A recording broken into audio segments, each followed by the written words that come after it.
Hello and welcome to another episode of Don't Trust the Dungeon Master. My name is Alex K and I am that Dungeon Master. Welcome to this Friday for episode 42, the answer to life, the universe, and all of everything. That's the episode we're on, everyone. Congratulations, we're here. What else? We have no huge announcements besides, I guess, we're sorry that we didn't play last Friday and the Friday before that. Events occurred. But those are resolved now. So here we are! On this 2 weeks later, we can now resume where we last left off at our major cliffhanger moment of all the information that was just being regurgitated to all the players.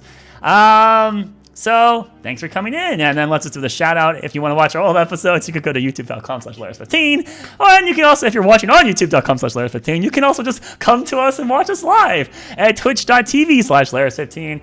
As the little description in the bottom right says, we play live on Fridays at 5 p.m. is when we're supposed to start. Sometimes we start a little bit later than that. In general, we are. Today, we're only 14 minutes late. Not too bad. And then we usually go to about 10. So it's usually a 5-hour block. And then if you can also watch Galewright Accord on Saturdays in each vice versa situation. Okay, that covers that. So let's go ahead and get to the recap portion. We all know what we do now these days. Everyone has to roll a dice. And before you result, I want all the dice in the middle. So if I can have everyone bring their dice to the middle of the table before you roll, let's decide. It's going to be... the highest roll is the one that has to do the recap. So you want to roll low. Dice rolls don't matter until I see all the dice here. I'm missing a dice. Who am I missing? I got Demi. I have over here. Mr. DM, I have an announcement that we forgot to do. We're doing announcements. What's your announcement? It's episode 42. Or if we put it into decimals, 42.0, 420 plays it. That's it. Yeah.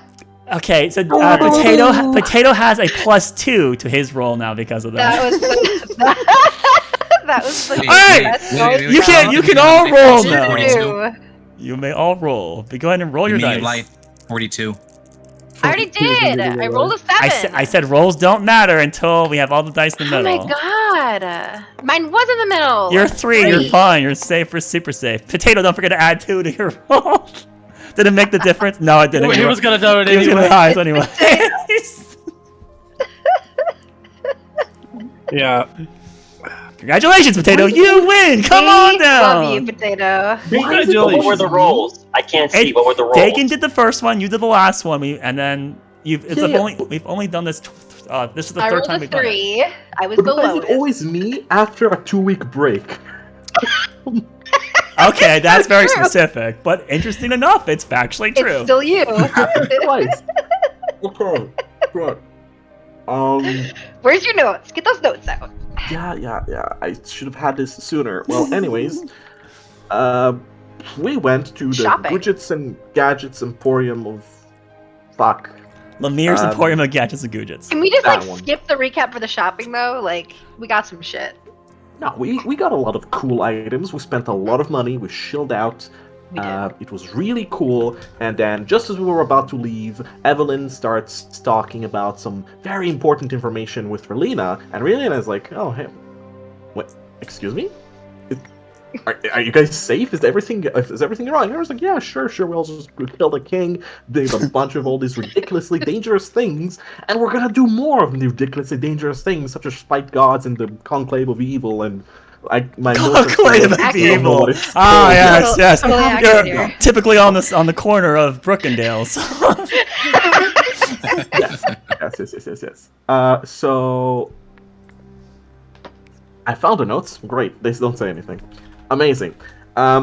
So the something harvest. Hallowed Harvest. The Hallowed Harvest. Mm-hmm. We mentioned that name, and Relina said that just went ding. All sort of alerts went off, and she's like very worried about Evelyn. She dragged us all together, or rather Evelyn, closer. Started asking more intimate questions. Roderick chimed in a bit about his backstory, so she's like going insane, and she's like, "All right, follow me. We need to go speak to someone." We went underground, I believe, to a secret area where we found a bell that was identical to the one we saw in the manor. And as we all know, if you ring it 3 times, Evelyn's mom appears, and it's like a red Avengers level threat. It's a very dangerous, very important thing happening. So she shows up, rings the bell 3 times, and we're like, "Oh shit." or rather, she really ringed it once. I was like, okay, twice, Three's three bad, times, man. and that, bam! She appears this time without her guard. It was just her and her alone, and we found out Relina and Evelyn's mom are in cahoots. Wow, who would have thought? And so we had a very long conversation about what the Hollow Harvest is about. We name dropped the Hungering One, Dekuthar as well, I believe, Mr. Roderick's patron. Patron? Patron. Patron. That's the one. And so we had a lot of very important story-driven info dump. We found out actually Evelyn's mother is more than just an important figure in Winheim. She's actually what we know now as the Fey Wanderer, one of the 6 or 7 Fey insert title here. We had the Fey Warden, Fey... my notes are not here. I'm really annoyed. Fey Whisperer, Fey Watcher. I put the notes in the Heartseeker channel, man. The notes are in the Heartseeker channel. Yeah, and Remember? This Heartseeker Discord, how do I get a spy into it somehow? Who would like to have some free experience or something? But yeah, it's free the level up, you say? The Fey Watcher, the Weaver, free level Order, Walker, Wanderer, Why, Laris, and we Whisperer. all agree you can come in. Right. Everyone becomes my spy. else- Everyone gets a level up.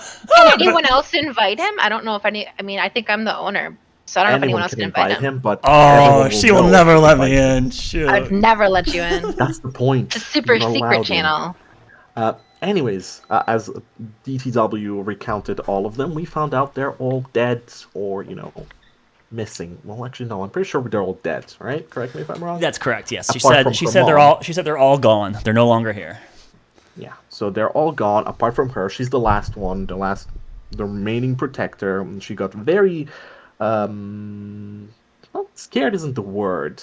She was perturbed hearing about our encounter with the Hungering One and her daughter having such a close encounter.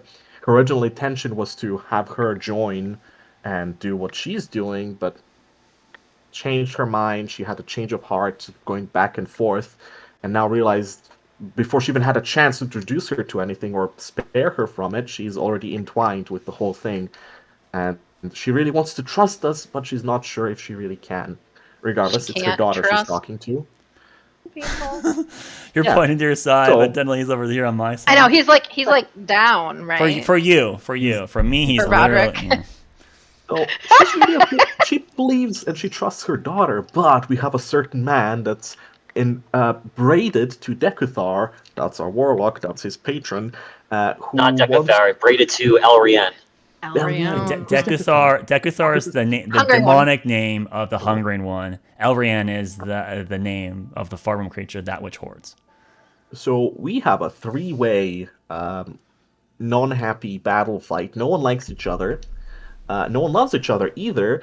But, I mean, here we are. We want to stop the Hungering One without Elrian figuring anything out. But we can't because Roderick sends all the data he receives to Elrian, regardless of if he likes it or not.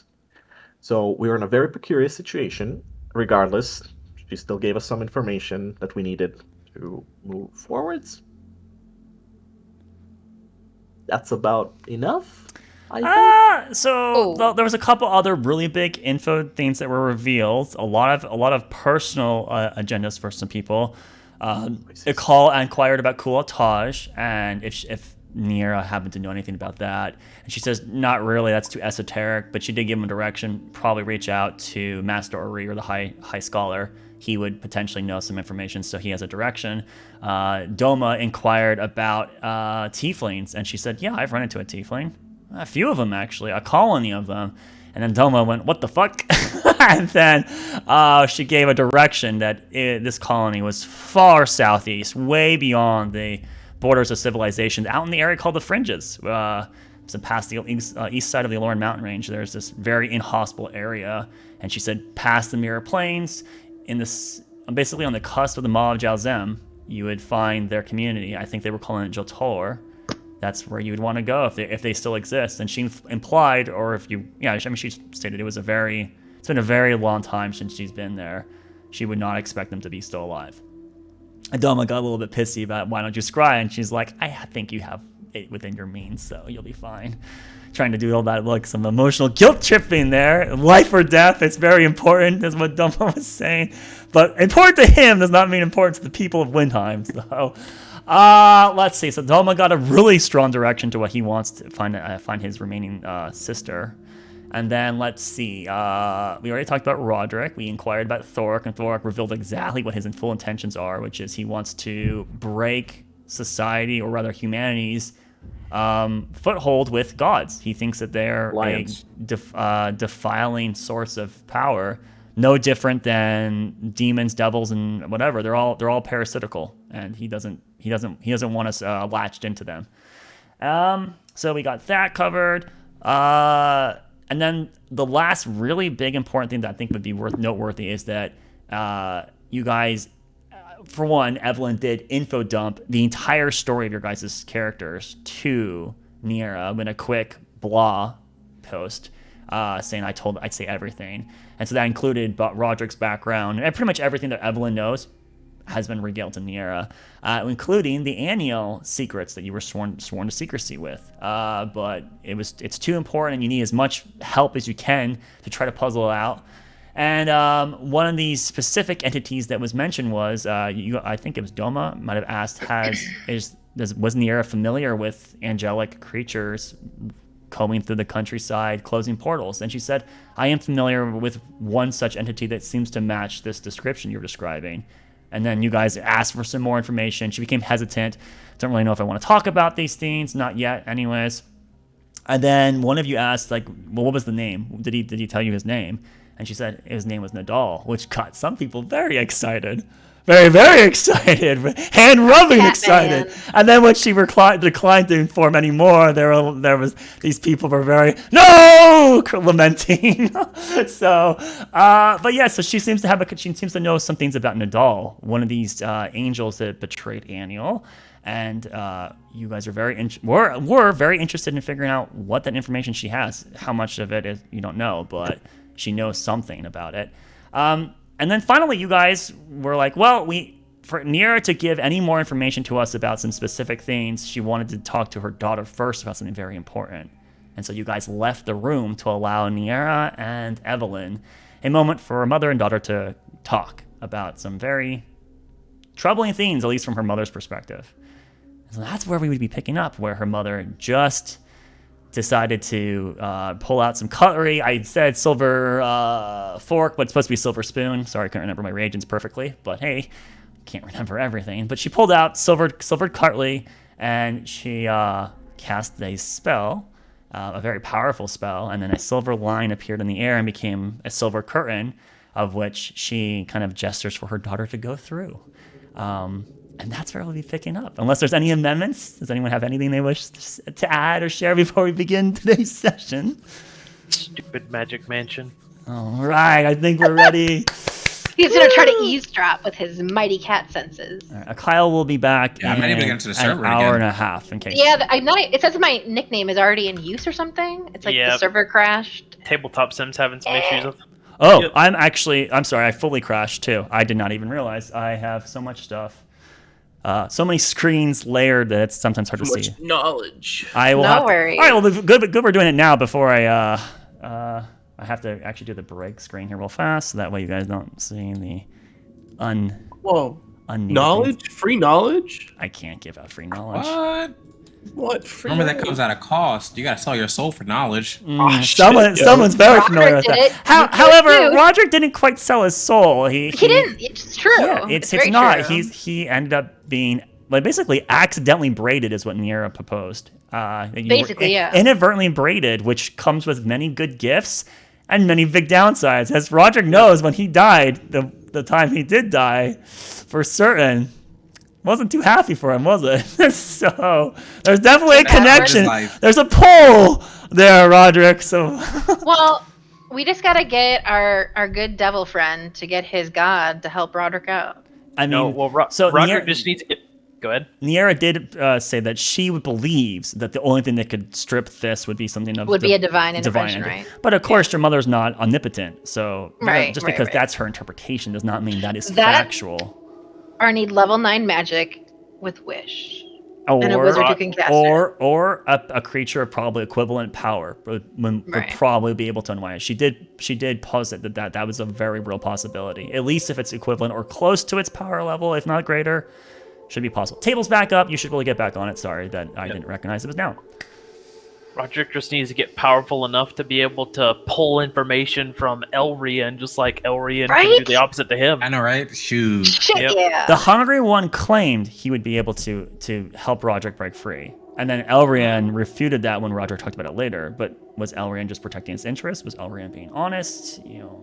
I don't know. A lot of things. And how do you insight a giant moon/planet-sized brain? Like, how do you really insight that? How's the ooze coming off of it? Can I tell if it's lying to me, DM? It seems to be sweating. Can I insight check him, please? All right, once I see... Every time it lies, a little spark of lightning shoots off in that distance. Once we get Potato and Doma back on the table, I will switch. Entire TTS is crashing. Oh, it still says it doesn't exist. There it is. Actually, I guess we don't have to have you on the table. We have... Let me in! We have the important player on the table right now. I hope she's ready. Whoa. Hope she's ready. Yeah, we're not important. The most important right now, for sure. Think about is me. All right. Password is the same as last time, correct? Lame. It's the same. Yeah, no changes. Damn weave. Damn. We. All right, Evelyn. I feel sick.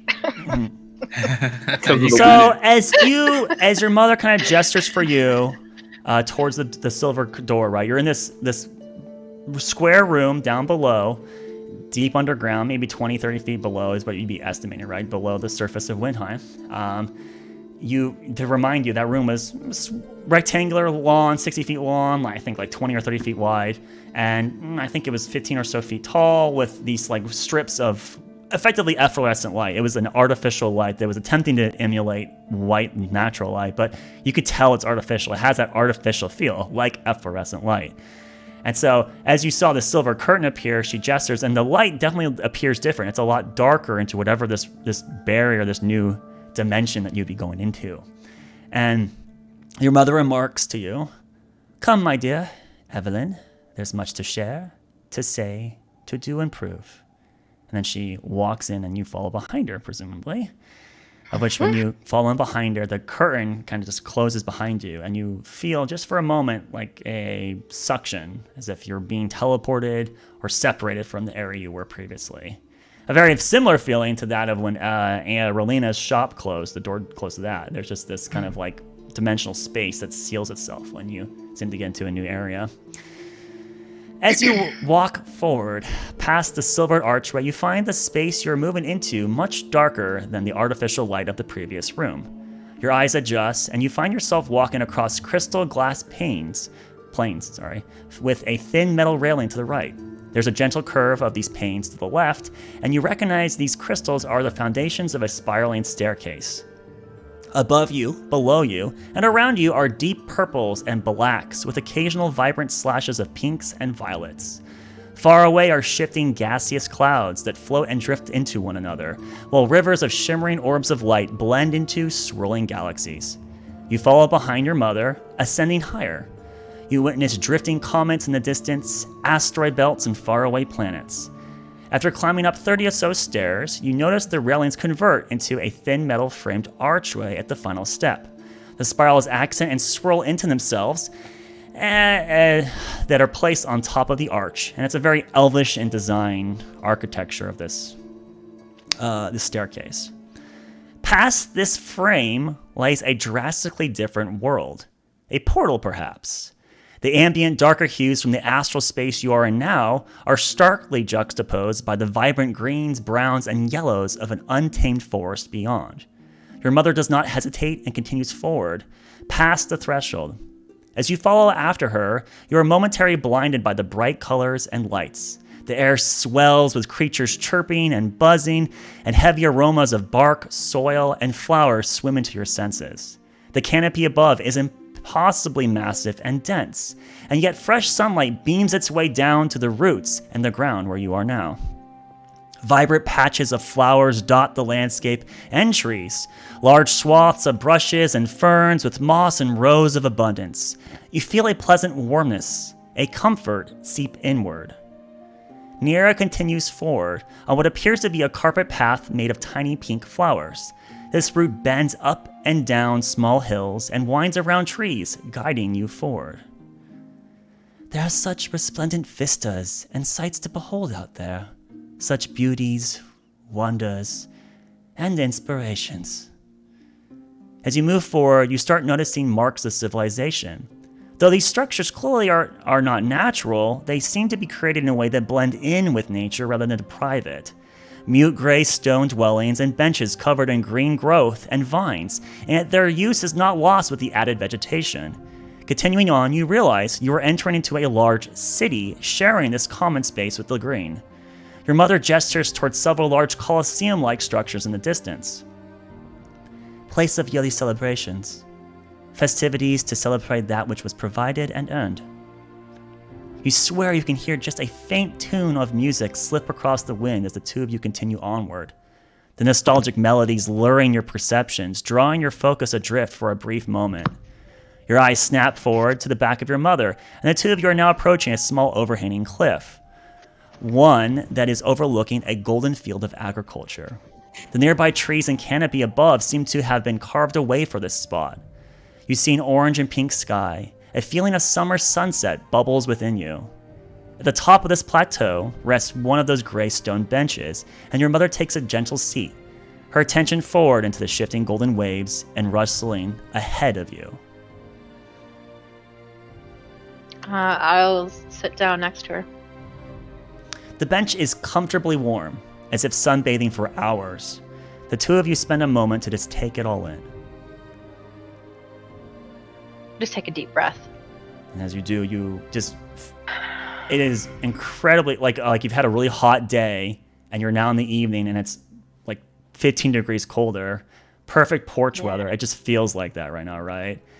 And you can kind of, even though you're seemingly far away, you can still just hear life around you, right? There's its existence, and it seems to strike a chord with you. You feel connected in those rare moments that you do get on those summer evenings. Do you feel it, my daughter? Its gentle embrace? Its desire to help alleviate your woes and concerns? It's amazing. Where are we? It's part of you. Part of us. The origin of our roots. These places are rare, but should be cherished when you find them. You can see that there's a awkward tension on your mother. She's playing with her ring finger, even though there's no ring remaining on it now.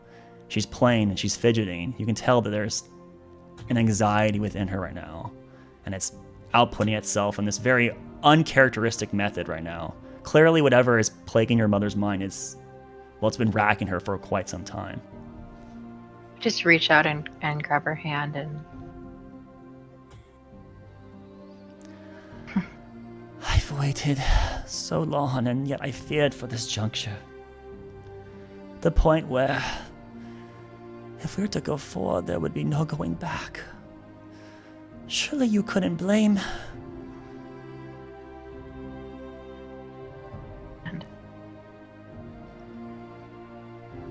You see that she wipes away what you would assume to be a tear from her left eye, which you're on her right? So you can't quite see it, but you assume that she's tearing up.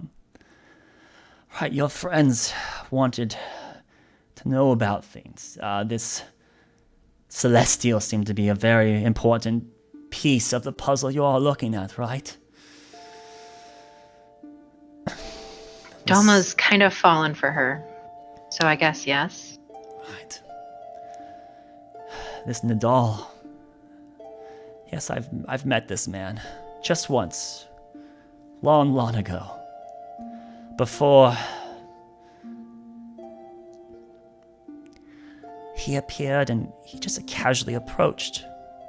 We were far away. Out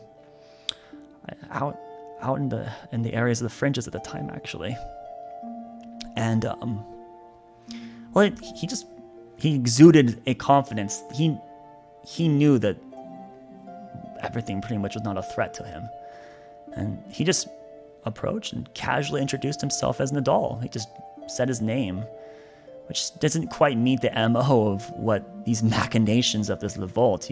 So I don't know. These two...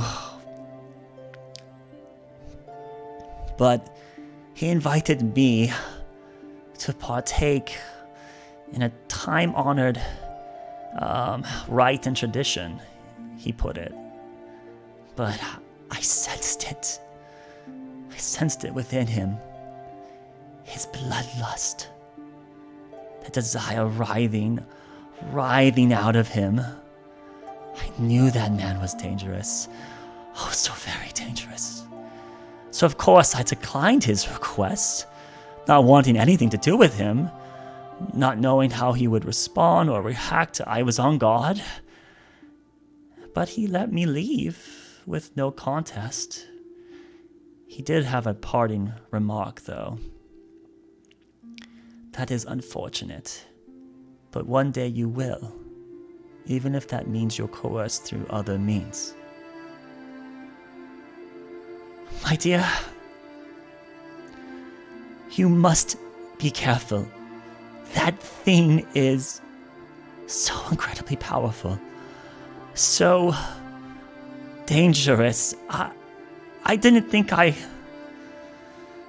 And you see your mother clench her hands momentarily before she releases the tension and looks you in the eyes.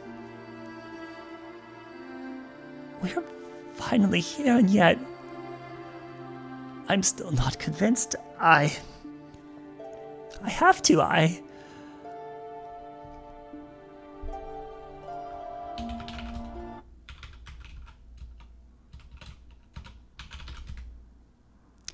She reaches out and hugs you. A moment goes by, and you hear her whisper, and just barely, not like whispering to your ear, but just whispering to herself almost. Show me.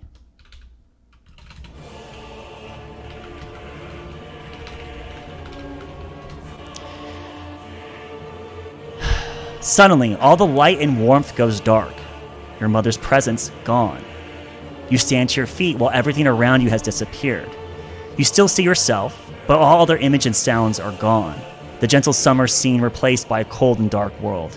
You hear your mother's voice called out. Out there are threats beyond our kind. Creatures of impossible malice and carnage.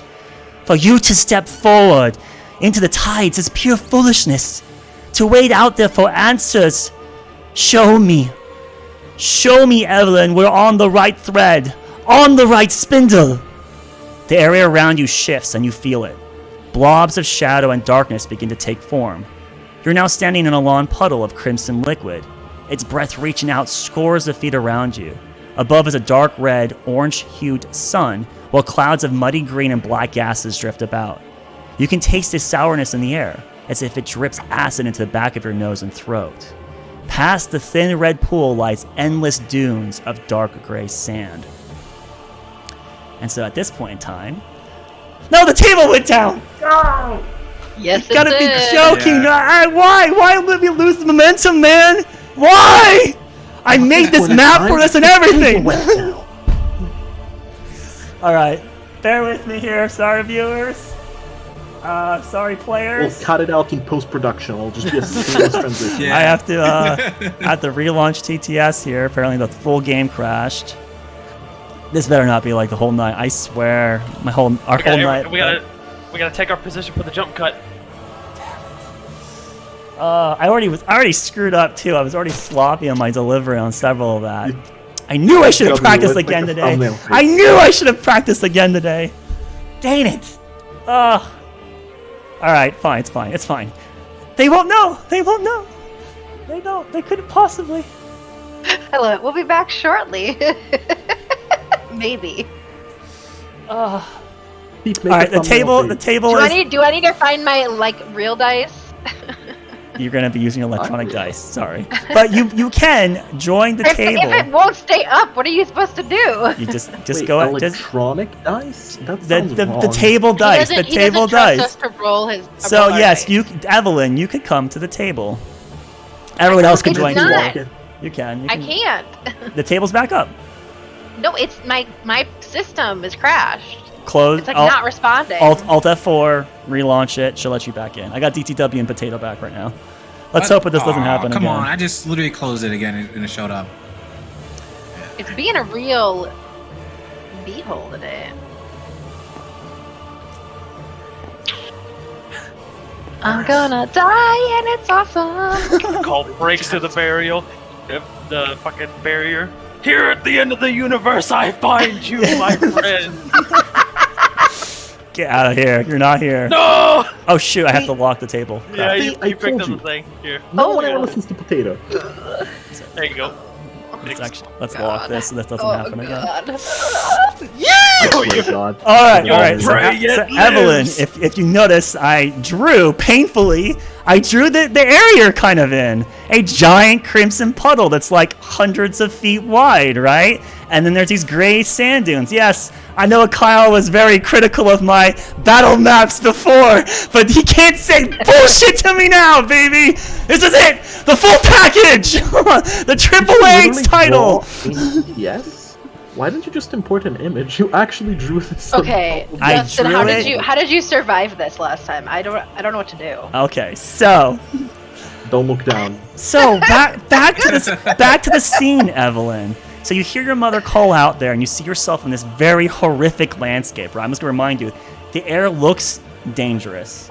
As you breathe in, it hurts. You feel like as if your skin's being corroded away. There is just a level of acidity that exists here that is dangerous, let alone the entire environment shift. And you hear your mother call out, denizens of the blackest black, of the darkest nights, they crawl forward in endless droves. What can possibly give you the courage to stand against their encroaching rage? And then you feel the liquid beneath you shudder before several hands burst from the pool before rising into horrific fiendish shapes. Please roll initiative. Oh no. Oh, this is how I end. Alright, so now I have to do some rolls myself. Oh, my dice! I don't have my dice ready! Oh no! Alright, so that's them. That will be this guy. What one's initiative? Black or red? Oh, there we go. Red's initiative. Okay, so first thing first, that would be these guys. That is a... Nope.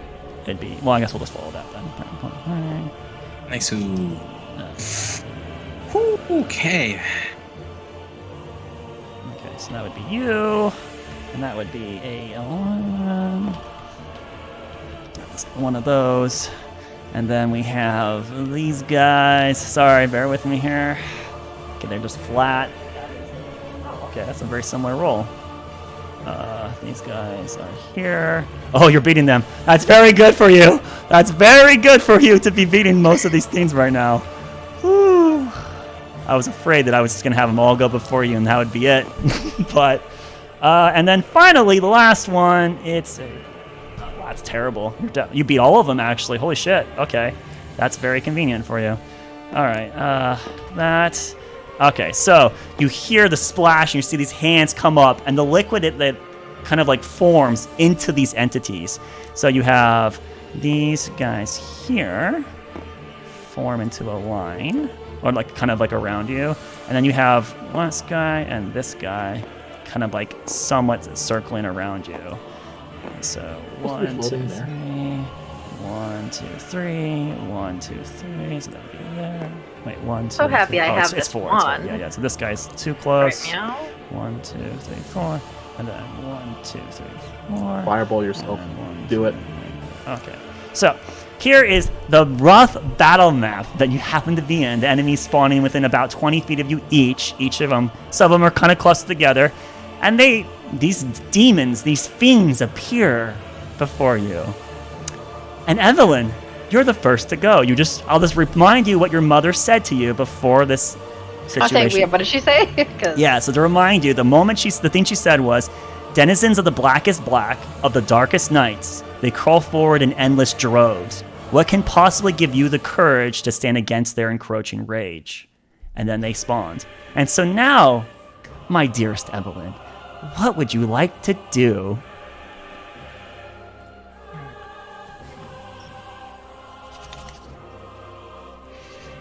how far away? Like how? So I'm in the middle. Every single one of them is 20 feet away from you at this time. But some of 20 them feet are. away. Some of them are. There is a cluster here. So, but there's only 3 of the 5 threats here.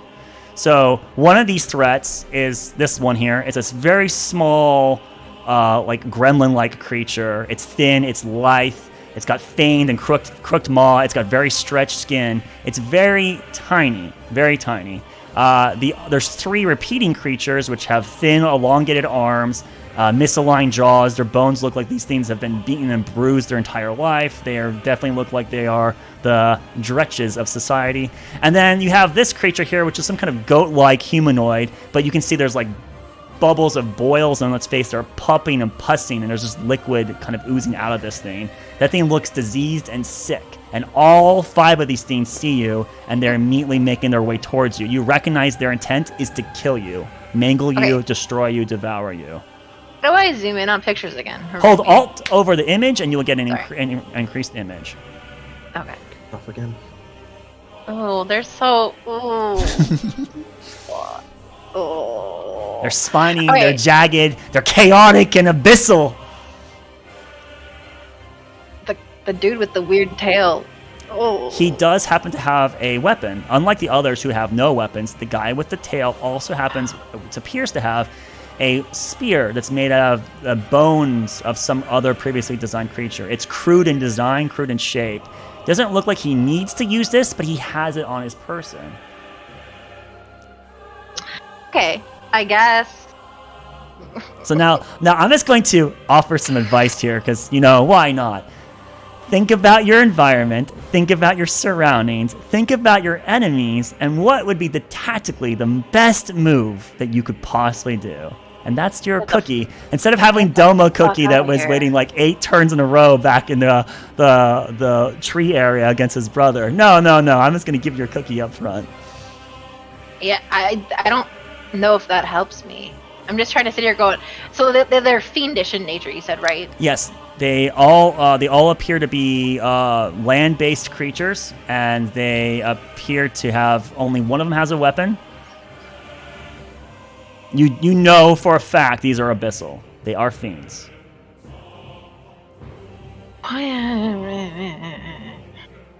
Oh. Weighing my options. Sorry. I think I will.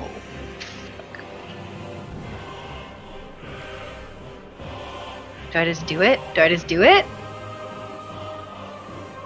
I guess. Okay, so I want to do something, but I think it's the wrong move, so I don't know what to do. Oh. This is very reminiscent of a time when Doma got separated from the party. So Very I long will. turns. On the guy with the, how far away are the 2 from the guy with the weapon? It is per scale, so each square is 5 feet. Okay. Yes, it's quite juicy. That target there is quite juicy. But is it the right move, Evelyn? See, I don't know, because this small guy might be the real guy, the real baddie. I guess I'll just go with my instinct. I'll cast Fireball on the guy with the horns and the tail and the weapon. Ah, yes. We didn't learn our lesson from, No, we didn't. 20-something episodes ago where there was an opportunity to use a certain spell to save some people's lives. You neglected to do it. What spell? And once are you talking about? again, you're going to go with this artillerist strategy. So we have determined Fireball. Where's the Fireball going to be centered? Yourself. I don't know what else. Die. No, it's fine. You've made your decision. wait. Let's go. Where's the Fireball centered? 20-foot explosion. Don't worry about it, Evelyn. You can't possibly die. It's not like there's going to be endless droves of them, as your mother said. I already figured there would be.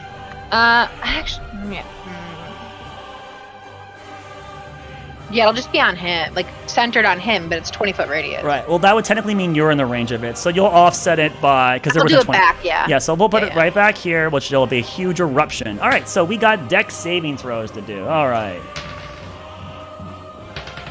And do you want to use any meta magic or anything like that on this roll?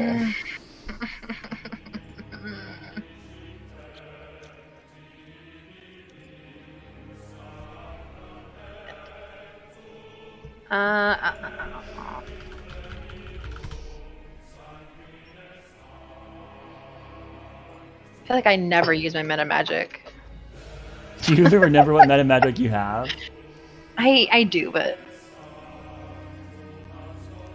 Don't worry, guys. The next turns will be much no. more paced. She'll be in a. I'm not going to use anything right now. All Just right. do So flat what's out. the DC they have to beat to be able to pass your saving throw? 17. All right. 2 fail. The small ones. The big one passes actually. So please roll your damage. You also neglected to mention what level the spell is being cast, so we're going to assume it's a 4. level. Just level a straight. That'll be a level 3. 3. Level 3. 3. Yeah. Yeah. Just So 3. you mark off one of your level 3 spell slots. Please roll your 8d6 fire damage. 29 plus my charisma 5. You get to add 5 damage to one of the creatures suffering from this explosion. So which one? You know that I already mentioned that one of them passed, and that was the goat-like creature. Of course. So you could do 2 damage more to him, or you could do 5 damage to the smaller ones. It's your choice here.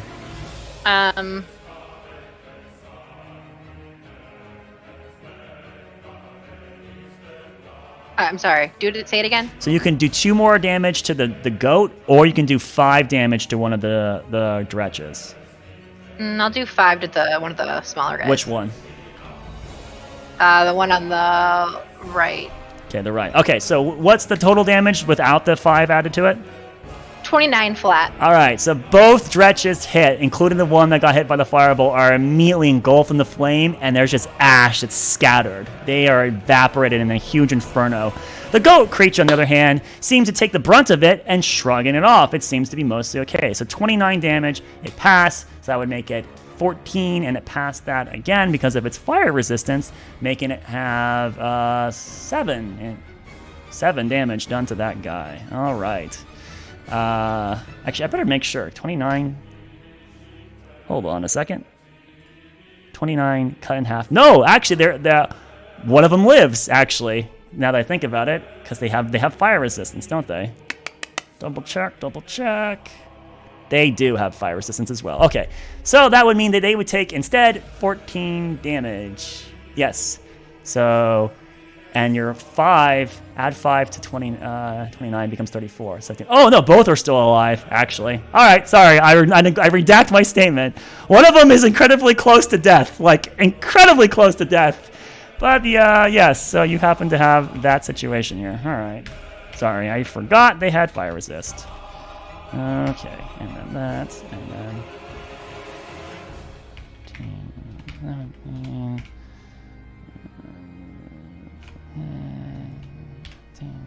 No, it would be this. Right. Yeah, because it gets to round out. That's why it adds up that way. All right, great. All right, so your turn ends, or unless you want to move or do something else. Do I have to use my bonus action now, or can I do it in the moment? You have to use your bonus action on your turn. But you could Then I'll move. cast shield. You can move and go and move and then bonus action. Shield's a reaction, by the way, so you don't need a shield right now. That'd be on your... That's what I was trying to remember. A shield is a reaction. Reaction, not a yes. Well, This is it's a bonus action, but it's a reaction. No, shield is just a reaction. Just a reaction? Yeah, it's not a bonus action. Bonus action would be like quickening spell and then throwing a cantrip out now. Or actually, I guess it'd be quickening a higher level spell, like the fireball, and then using your action to cantrip. But you didn't do that, so I don't think there's much you can do with your bonus action right now. So you can move. No, I just want to move. Okay, which direction? You can move 30 feet, 6 squares.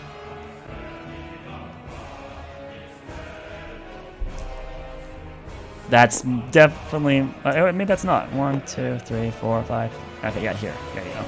All right, so you see yourself surrounded, and Evelyn, with the blood starting to soak into her longer dress, right? It's coming. You can feel your clothes already starting to wear down from this. The puddle you're in is maybe 2 inches, 3 inches deep, so it's not really impeding you terribly much, but it is slowing you down just a tinge, right? And as you look to the right, you see the biggest cluster. You wave your hand, and an inferno explodes over there with a giant crashing thunderous sound. And the creatures all survive. This one looking super effing hurt, like it's on the inch of death, and the other ones are looking relatively bad. This guy is generally fine, actually. and you dart to the side trying to get distance. So at that point, let's go ahead and move on to their turn. So the next guys would be the Dretches, who are going to lumber after you. 1, 2, 3, 4.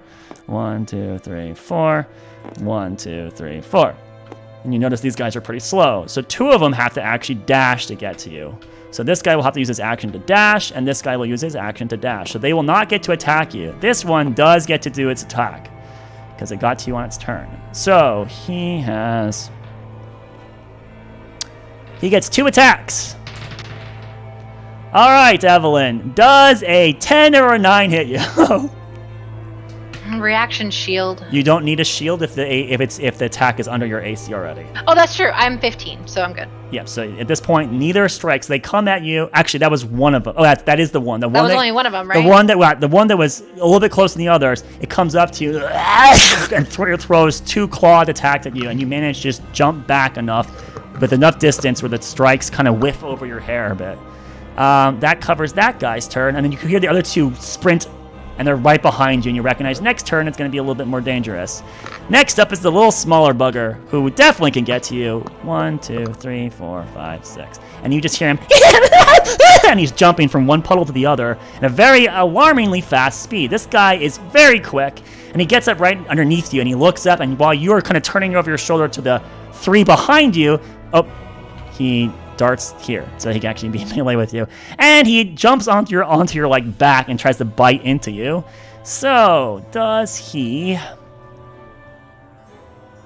Nope. Sorry, he claws you. He doesn't get anything else. So actually, no. I've already rolled. I have to trust the roll here. Okay. Does a 19 hit you? Yeah. Do you want to shield this? I'll shield. So you can use you can lose one of your level 1 spell slots. You'll shield. Your AC will be increased by 5 for the rest of this combat, and that is enough. Your AC now 20. It barely misses. The shield comes up, and as he attempts to claw into your like neck region, the shield, this arcane energy, pushes the little gremlin off, and he falls to the ground before he climbs back up onto his feet. And then finally, the goat creature. And you see the goat creature like bend down into its knees, and it jumps about 10 feet into the air, lands, jumps 10 feet into the air, lands, and then jumps 10 feet into the air and lands right on the other side of you. Of which, as it lands down, it goes ahead, and you see its tail pinch up and come driving down to strike you. This guy gets... Right.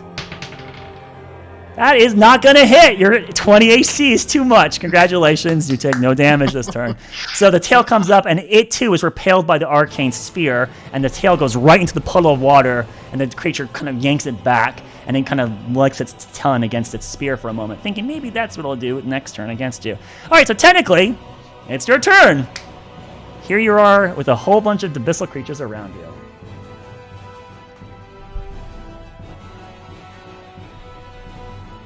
I'll remind you that some of them are really hurt. So I didn't necessarily keep track of it very well here for you, but this goes the guy that was, this is number 3, this was number 2, and this is number 1. So number 2 is really effed up. Number 1 is pretty badly damaged too. Number 3 is perfectly fine. And the little small sprite guy and the goat seem mostly fine too.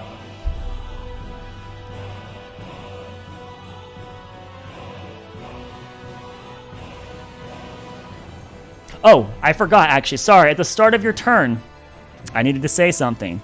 You hear call out your mother's voice at the start of round 2. Overwhelming strength and brutality are their creed. How are you to stand against them, my daughter? And now it's your turn. Question.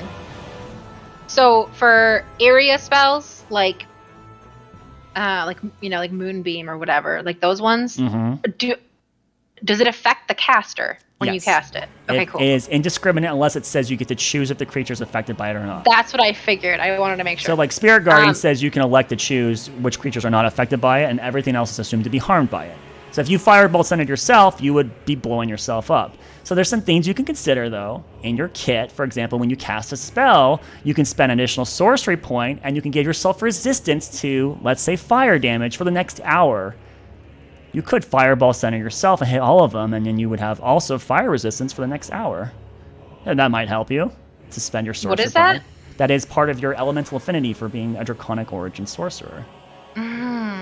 It's a feature that almost no one ever uses, but when you cast a spell, when you cast a And spell, that's a sorcerer point, you said? yeah, you can spend when you cast a spell, a level 1 or higher spell, you can also spend 1 sorcery point. It's not meta magic, so you can also use meta magic on top of it, and you can gain resistance for the next hour of that elemental affinity.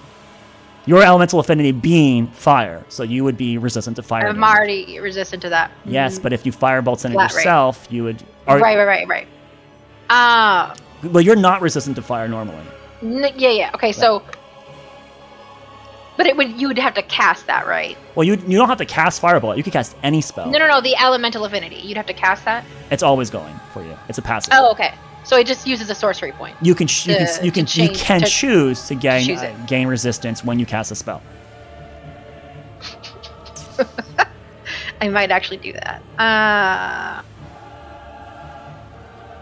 Yeah, fuck it. I'll do that. All right. So I will use a sorcery point. Well, first you got to cast your spell, then it lets you trigger the sorcery, the elemental affinity. I'm gonna cast Ice Storm. Ice Storm. Okay, so you're gonna cast Ice Storm centered on yourself.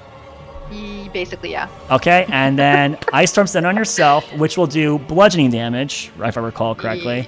And you're going to give yourself. You're going to spend a sorcery point to gain fire resistance. For the cold damage. It will only give you resistance. Oh, it only gives me fire. Okay. To fire. That's what it will Gotcha. give it to you. So did you want to still do Ice Storm, or did you want to do something else?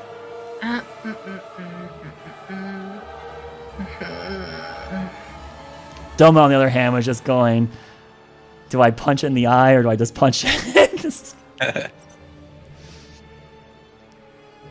Yeah, they really think that went through. I'm going to do my other plan then. I'm going to... I don't know if it'll help me, but I am going to cast Fly on myself. Okay, you can. Try to get up. You can fly. The air advantage. Yep, and then so you can move 60 feet this turn. Now they would all have opportunity attacks against you, but if you stayed here, they were going to get all their attacks anyways. And Yeah, exactly. So do you want to fly out of melee range? Yeah. At least, probably 20, right, 30 feet so up. Yep. How high do you want to go? Well, I saw the one guy jump at least 10 feet. You said, right? Yes, the goat man was doing leaps and bounds 10 feet into the air.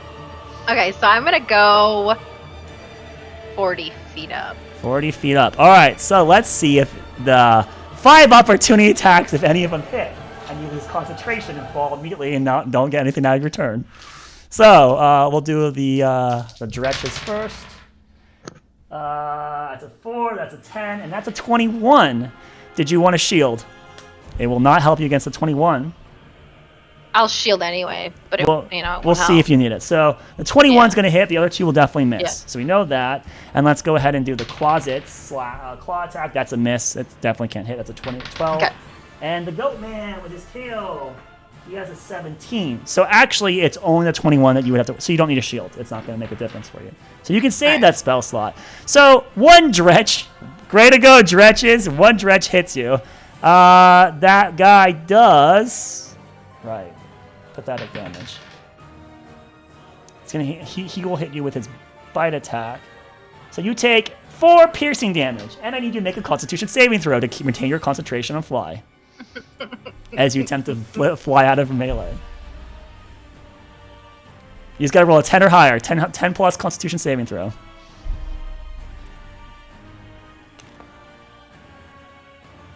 15 plus whatever. All right, so your spell maintains. You do not lose concentration, and you're now in the air for 40 feet in the air, above these guys, and you feel like something kind of claw into your ankle as you fly up, and one of the dretches manages to bite into you, and you feel like some blood kind of pulling up into your boot a bit. But you are way above their range now, and as you fly up there on your turn, you see kind of like the dretches. And the little creature below you, it looks up towards the goat creature, and the goat creature gestures aggressively towards you. And you hear in this kind of really guttural language, and the closet goes and claps its hands together, and poof, it becomes a bat, and it flutters up towards you. So the oh shit! The bat does enter 40 feet range, and it's next to you, but it had to use its turn to become a bat, so it can't attack you this turn, but it's a bat. And then the goat creature grabs its spear back and throws it at you. Now you are out of minimum range, so it will have to be done at disadvantage. So that's also good for you. That would be... that disadvantage really saved you. The spear goes wide and falls off into the acid pool or blood pool far away. Maybe over here yonder. And the creature then rushes off to go collect its spear and collects its spear. But now it's far away. So the dretches are just seem mindless beneath you, and you're now high in the air with a little bat next to you, and the bat's kind of... And now it's your turn. So what would you like to do? Oh, sorry. Start of the turn. Yes. You hear... Actually, there is no remark at this point in time. Okay. Okay, I am going to... This is going to be so terrible. Okay, wait, so it says that if I do Ice Storm, it's a 20-foot radius, 40-foot cylinder. I'm at 40 feet. So would it hit me then, or would I be above it? It would be hitting me. It would be hitting you. But you could move 5 feet up. I'll move 5 feet up. Okay. I know will the bat have a it's still opportunity to attack? Okay. No, you're still within 5 feet. Not then I'll move 5 feet up and cast it. Can I get all of them? Can I get the other guy too, or no? Probably not. Depends on how big the area of the... What's the radius? It's 20-foot radius, 40-foot. If you positioned it like right here, it would be 1, 2, 3, 4. It would hit all of them. You could position it, center it here, and I'll do that. All of them. Okay. Now, since we actually did literal digital art, it's going to be very awkward. So I'm just going to use this random D20 here as the center point of that. All right. I know the guys are in it at the moment. All right. Right. So do they have to roll right now, or do they have to roll? Let me see.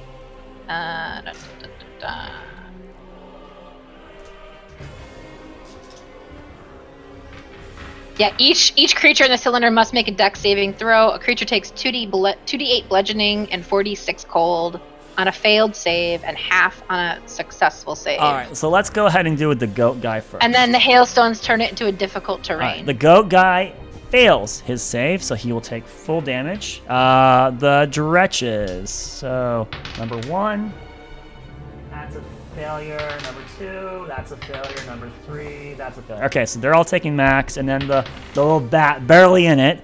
The bat, I think, actually passes. Dex save, you said, right? Yes, the bat passes the dex save. The bat demon passes the dex. All right, so what is the bludgeoning damage, please?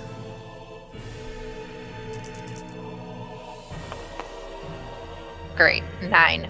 9 bludgeoning. Okay, so that means the little bat guy, he takes 4.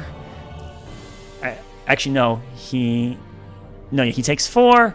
And then, all right, so Dretch on the inch of his life is immediately hailed by ice, and a giant like spike goes right through its head, and it just slumps into the pool of liquid below. And you see like bubbles and steam rising off it, as if that pool of blood down there is also incredibly caustic. And that thing is dead. So one of them is killed. Congratulations. All right, let me get. That was this guy here, number 3. No, it was 2. Wait, which one was it? Yeah, it was number 2, sorry. So this guy is, we'll just delete him, he's dead. All right, next up, number 2, who was hurt really bad. You did 9 damage to him, despite his advantages. It doesn't matter, he's also dead. So that guy also has met the bucket. So 2 of them immediately die, and it was 9 to this guy. I'm guessing this hits the bat then, right? Because he was at 40 feet with me. The bat was hit, yes, but he passed his dex saving throw, so some of the ice skirts by his belly, and it hurts the thing, but it's not killed. It does look like it's pretty badly injured, though. Yeah, because he'll take half damage or whatever, right? And then finally, this guy who took that. All right, so he took 9 to him, and he is going to take. So that's, all right, what's the cold damage now? Sorry.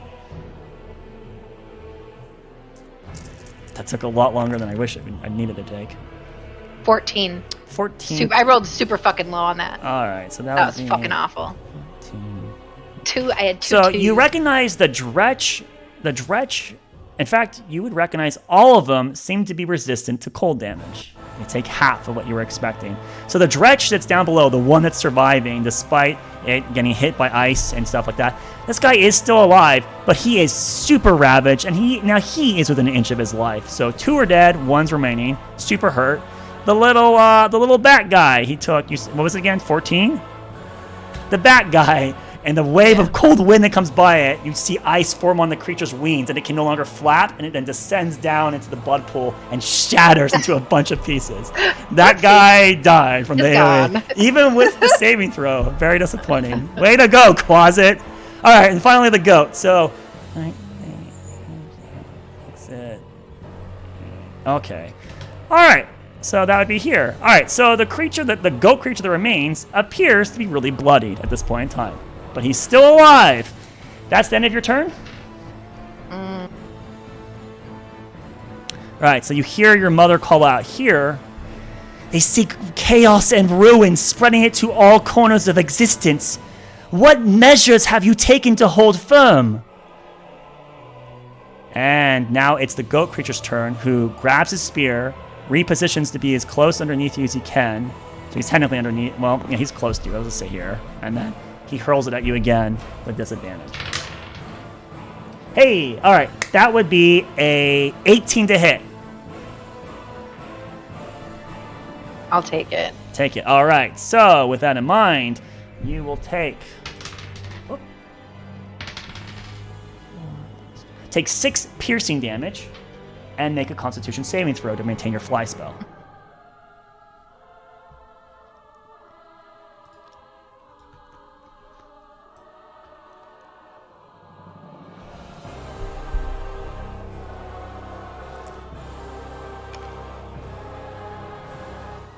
Okay, you're still flying. So you feel that the slash climb into you, and there's some blood kind of like dipping out the side of your hip, basically. You're just barely scraped, but you almost dodged it, but didn't quite get out of the way. All right, so most of the threats are dead, and it's now just that goat demon down below you. And it uses part of its remaining movement to go chase after its spear again, which it does reclaim in this period of time. It's a little adrift from you, but still within your predominantly very excessive long range. At this point, it picks its spear back up, and it looks at you. Then you see it look towards its allies, and just growls, and you see steam kind of rising out of itself, and one of its bubbles pops, and ooze falls into its face. Down into its mouth, actually, and it just licks it. So, Evelyn, as your turn begins, you hear your mother call out, "To end this hunger weighs you down, my child. Evelyn! Where does your strength lie?" And now it's your turn.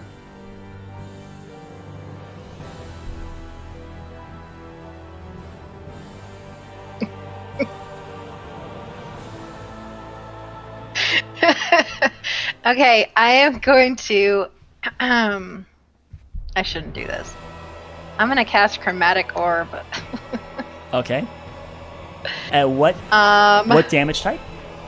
At the moment, you know they're resistant to fire and cold. Were they resistant to the bludgeoning or no? Bludgeoning seem to do full, but you do not get that as an election as Chromatic Orb. No.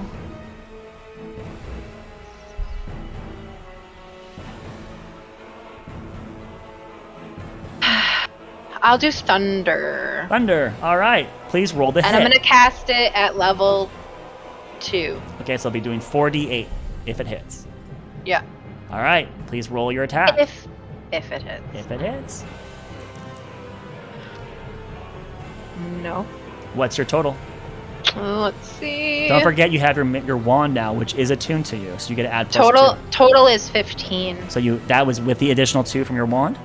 Mm-hmm. All right, so as you grab your wand and your diamond in the other hand, you feel the energy kind of squirm in your hand, and you point at the creature with your wand at the same time towards it. The beam strikes down to this goat creature, and you see Bennington's knees in, and it jumps, and the beam hits right into its right leg. It still gets hit. Please roll damage. Oh. 4d8.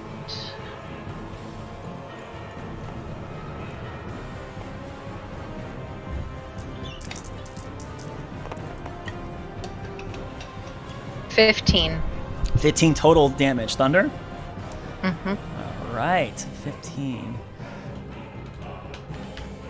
All right. The creature, as it jumps, you see its leg kind of bend inward and crack, and the creature falls back to the ground, but is still alive. But it does look very hurt at this point in time. And it limbers forward before it then throws the spear at you again. disadvantage.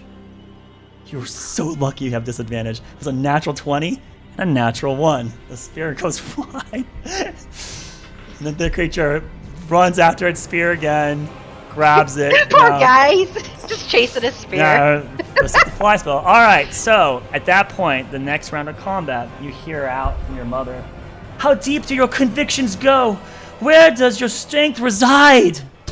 Go ahead and take your turn.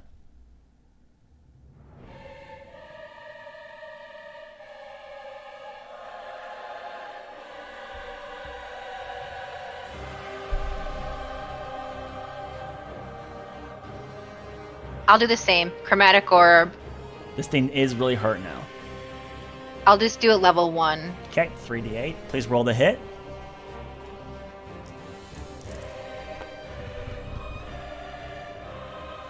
Higher than last time. 11 plus 8. Yeah. All right, and then please roll your damage. You said 3, right? 3d8, yes.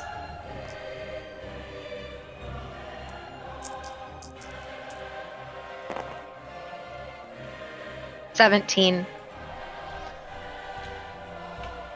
And with that, the creature is struck in its core. It attempts to jump at the side, but it's the right leg previously already broken and fractured from your previous thunder attack. This one just hits right into its center, and you see it just shake and quake, and there's a big dent of the force striking into it, and you hear its bones crack inward as it has a spout of blood exhale out of its mouth.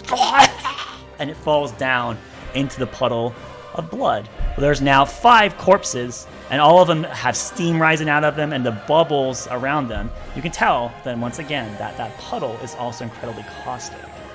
And there you are flying in the air above this carnage of these creatures before you hear your mother's voice call out once again. "No, that isn't the answer. You can't proceed like that. It will only be..." At this moment, the world around you bleeds and morphs into a new landscape. The abyssal corpses join into the grand strokes of a new design.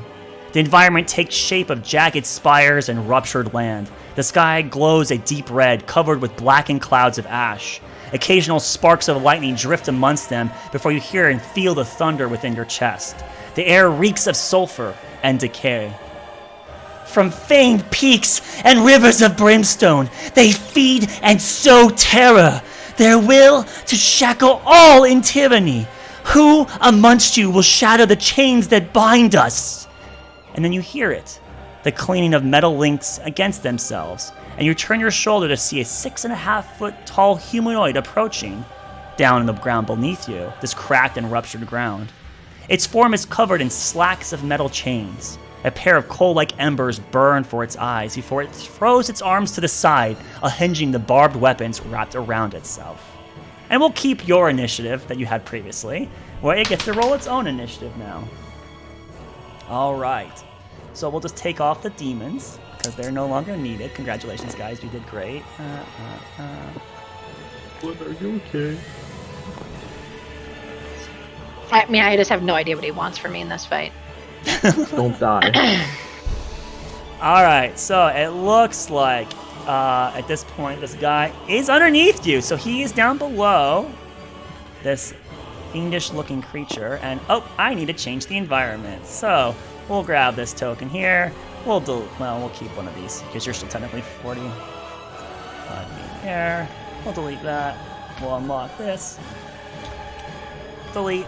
And then we're going to pull out the new battle map. That's right, not 1, but 2 battle maps designed by Alaris. What a special and... Do I get a standing ovation, Evelyn? Wow. All right, so this guy's down here beneath you, and you're technically in the air above him.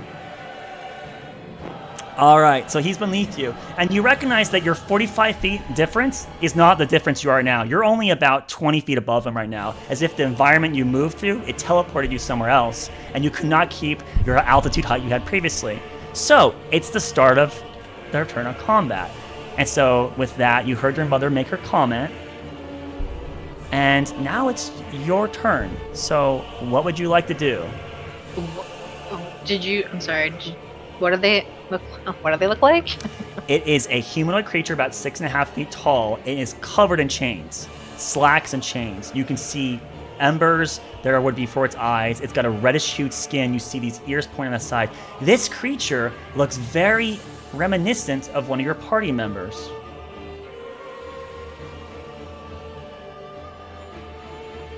As if they have a similar lineage. Humanoid, chains. What else? Was that it? Make an Arcana roll. It's not Nolan. How could it be Nolan, Banana? That's what he wants us to think. It's definitely Nolan. It's definitely not. Nolan's an old man.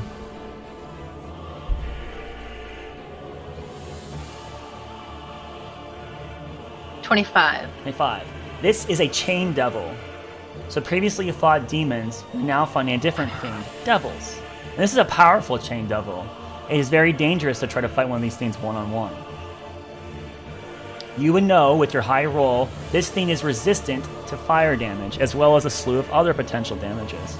So, probably all of them. It is resistant to cold, bludgeoning, piercing, slashing from non-magical attacks, and it's immune to fire and poison damage. I guess it also will let you know that you know that it's also immune to the poison condition, and that's all you know about its immunities and resistances. Do I need to repeat any of that for you? Yes, sorry. All right, immune to fire and poison. Okay, immune. Yep. Cannot be poison conditioned, and it's resistant to cold, bludgeoning, piercing, slashing from non-magical attacks. So you'd have to attack with a magical weapon to overcome that, or have ki-infused punches and kicks like our good old Tabaxi. You recognize that this thing is very dangerous, and with the kit you have, you could potentially beat it, but you've already expended quite a bit. And something about the way your mother has been calling out to you, you feel like there's something there just bugging you.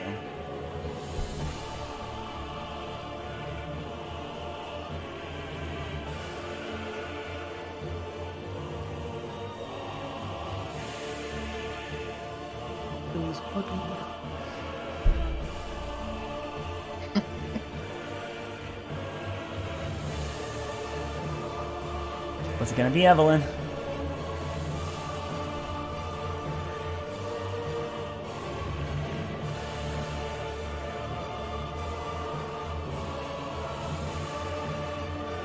I have no fucking clue. Sounds like she wants a lifeline. I've pretty much cast every offensive spell that I have. I just don't know what else she would want me to cast or do. Not an offensive spell, I think. Clearly, but Well, she's been talking about how they have numerous infinite numbers, right? You can't just deal with them with force. Surely there's a hint about your story or something. Do I need to repeat the comments that were stated previously to you? Yes, please. Yeah. All right, let's go through it. So the start of it, right? She said to you, "Out there are threats beyond our kind, creatures of impossible malice and carnage. For you to step forward into the tides is pure foolishness. To wait out there for answers, show me we're on the right thread, on the right spindle." Then it shaped to the abyssal plane, where you then heard her say, "Denizens of the blackest black, of the darkest nights, crawl forward in endless droves. What can possibly give you the courage to stand against their encroaching rage?" On the next turn, you heard her say, "Overwhelming strength and brutality are their creed. How are you to stand against them?" Her next comment was, "They seek chaos and ruin, spreading it to all corners of existence. What measures have you taken to hold firm?" You heard her also remark, "Their endless hunger wears you down, my child. Evelyn, where does your strength lie?" And then her final comment that she gave in the confrontation was, "How deep does your convictions go? Where does your strength reside?" And the final comment before the plane seemed to shift was, "No, that isn't the answer. You can't proceed like that. It will only be," and then it just trails off. So that's what she gave you in the Abyssal Realm. Now you are here in what appears to be the Nine Hells.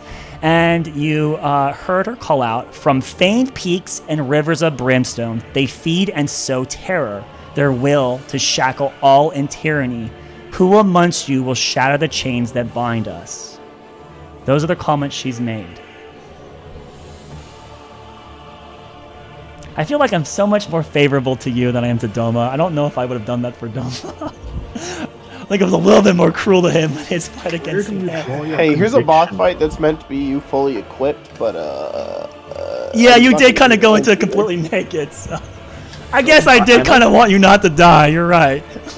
I might be pushing you in the completely wrong direction, but you've been trying to just fight them on your own the entire time, and she's like, no, don't do it. And she's asking, where do you draw your conviction from? Who are you? Can you brave them all alone? Can you? Well, obviously not, but I can't, like, just conjure a person, so, I mean... I hate to say it, have you tried believing in the power of friendship? I'll message my tabaxi friend. No, I can't do that across whatever the hell this is. Fuck.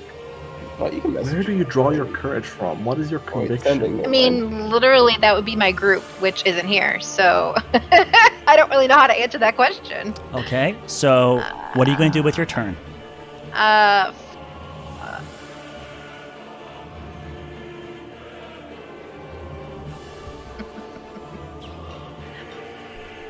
I probably can't do that.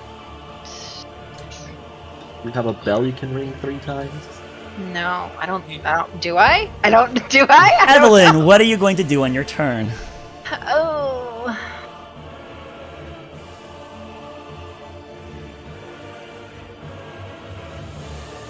Yeah. You get 8 seconds to make a move before I will have you lose your turn.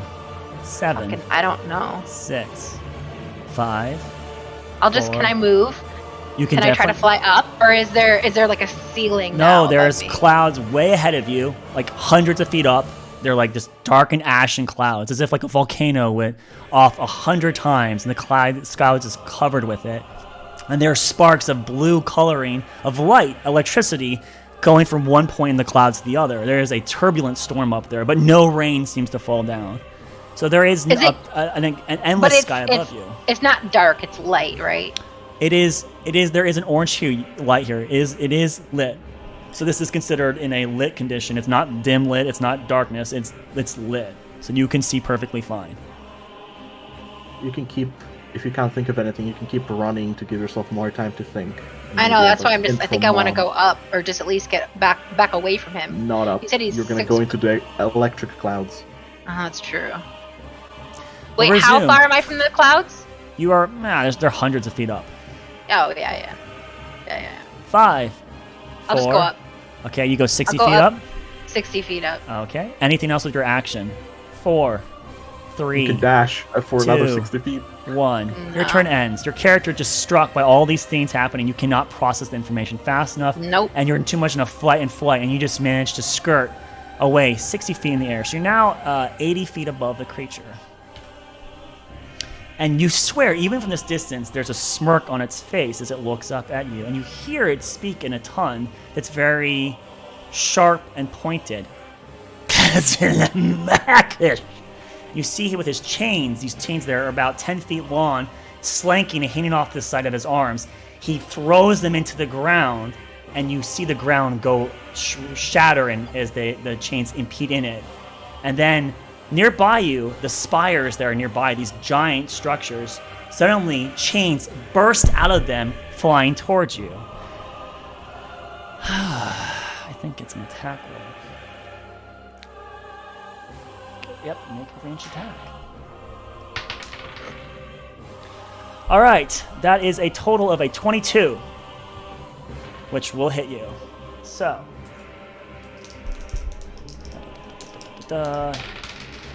you take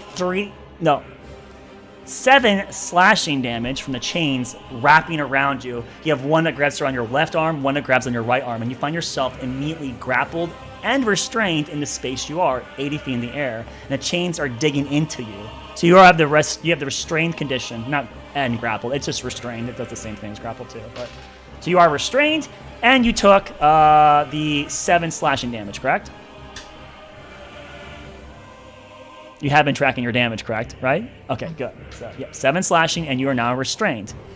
And it is now your turn. You said -7, right? 7 slashing. I just want to make sure I had that right. Yeah, he did 7 slashing damage to you. I'll just call out. My strength is my friends. All right. So at the start of your turn, I actually forgot to do this, but you.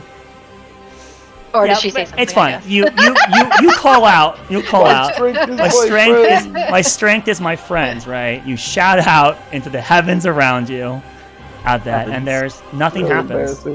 There's like a spark of light, and thunder shakes the environment around you. And you feel the thunder vibrate into you and into the chains that are in your arms, and that vibration has them dig in and tear away at more of your skin. You feel your blood running down into the palms of yourself.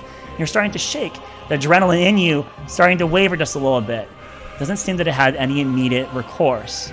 After you've made that claim out there, you can still take your turn. You can't move right now. I'm guessing I can't cast anything either if I don't have my hands, right? You can cast things though. You just are under the restrained condition. So if you're going to make an attack roll, it's done at disadvantage.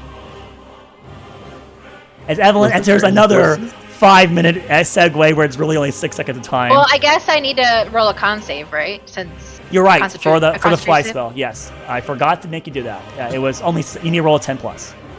Good catch. Yeah, was there 19 any plus lines of dialogue at the start of the turn? Sorry, I'll get to that second. What was that? 19. 19 plus. Yeah, there wasn't gonna be, but you know what? Let's give her a bone. Because not looking too good. All right, Al, are you ready? They are unified. They are disciplined. They seek to rule above all, no matter the cost.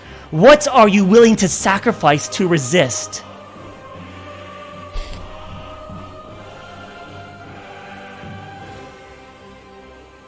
So you then called out, my friends! I'm willing to sacrifice my friends! Anyways. I said my strength is my friend. Right, I'm joking. It was just for the humor. I know, that totally ruined the momentum again. Anywho, so you're in here in this situation. So you're currently restrained. You're 80 feet in the air. Your fly spell is holding, and the creature is looking up at you, and there's a grin on its face. And it's starting to pull its arms towards itself, and you feel the chains that are grabbing you are starting to be pulled against you. So yes, would you like to do anything on your turn? You have an action, you can't move. And you have a bonus action still, technically.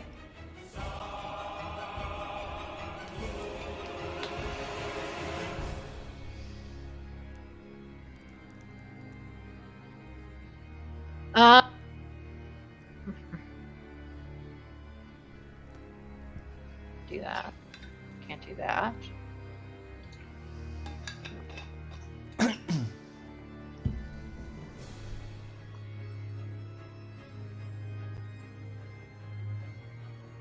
Can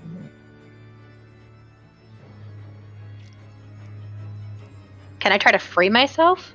You can attempt to break the grapple. You'd have to do an athletics or an acrobatics check. Your choice. Your choice. Acrobatics or athletics.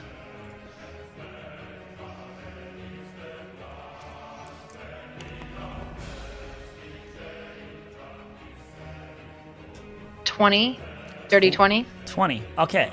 So with that, you actually free your left arm. You are still considered restrained because the right arm is still grappled right now. So you manage to free one of your hands, and the other one still is there, and you can't free yourself from it, but you are broken one of the restrained features. And that would be your turn, I take it. Anything else you want to do? Okay. Nope. So, at that point, the creature looks up at you, and with its other hand, it grabs onto its right arm, which is the one that has the chain that seems to... Oh, sorry. When you freed yourself from the other chain, the chain that was in the ground with its left arm went slack, as if the chains that it had propelled into the ground are connected to you. So then am I able to do anything else on my turn? Like, can I roll like a history check or like a Arcana check? Yes, I did the Arcana check, but You like a history check or something? You were allowed to struggle and attempt that, but your turn did end now, so retroactively I can't give it to you. But no, yes, that's fine. But I can do something like that, right? Yeah, Doma was doing it all over the place in the lake, so he was asking for cookies left and right, Evelyn. It was so long ago. I don't remember anything. So all right, a lot of running. So with that in mind, a lot of running. So yeah, so with that you're freed from one of them, and now with one chain bursting out of this rock to your right, this giant spired stalagmite. Yes, might. It's like 80 feet something, well, actually like 90, 100 feet tall this jagged structure happens to be, and a chain's grabbing your right arm and kind of pulling you to the side now. You see down below the chain devil, it grabs onto the chain that's attached to its arm and then begins to pull with its might onto that, and you hear it once again shout out to you. Do you speak Infernal? And you don't speak Abyssal either, right? Okay, good. So that means Elvish, Gnomish, Sylvan, Celestial. All good languages. Okay. Not Well, really I mean, bad questionable. But okay, so yes, you have no idea what it says, but it seems you swear there's like a, let's say, sadistic-looking expression on. You feel like he's probably taunting you. He's enjoying and reveling in your suffering. So as he pulls down onto that, you can make a strength saving throw, please. Oops, that's the wrong dice. Natural 20. All right. You do not move. You're stuck 80 feet in the air. You somehow manage to prevent yourself from being dragged down back into his melee range. And in response to you freeing one of your arms, the chain, it does dig into you still. You do take one slashing, or actually it's one piercing damage from the chain as it goes taut. It digs deeper into your skin. Not much. Would have been worse if both of your arms were still grabbed, but you freed yourself. At that point, the creature, seeing you struggling somehow with your magic... Oh, can you make a Constitution saving throw since you technically took a point of damage? You might lose your fly spell. 18 plus Gosh, 6. damn it. Is it even possible for you to... Like, if you roll a natural 1, do you still have a plus 10? What would your total be? My Constitution... No. What's your Constitution saving bonus? 6. So okay, there is an opportunity for you to lose the spell. Okay. Yeah. All right, if I roll really low, yeah. Yes, really low, but 4 or lower. Actually, 3 or lower. Okay, so only 15% chance, but it's possible. All right, so at the end of this turn, its turn at the start of round 3, you hear, at the deepest depths, it resides, waiting, scheming. My daughter, where does your confidence stem? And now your turn may begin. I can only do one of two things. So, and I have 2 options I wanted to, but I don't know what to do first. Oh, and people's positions got shuffled because of Kyle just... Yeah, welcome, Kyle. Okay. Welcome. Go ahead. I don't know if I can do that.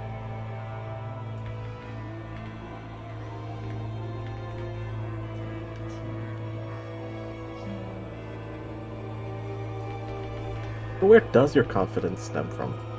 Fuck if I know, man. I think that's a very important answer you need. Well, I'm just trying to remember like what we talked about, like my backstory, and it's like none of that makes any, like none of it's triggering anything right now. Yeah, at the moment, at the moment, your mother did seem to say that what you were doing was not satisfactory. Obviously, it's not working, yeah but I just... What a history check.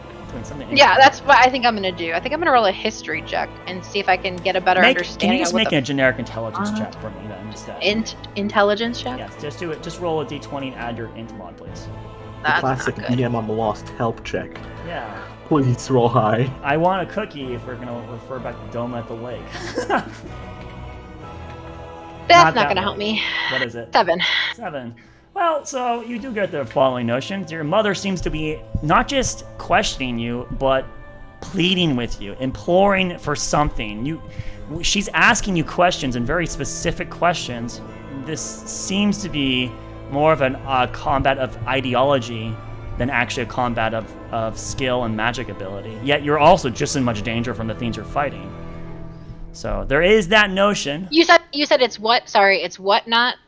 It is not only is it a combat where your life is on the line through conflict and your abilities through arcane, but it is also some kind of appeal to your ideology. So the last statement, to remind you, at the deepest depths it resides, waiting, scheming. My daughter, where does your confidence stem? Am I able to get a recap? Maybe that'll give her an idea of... I food off the front door.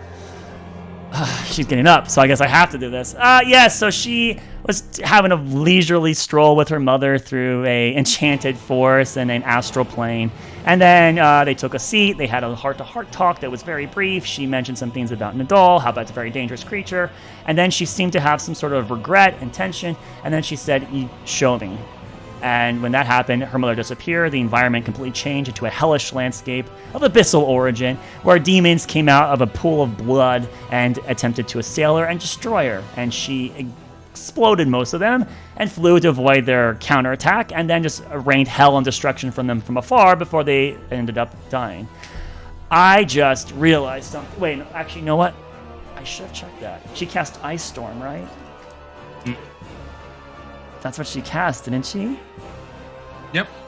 Oh shoot! I hope. Yeah.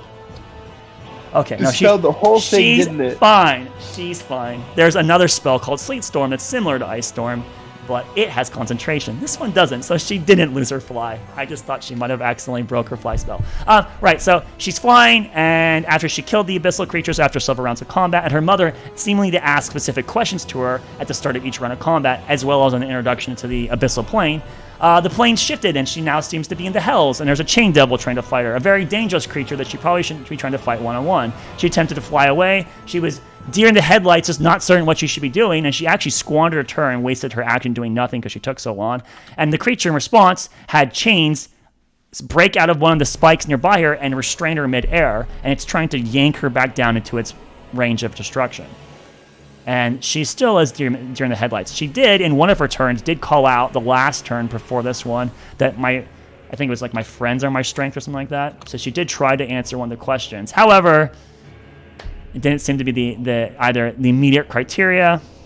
Since Evelyn's still not back, I guess I'll go through the questions or the statements that her mother posed to her for you, Kyle. Okay, before that, are we allowed to help her, or are we really want us to let her stew? Ideally, you'd let her stew, but people are. But Potato and some people are trying to. What do you call it? Toss her a bone. Bonus action pigeon. Is the metagaming pigeon. Metagaming pigeon. So, Ariel, is that you? Let's see. Right.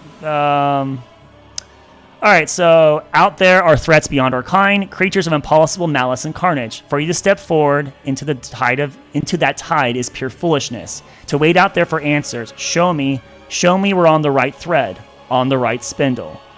Then she got warped to an abyssal hellscape. Then she said, denizens of the blackest black, of the darkest nights, they crawl forward in endless droves. What can possibly give you the courage to stand against their encroaching rage? And then that's when the creature spawned. She went through one round of combat. Round 2, overwhelming strength and brutality are their creed. How are you to stand against them? Went through a round of combat. Next round of combat, they seek chaos and ruin, spreading it to all corners of existence. What measures have you taken to hold firm? Round of combat. Next round of combat. Their endless hunger wears you down, my child. Evelyn, where does your strength lie? Round of combat. Next round of combat. How deep does your convictions go? Where does your strength reside? And then round of combat, she wins. Then the demons are dead. There seems to be a parting comment. No, that isn't the answer. You can't proceed like that. It will only be, and it trails off. She then has the landscape shift. That last comment was only after she defeated them. After she defeated them. And Evelyn made no comment at all. She never spoke out to her mother or anything nearby her. She just did the combat. That her mother gave the response, no, that isn't the answer. You can't proceed like that. It will only. Did she answer? Was this answer with her friends someplace in here? She did that. She does that in the next sequence. So now her mother or whatever seems to teleport her to a new location, and now this one is of the hells.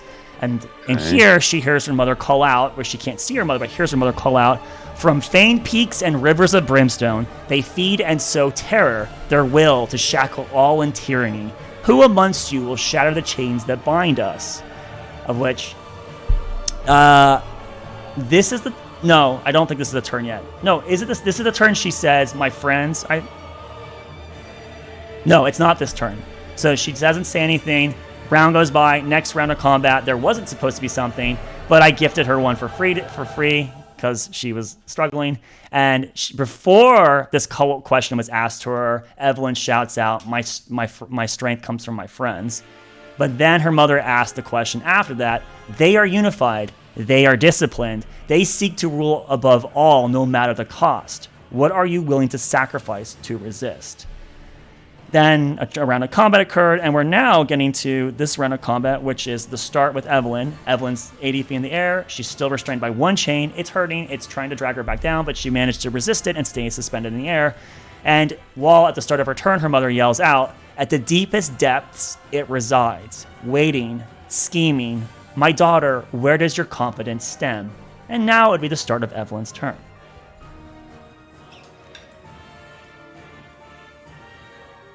Are we able to like puzzle through and help her think at all, or? I did it. Haven't been reprimanded for it yet. You haven't been reprimanded for it yet. You can't give the answer though. Hey. Well, Sorry, I'm I've muted. given The the only thing I wrong can think of at answer, this so. moment is just to sacrifice myself. I don't fucking know what the hell she's talking about. What are I you honestly willing to don't. give up? I have no fucking idea what she Myself. wants from me. What were the So- what were the three when we shifted planes? What were the three things that were asked again? 3 questions. Where does your strength lie? What is? When Yeah, you I'm gonna- shifted planes? Basically, Yeah, so she what's defeated all the inside of you? creatures and she shifted down to the hells, and so now with the chain demon, so with it's pulling her down towards Chain melee. devil. Yeah.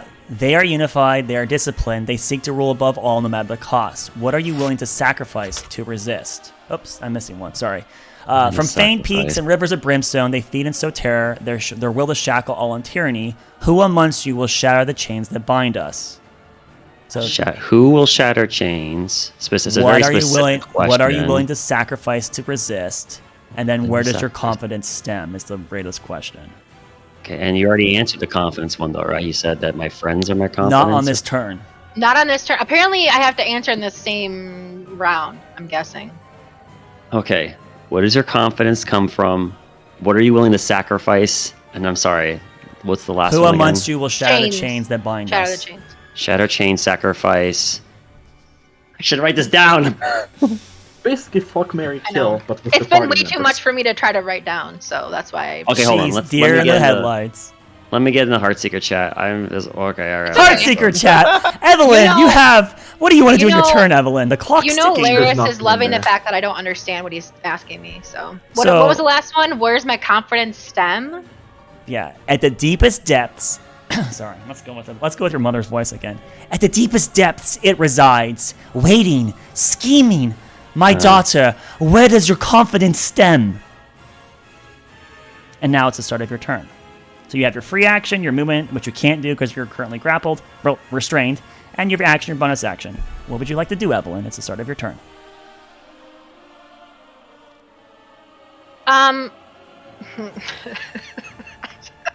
I'll just shout out. My confidence comes from my magic, and I'm gonna try to release the other shackle from my other arm. All This right, turn. go ahead and use your action to try to free yourself. My confidence is my magic, and then you use physical abilities. I'm confident. Yeah. So did you do? You're allowed to do an acrobatics or an athletics. What'd you roll? 18. All right, you are free.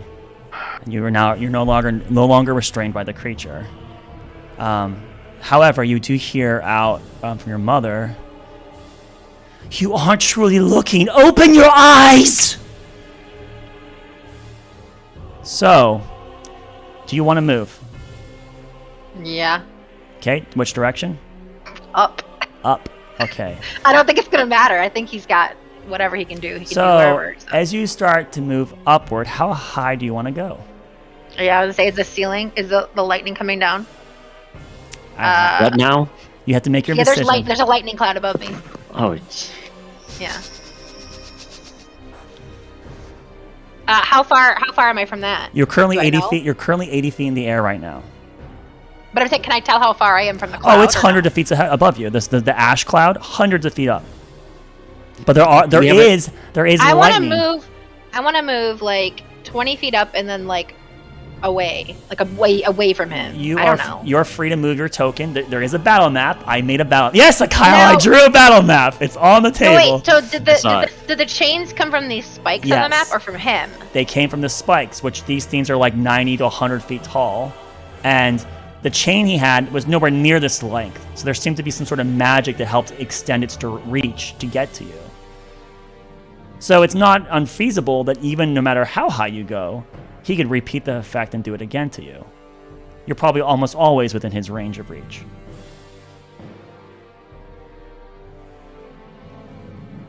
Oh, fucking. I don't even. Doesn't seem to be something physical. It seems like it's. No. And he It's did not mention it. physical, When I and first it's pointed in not- the chat, he said something about a thing of ideology. So it's. Well, it's not not physical about or magical. you. It's not about it's you. mental. It's got to be a mental thing. But what that is, I don't fucking clue. I have no clue. I don't think it's like a you thing. Where's your else confidence could it lie? be? What are you I- willing to sacrifice? These are all things around like community. Right, which is why I've been saying. Well, You said once. What's the what?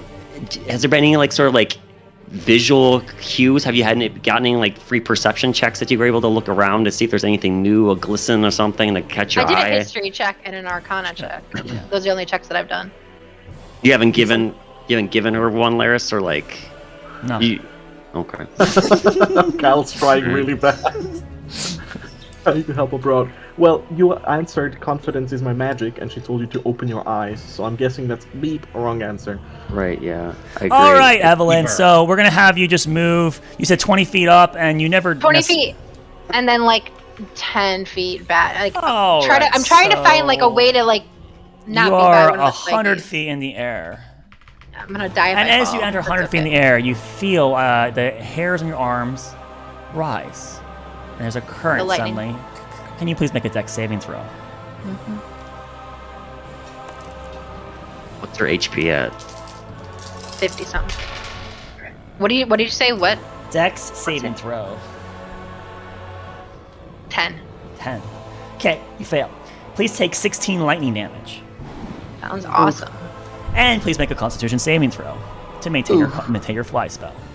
Oh god, don't drop. I'm gonna die. Oh yeah, I'm so dropping. What'd you roll? Guys, it has to be a 10 or 10. higher. It is 10 Mom's actually. never Your letting your me your home spell now. your spell remains intact. You said how much damage? It took 16 lightning damage.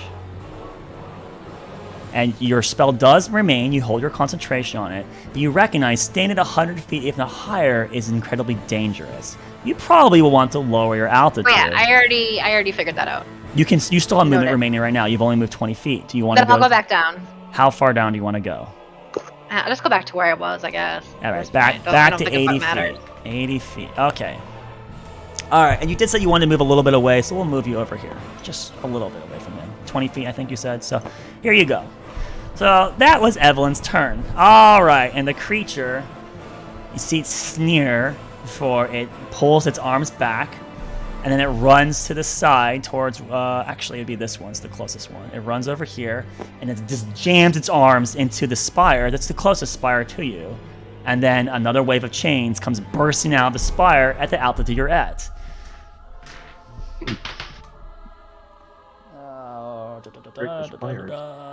That would be a 19 to hit. Shield. Shield. All right, lose the level 1 spell slot. You prevent the chains from hitting you. They bounce off as you kind of put your hands up in this bear. And you see 2 chains. They attempt to wrap around you, but they skirt off the side and sparks go past your face. Your hair being blown back by the momentum. The creature, seeing that, it pulls its arms back out and it looks up at you, recognizing that it did not restrain you. It's now the start of your turn. Or actually, it's now the next start of the combat. Evelyn, please! Please! You may take your turn now.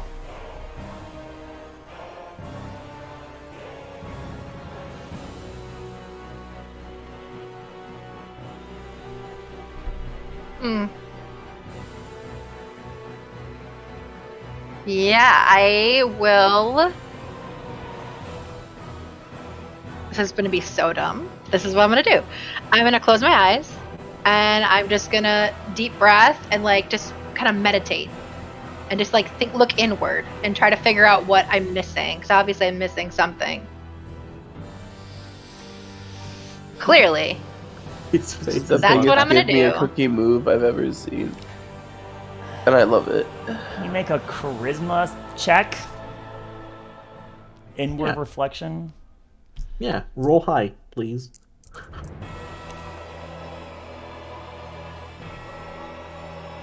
Straight charisma. 24. Can't get much higher than that. I'm aware, Kyle. She got a 19. Yes, I'm aware. Don't have to remind me how to DM, buddy. Well, Evelyn, your mother's questions. These questions are very specific.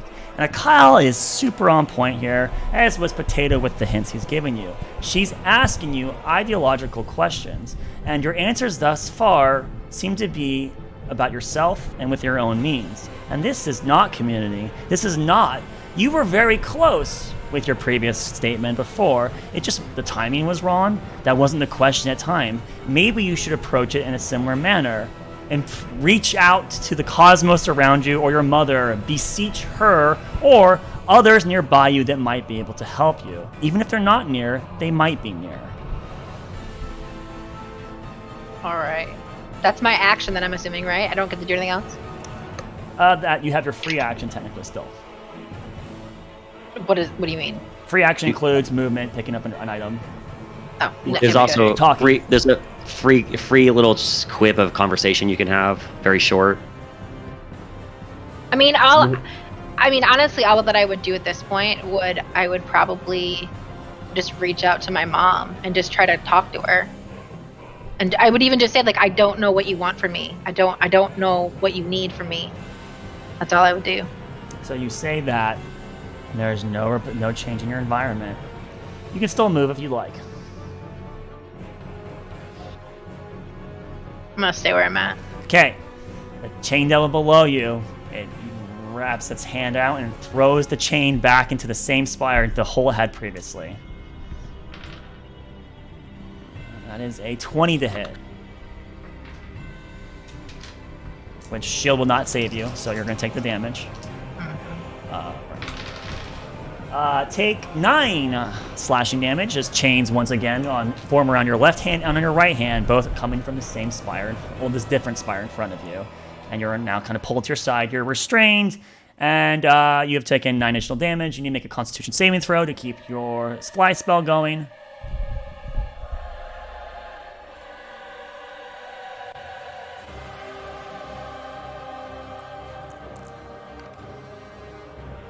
Natural 20. Okay, your spell keeps going. You are feeling really fatigued. I think you're bloodied now, if I recall correctly, or I'm estimating correctly. So, at the start of your turn, you hear from the heavens or around you, "That path is wrong. Do not follow in my..." And now, Evelyn, it's your turn. Do not fall in my... And it just trails off. Don't fall. Repeat letters, please. Don't fall. That path is wrong. Do not follow in my... Oh, okay. Footsteps. So, footsteps / path / she made the mistake. Evelyn's like asking for like a single person's help, and she's or something. Right. And then it's like, mom must have done something similar like that. It's not. Try to go it alone. Or like try to just... more. You need more people than just one.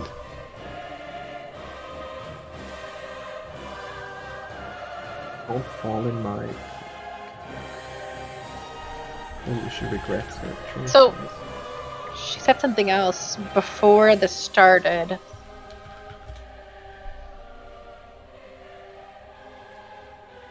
You tried asking for our help?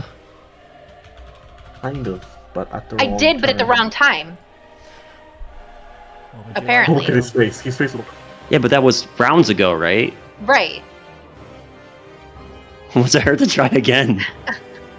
I guess I'll just call out to my party, my friends. I need help. Someone help me. I don't fucking know. Okay. Right. Maybe you have to ask for a specific person. Maybe you got to be like, I need in this situation. If I had a specific person, it'd be who can Robert. shatter chains? Okay. But I don't even know if that's what. I have no idea. Call to James the Chain Sharter.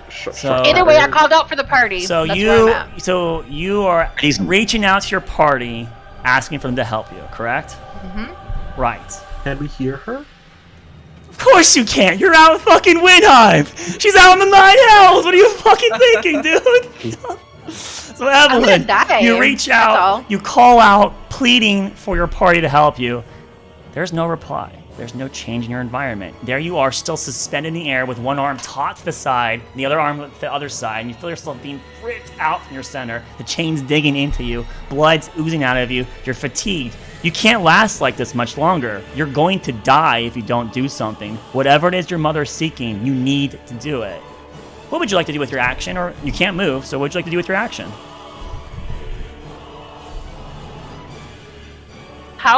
How wide is the battle map? Like these spires? How far is this? They go across? up 90 feet to 100 feet in the air. So they go But I up. mean, Oh, it's each square is 5 feet. So if you just want to approximate it, this one's like 14 squares away. That's like 75 feet away. It doesn't have sending, right? She does not. nope. Do you have any spell that's communicative? I have message. But That's it. That's not going to Message do is- much good. what are you going It's to a do with your cantrip. action?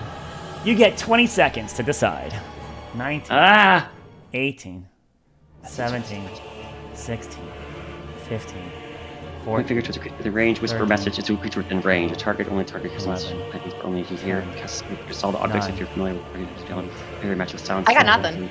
But 6, it doesn't have to follow a straight line. 5, Control I mean, 4, anything about 3, playing. Dimension door is the only thing I could really ever do 1. to get out of Your this. turn has ended. You are so shocked, and you just don't know what the answer happens to be. What Just answer? fucking kill me at this point. I don't care. Like, So I'm at done that with point, this riddle. the creature's I'm so turn done with it. the creature's turn starts. The chain devil below, and it looks up to you, and it's content that it's got you in its grab again, and it begins to pull the chains, and you feel the chains tighten, and they grab, and they begin to yank you down.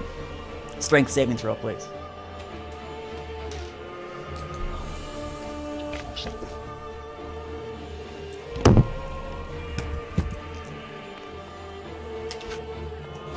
$11.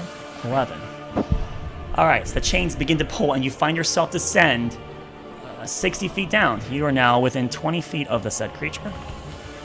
This also would pull you towards the spike. And oddly enough, as the chains pull, the spire it's in, the ground that's like connecting it, it goes down with it. The chains just break through it, pulling you down closer. They're obviously magical in nature, so it's not what physics would happen. It's got unique skills. And as you're pulled down within range of it, it smirks, and you hear it speak in your mind. Let's have some fun. And now at the start of the next round of combat, you hear your mother say nothing, but you hear something else instead. Get your hands off her! And you see over your shoulder a wizard with long gray hair and a blue robes, a familiar-looking old man, and he's casting a spell you've seen your party cast before, Dispel Magic. And the chains that are wrapped around you immediately shatter and disintegrate into dust. Baldric has appeared out of nowhere, and he's now on the ground about 60 feet to your side. And the devil turns over its shoulder and looks towards Baldric, who appeared out of nowhere and freed you from the chain effect. Baldric, can you please roll initiative? Can you also please subtract the spell slot used to... where the hell is Baldric? Cast a spell. Yes. What the fuck? Where's Baldric? That's a level 3. Okay, so I got rid of one spell slot. Yes. One level 3 spell slot is consumed. Okay. Yeah, I don't...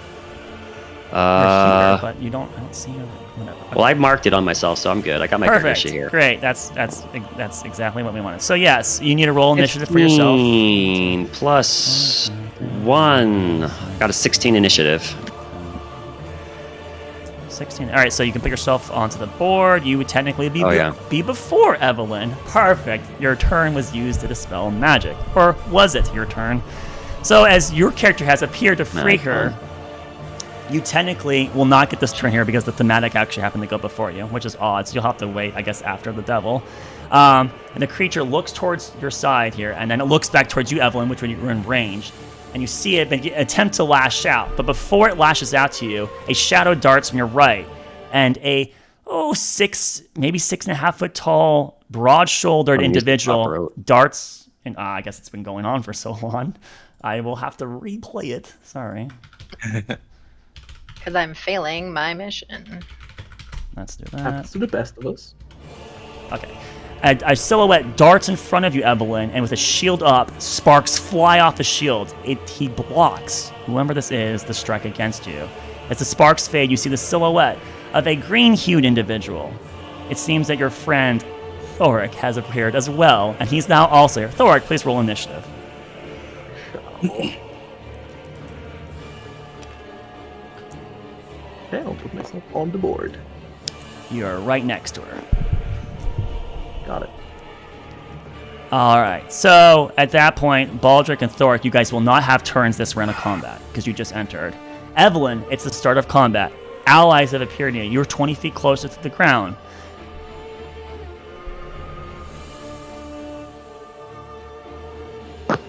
They didn't come from any specific spot, right? They just appeared. You weren't even paying attention to them. You were accepting your demise. You gave up.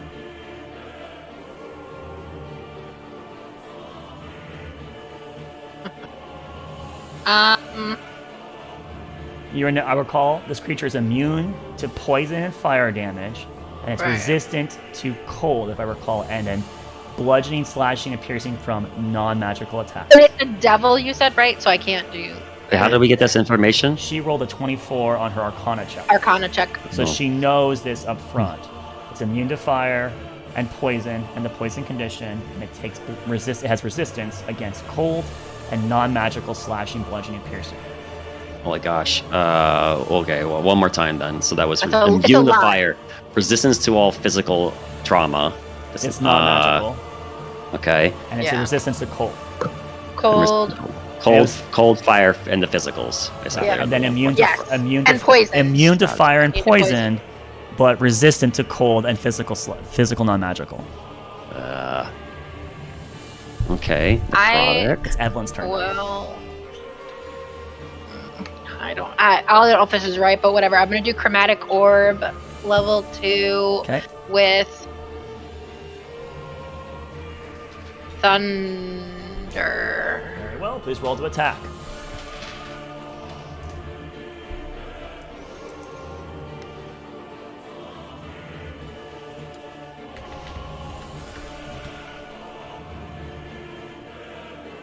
$19. That hits. Roll damage.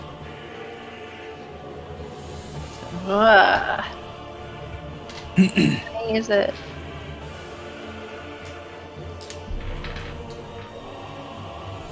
So level 2 would be 48? That's 48.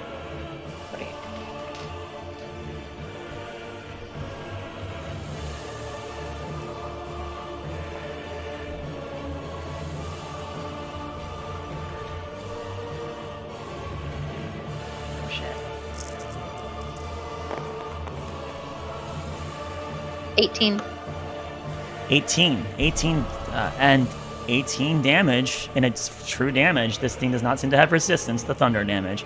Another orb, and you see like the air condense and like a shockwave. It strikes into it, and the creature, the part of the chains on it, and one of the chains snaps.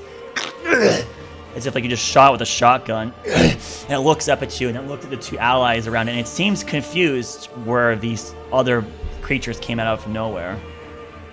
And now it's its turn. And it slashes out. 1 slash towards Evelyn, 2 slashes towards Thoric. With disadvantage. You're right. The first I have to do it separately. Okay. So I will treat the first 2 rolls against the orc as the disadvantage. You son of a bitch! That was a natural 20! I lost a natural 20! Shot it, son of a bitch! Alright, well, it might still hit you with the other attack, though. What is the plus here for this thing? Oh, that's really good. 17 to hit, Thoric, because the 17 hit you. Nope. Okay, so then the next attack will be disadvantage with your stupid OP claw. That's a miss, too. Alright, 2 attacks miss against you, and then 1 attack against Evelyn. That would be a 19 to hit Evelyn. I'll take it. Okay, take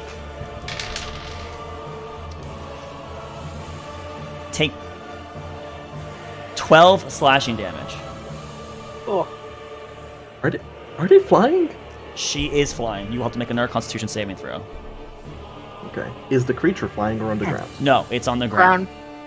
How much damage? 12. Not looking too good, are you now? Nope. All right. So at that point, that ends that turn, and there's no response from your mother. Baldric, you're up. Can you check the chat I sent you real quick, Laris?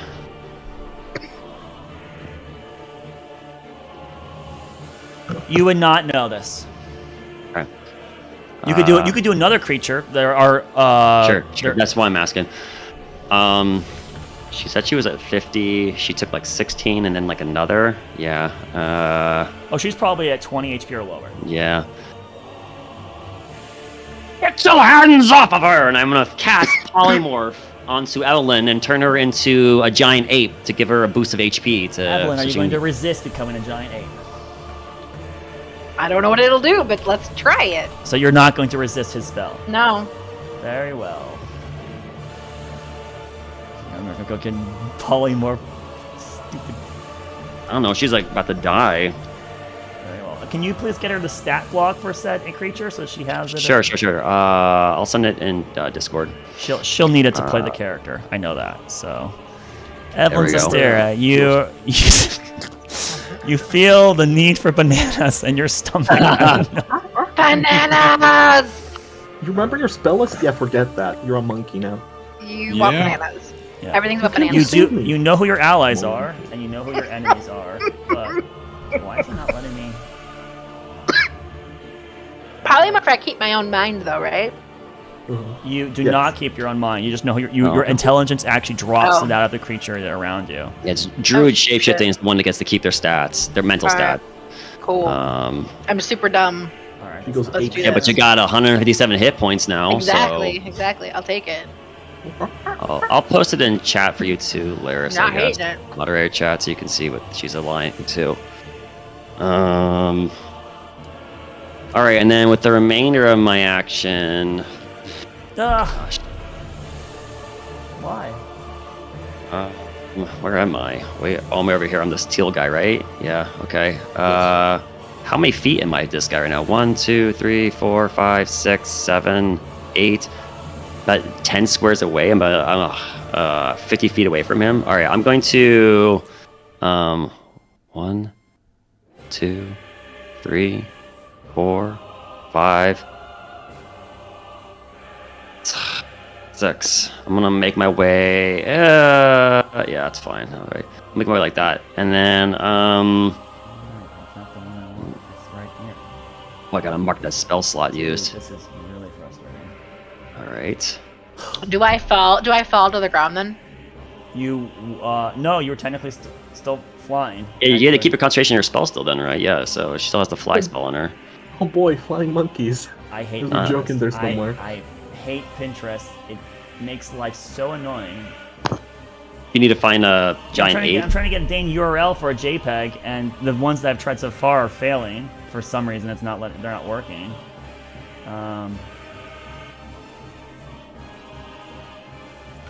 So this should finally be right. Thank God. All right, and it's a large creature, right? Or is it huge? Giant ape is a huge beast, unaligned. All right. 12 AC, 107 hit points, 40 speed, 40 climb. Yeah, but she's flying. Okay. Finally, sorry about the delay on that. All right, so you are currently flying in the air, Evelyn, and in your giant ape form, one of your big arms goes out and grabs onto the spire around you because you're not really intelligent enough to know what flying is anymore. So you instinctively like, I don't want to be up here. And there's like a tree-like rock next to me, and you just grab onto it. And one foot's down below, and you're kind of looking as you stare down below. Now is a giant ape with your huge 150-something HP pool. Bananas. How much do I know about chain demons? Everything that she has provided would be aware to you right now. Okay. All right, so Evelyn's gone. There's a monkey in her place that's flying in the air that's grabbing onto the spire. Roderick's turn ends. Evelyn's turn begins. Evelyn, you know that if you think to go down, you'll be able to fly down. Flying King Kong is terrifying. The race. So you what are my options here? Okay. Fly speed of 60 feet, so you can go down into melee with the damn thing, and then you can do your 2 attacks, which are high hit and high damage. I will do my multi-attack. All right, so we'll just assume that you stop. You are still concentrating unless you get attacked, but you go down into ground with it. So you're now on the ground, and you roll your 2 attacks. You get 2 slam attacks, if I recall correctly. I think they're +8 to hit. Attacks. It says +9. Oh, then add 9 to your roll. So roll 2d20s and add 9 to each one respectively. You got reach of 10 feet too. Yeah, but she's an ape. She's just going down and going ham. Well, I mean, but I got the 10 foot. What is happening? All right, so the 19 definitely hits. The 14, does a 14 hit? No, a 14 does not hit the chain devil. It strikes it, but the chain seems to just take the blow for it. All right, so you may roll the 3d10 plus the 4 or 5 damage strength mod, whatever it is. It was not a natural 20, no. But it could have been, I guess. Giant ape, a staple in Galewright Accord. We've been using that quite a bit lately. 15 damage total? Did you add your strength 15? Mod? No. +6. There's, yeah. So that's 21. Yeah. So 1 strike does 21 damage, but as I recall, it is resistant to that damage, so it's 10 damage is done to the thing. Yeah. All right. That's but all right. You strike into it, and it blocks one of the hits, but the other one comes into its left side, and the creature... Suddenly, things are not going so well for the sadist. All right. Your turn ends. Next up would be Thoric, my man. Do I recognize this creature or anything similar about them? Do I know shit about anything? You know what Evelyn has found out. You know its resistances. And the weapon that was given to you, the elemental axe of slaying, is on your person right now, and you are attuned to it. Is this an elemental? It's not. It's a devil. But it'll bypass his resistance. It still is an enchanted weapon, yes. Yeah, still. So, okay, there's an ape, there's the devil, my surroundings don't really matter. I'm gonna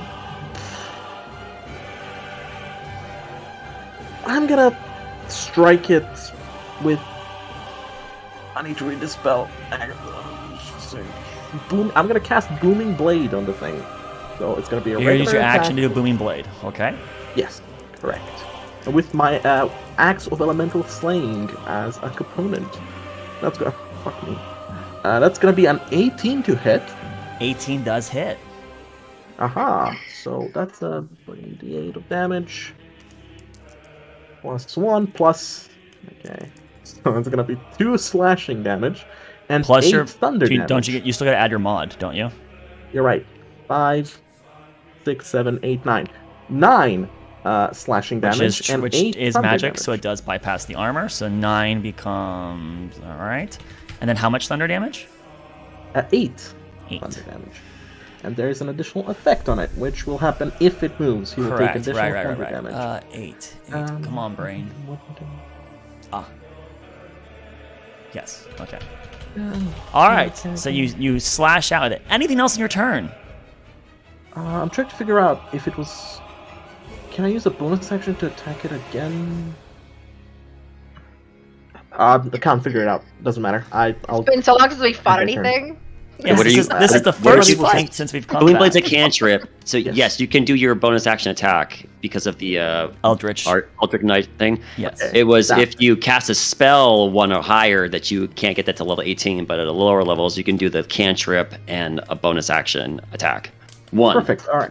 That is a cantrip and 1 bonus action attack for 14 to hit. 14 to hit does not hit. Anything else on your turn? I shall end my turn there. Okay. Yeah. So that's what I do. Each do be what I do. That's gonna be. Yeah, anytime you use your action to cast a cantrip, Yeah, you war can use one magic attack is as a bonus action. Yep. Okay. Yep. So your turn ends. All right. The Chain Devil's turn begins.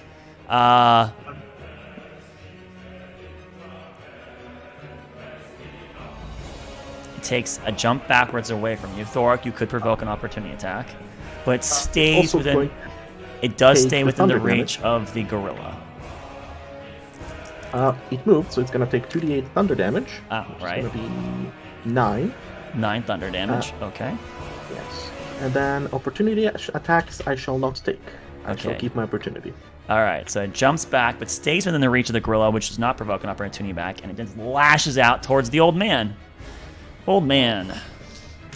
3 attacks against you. 2 natural 20s. Joking. And then a 13. Well, plus the 13. That's 21. 21 total. Sorry. 21 total. Yeah. 13 natural. So I don't think shielding's gonna save you here, buddy. So let's get the 2 crits out of the way.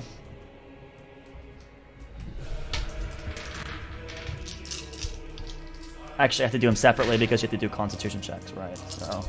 Yeah. What the fuck? 9 plus 7, 16, plus, I think it's 4 for this thing. Yes, 4. So 20 damage from the first crit. And you make a Constitution saving throw over 10 or higher to maintain your One second, let me minus the 20 hit points, so All I'm right. now down to 32. And then the second crit. Terrible. It's gonna matter. I'm just gonna 7 check. plus 4 is... Oh, sorry, it is 7 plus 4. Yeah, 11. 11 damage for the second crit. Really bad. 3 1s, 1 4. Me at 21 now. Okay. And then the other... Wait. What, the first one was 30-something, right? First crit? No, it was How much not is the 30. It was like 20 total. It was 20 total for the 20. first. Okay, so 25. let me roll my first concentration check for polymorph. Polymorph drops after the first Okay. crit.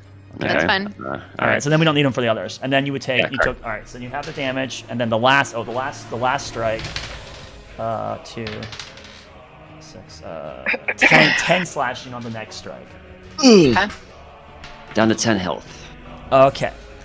And that ends the creature's turn. It is now top of the initiative. Baldric, you're up. Okay. 1 second, let me look at something. The ape is no longer ape, correct? Am I in yes. range with this? I am me with 21 hit points. You Okay, appear to be... Am I in melee with this thing, or is it like reach to hit me? I think he has reach. Looks like it has Doesn't a he? reach. Okay, so The if I chains lash out, and it's holding its ground where it is. two. Okay, is he restrained? No. Okay. I need to look at one spell real fast. Actually, good point. Sorry. No, he has become grappled. Good catch. Shit. Sorry, Shit. Kyle. Your character has become grappled. You cannot move right now. You're not restrained. You're grappled. Did you catch that, Kyle? Yes, I'm grappled, not restrained. Okay. I forgot it did that. I should opportunity attack him. I've been waiting my entire That's not life gonna for work. opportunity attack.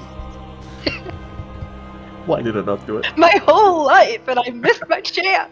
There's a really nice combo I have, but I You're thought it never would gonna attack have me. another chance either. It's never. You're right. If I Never gonna come again. If I up the polymorph, it doesn't get anything, right? You just use it a higher level spell slot. Okay, dang. That won't work either then. Okay. Ugh. How far am I away from Baldur? You are about 25 feet. 1, 2, 3, 4, 5. It's 30 feet away from Baldric.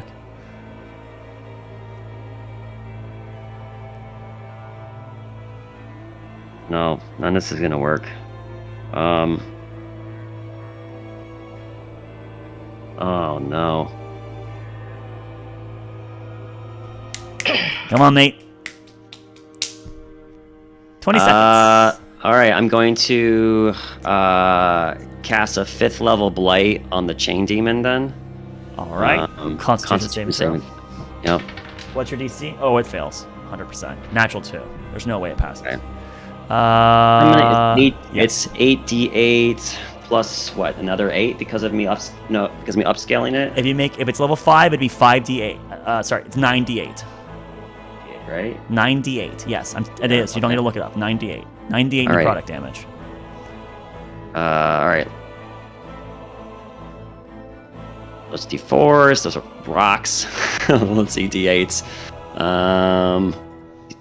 D8s. 1, 2, 3, 4, 5, 6, 7, 8. One more, because you need 9. Oh, thanks. Okay, yeah, all right. For a total of 46. 46 necrotic damage. He's Fuck, not Blight resistant to always necrotic is damage. so painful from you guys. 46? Yep. You're a boss. So you pull your hand forward and you twist the air like you're trying to grab at it and just yank its heart or tangle its heart to the side, and you just see a black orb from your arm down your fingers out to the creature, and it strikes into its chest, and you just see like half of its body twist, contort, the veins bulge out, and some of them pop and rupture, and blood just sprays out. But as the blood sprays out, it becomes ash and decrepit. And instantly, this creature, which was once looking mostly okay, becomes within inches of its life, and it stumbles down to one knee, and blood sprays out of its mouth through the chains that are wrapped around its mouth.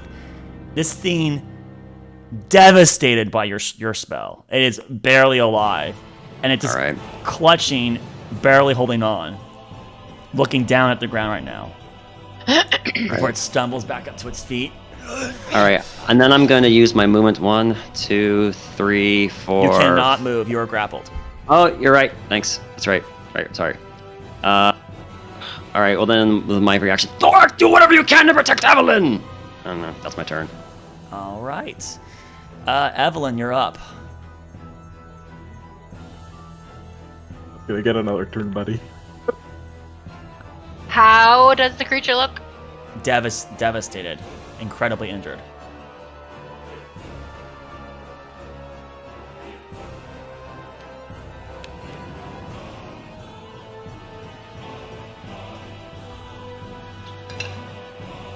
I'll go get water while you think. Heal? I don't even think my heal would work down here. Fuck me. You have health potions. No, I have healing word, but I'm not efficient with it, so I might as well, I guess, try to take him out. What levels? I think he's so low that like a spell that even if he succeeded on saving That's throw what I is was probably thinking about, just doing like a chromatic orb.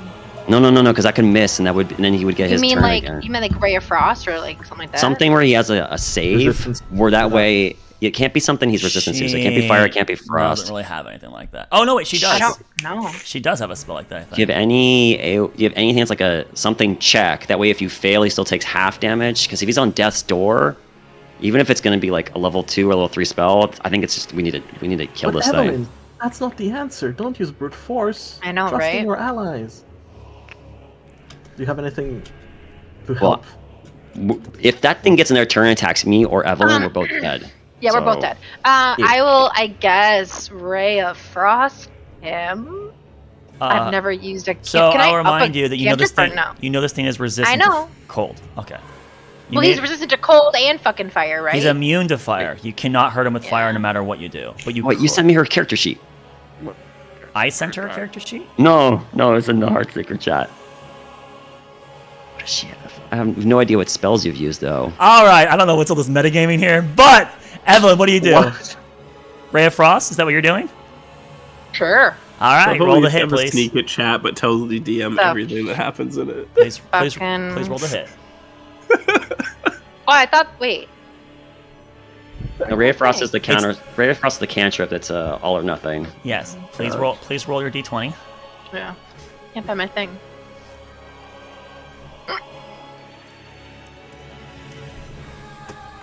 $19 plus 11. That hits. You may roll your 2d8 cold damage. It's 2d8, right? 2d8. No additionals.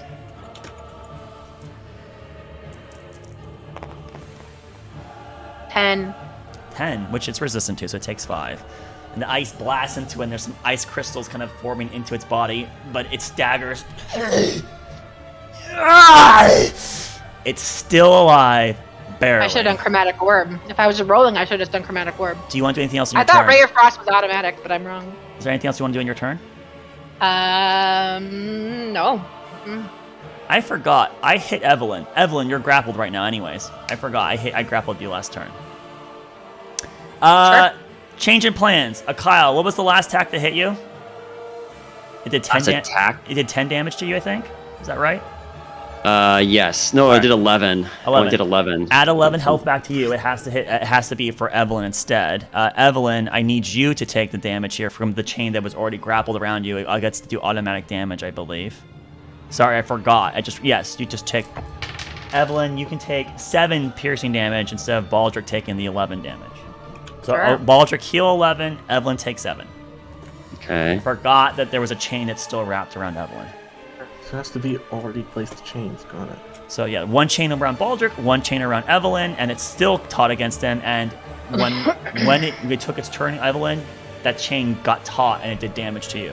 All right, Thoric, you're up. There's so many things I can do here. I could try to finish it off. I could try to cut off the chains, or I could try to protect one of you with a spell. It's looking devastating. It's looking like it's on its last It looks leg, like yeah? it's within an inch of its life. I'm gonna two-hand my axe of slaying of elemental things. Yes, 5. I recall Doma inquired last session, what did that item look like? And I did describe it, once. I can find it again here, just to let you know. Thoric. Axe of Elementals. I believe you did send it to me. A blue steel battle axe that carries the etching of a swirling wisps on the one face of the axe. So yes, you can two-hand it. It's one-handed. It's not a double-bladed axe. It's one hand, so large. Plenty enough to cut him. All right, so yeah. Your I'm gonna attacks. immediately Brand new whack and stick. booming blade on its face again. I'm just gonna roll. That's a 20 to hit. That hits. He's going to take. So 13 slashing damage, 1 thunder damage. All right. Anything else on your turn? Bonus action. Hit him again. 28 to hit. Okay. That Damage. probably hits. That's another 7 plus 8, 15 slashing damage. Mm-hmm. Anything else on your Action turn? surge. Action surge. Fucking Not needed, do as the creature was within an inch of its life anyways. And as you begin to go into a relentless slashing into it, the creature just takes it. Its back is to you, because it's looking more towards Baldric and Evelyn now. And as don't you you hack look away into from it, me. you hack once into the back of its neck, then you pull back and you hack a second time into the back of its neck, and the head just lops off, it twirls, falls to the ground, the body slumps, and the chains that are wrapped you guys just kind of slack, and they immediately fall to the ground, and you're both free from the attacks.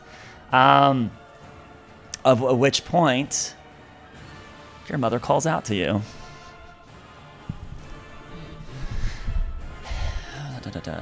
Oh, sorry, not your mother does not call out to you. Actually, a bolt of lightning seems to strike underneath the clouds and strikes one of the spires nearby, and it blinds the environment. Everyone shields himself and is temporarily blinded from the giant blue light illuminating the environment, blinding the landscape. The ground begins to quake, and then a massive the ground then quakes as massive eruptions of lava spew upward before collapsing down towards you, Evelyn, threatening to engulf you. You shield yourself before you feel an intense suction yanking your center being. A wave of tremendous force propels you backwards, and the hellish world smears into thin lines of red and white light. You feel something infused into you as this yanking happens. Kyle, how many 4th level spell slots and 5th level spell slots did you have remaining? Okay. I had 2, 4, 1, 5. Evelyn, you may add 2 level 1 spell slots that you've previously expended and 1 level 2 spell slot that you previously expended back to your list. Say that again. How many? What? You may restore 1 second level spell slot and 2 level 1 spell slots. Thoric, your action surge was still available before the creature was demised, even though you were about to use it. Evelyn, you may restore a 3rd level 1 spell slot if you can. So total, 3 level 1 spell slots are brought back, and 1 second level spell slot is restored to you, Evelyn. Alright, thin lines of red and white light. The red colors wink away and are replaced by nebulous blues and violets. You suddenly come to an abrupt halt and find yourself standing on a large, floating rock in space. The surface you're on appears to be near the center of a massive crater. The ground a dense concoction of powdered rock. This asteroid is accompanied by dozens of others hundreds of feet away, some rapidly spinning while others twirl slowly. An object in the starry space seems to stand out to you. Off in the distance, a massive, dark blue spherical ball of liquid seems to pulsate while suspended in that point in space.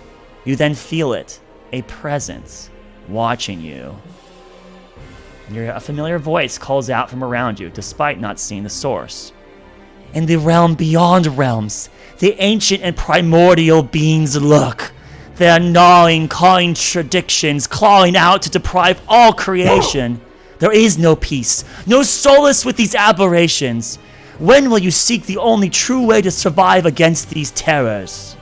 A flickering of shadows draws your gaze down to the ground as your ears pick up on the wriggling, writhing of slithering entities. Across the surface you see dozens, if not hundreds, of worms and maggots crawling together, their bodies intertwining, forming into a congealed mass that slowly takes a form of a humanoid shape. The parts that make up this host appear to struggle to hold firm, occasionally some of them falling off as new ones worm their way outward. Suddenly, as if a bone ejected from its forearm, a staff appears into its hand, and the creature grabs it as orbs of light begin to take shape as it prepares to attack you. Alright, so Evelyn will move you over here. We'll go ahead and move these guys down yonder. We'll delete the Chain Devil because that's no longer needed. We'll delete this table since that's no longer needed. Pop! There's a 3rd map. And there is a 3rd map. There's a 3rd map. Whoa! Evelyn, you're here This in is the what you middle. get for insulting his battle maps. Literally. Hat trick. And Evelyn, about 30 Three of feet them. away from you. I love the swirls though. Like it makes it so much worth it. I really tried on the art here department. And I am not going to do this every time, okay? But for this scene, I really... Every time! No. You need a battle map every time! Definitely not. Definitely not. Every time. Ooh, not good for Okay, so I'm sorry. What did I hear? And what am I looking at? God damn it! Really, I have to A repeat myself. spear and a Jesus. That looks terrifying. It's a staff. Yeah. Alright, so this guy's Or staff, right? It's a maggot wizard for all intents and purposes. Yeah, he's got orbs of light flowing in one hand, a staff in another. That's not good. All right, so at this That's what point in reminds me of Jack time, of Blades. as you come into this point in time, right? You see this creature before you, and it seems to be responding faster to you than your reaction. It actually rolled a natural 20 and is ready for combat. So on the start of its turn here, Evelyn, with you at death's door,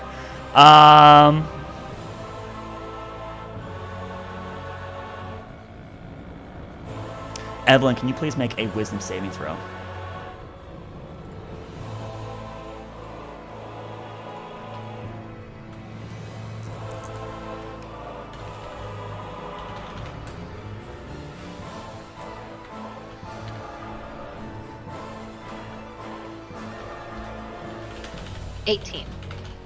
Wait. Yeah, 18. All right. With that in mind, you feel your muscles tense and constrict. Whatever is ahead of you is terrifying. It's insane, and whatever it is, it means ill will, and your body stiffens, and you can't move, and it's hard to draw a breath. And you manage to free yourself. You are not restrained by it, and the creature kind of cocks its head. As it turns its head quizzical, you see a slew of just maggots fall off its face before new ones kind of worm out of its eye sockets and take the spot of the previous location. And you all have ever seen Nightmare Before Christmas, the Oogie Boogie Man? That's what this thing is like. So, Evelyn, it is now your turn. So, at the start of your turn, yes, you are free to do what you wish to do. What would you like to do? What am I to do? Like, what was her hint or whatever in that last bit? Her previous comment: in the realm beyond realms, the ancient and primordial beings lurk. Their gnawing contradictions clawing out to deprive all creation. There is no peace, no solace with these aberrations. When will you seek the only true way to survive against these terrors?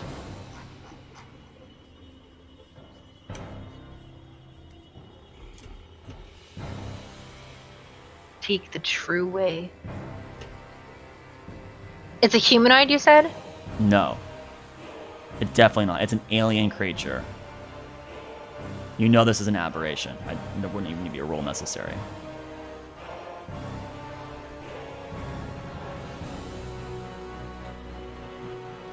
You know what? Let's do this, actually. Let's center you guys better. There.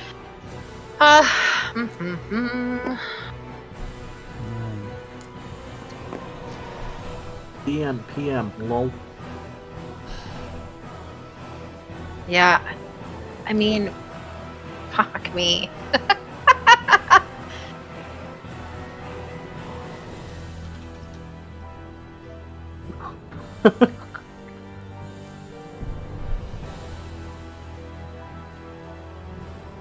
I guess I will. Me. You have your free action, your movement, your action, right. Your bonus action. And how far is she from me? It, not she. It. Yeah, 30 feet away. Is there anything else in the environment that I can see, or is it just the... You're on some giant floating asteroid. It's large enough that it's definitely probably in the ballpark of at least a mile in diameter, right? So you Gotcha. So it's not like you can like run to the opposite side and take cover. It's a very large asteroid, and there are tons of these, dozens, hundreds actually around you, but most are like hundreds of feet away.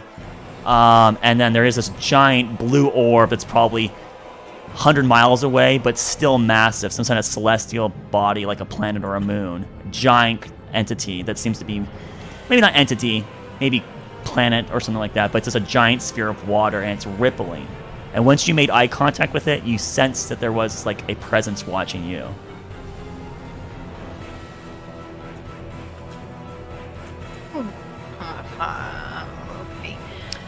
Free action, I probably can't. Bonus movement. I can't call out for something and cast, right, though? Absolutely. Free action, okay. Action, bonus action, movement.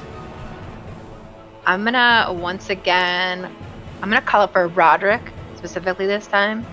Roderick, help me! And then I'm just gonna cast fire. Let's see. A fire bolt at... Can I upcast a cantrip, right? You cannot. No? Okay. I'll just do... You get 1 level 3 back from the action surge. I did, didn't I? I'll do fireball. No, she got 1 level. She got 3 level 1s and 1 level and 1 level 2 back. Actually, then no, that I won't do that. No. You made my level 5 be a level 2. You made my level 4s be a level 1, and you made his action surge be a level 3. Yeah, I thought there was a 3. No, I'm pretty sure, because I was like, why is his action surge better than my spell slots? slots? It's not better than your spell slot. It's level 1, because I thought, why is my action surge only a level 1 spell slot? So what it should be is an action. Every action surge was a level 1 spell slot, and every 4th level spell is a 1 level spell slot, and then every 5th level spell is a 2nd level spell slot. Yeah. Okay. So no, she does not get a 3rd level spell slot from an action surge. I'm gonna do Chromatic Orb level 2 with...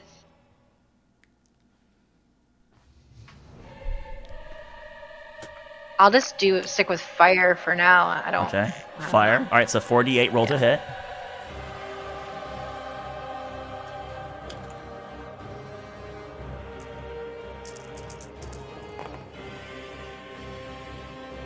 (22 plus 5 with my modifier, right?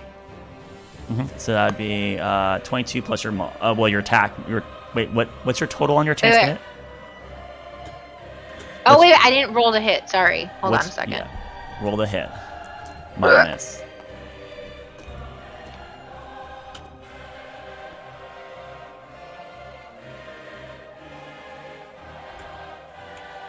$23 to hit.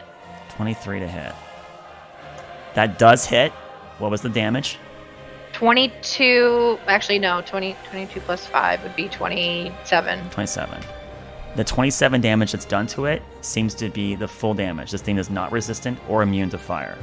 So you free yourself from the held person or whatever it did against you, and you as you kind of like picking yourself back up, you just push your diamond towards the creature, and the beam strikes into it, and you see that the loose-looking clothing it has is not actually clothing. It is instead silken maggots that are just slightly different than the others, and they just get engulfed in flame. And you hear, even though you can't quite hear it, you almost feel a scream coming from these hundreds of entities being burned and incinerated. And as they fall down as carcasses collapsing onto this very sterile environment, new ones come out. The creature did seem pretty hurt by your attack, but it's not bloodied. Anything else in your turn? No. All right. Actually, I'll move. Okay. Not that I think it will help me. You made a battle map. Use it.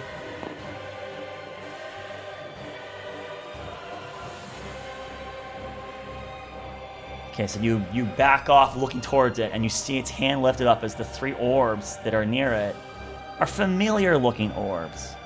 One of your colleagues casts a very similar spell, though he only can cast 2 of these. This seems more advanced than him and is able to cast 3.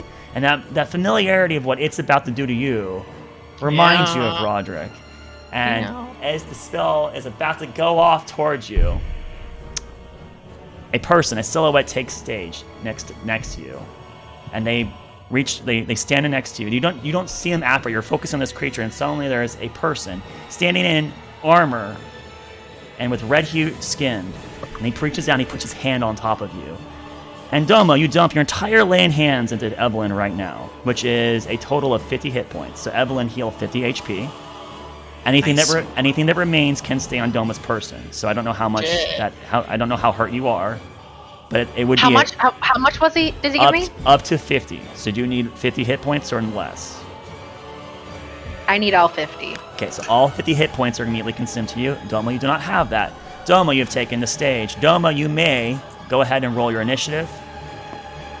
Let me delete my lay on hands. And then at that point, you've laid enhancer. The orbs begin to gestate, and as it's about to fire the shots off, a white blur darts to the side and enters into melee with the creature and delivers a series of strikes. And the thing dodges to the side, trying to parry and remove itself from this blurred white lightning that appeared out of nowhere. A call, you have taken the stage. Feel free to go ahead and roll initiative as well, please. White lightning. A call, you may go ahead and make 4 attacks, as it's assumed that you are doing flurry of blows on your introduction. Your feline agility is also assumed to have been used upon entry of the combat. All right. So let's see. That would put me at a 9 initiative. Okay. Wait, actually 11. My bad. So boom, and then here's my. Gotta do my flurry of blows. Get all the dice out. Ba-dunk, ba-dunk, ba-dunk. Yeah. So we got. Whew. They are all. So I've got 3 that are above 20, and then 1 that is 12. 12 misses, but the 3 others hit. Okay. And so, being the occult that I am, I'm going to deal the 8 damage, 11 damage, 15. And 9 damage. 28. Okay. And I'm gonna dump. I'm gonna dump 3 ki. I'm gonna stun it. Okay, your 10 stunning strike. So first strike. Basically, I'm gonna do it 3 times until it stuns, or less if it's stunned. Okay. Get it. It passes all of them. I think your DC is 15 or 16. DC is 15. Yes. Yeah, its lowest roll was a 17. Blasted. Okay. Blasted. All right, so you tempted it, but as you strike, there is something you recognize that as you hit these key points, this thing probably is stunnable, actually, but unfortunately, it just is very unique in its constitution. I gotta get my hand in there. Right. Gotta get to its core. So a bunch of these little slugs and things get blown off, and there's these holes where they Terminator 2000 seal back up, right? With new maggots. All right, so that covers your guys' introduction. You do not get to participate in the next round of combat. It would now be this creature's turn. Despite you in melee, it sees Evelyn. It's going to shoot 2 orbs at Evelyn, and 1 orb will be shot at. Can I At counter Doma. spell? What's he? Absolutely. Would you like to counterspell the cantrip? Oh, with a cantrip? You can still counterspell it. It's a spell. Yeah. It's a very powerful cantrip. Yeah, I'll counter spell. All right, the spell does immediately stop. So the 3 orbs, as he looks towards you, 2 orbs begin to fly towards you, and 1 goes towards Doma. All 3 are barraged, aimed at you, the 2 of you, and you just hit your hand into the spell. All 3 orbs kind of get twisted in like a little black hole and disappear. All right, lose the level 3 spell slot. And the creature looks up, looks at its hand, looks at you guys. All right. Then that would be now Evelyn's turn, because Doma does not get his first turn because he immediately enhanced. Evelyn, what would you like to do with your turn? I'm going to... What do I have left? Fuck me.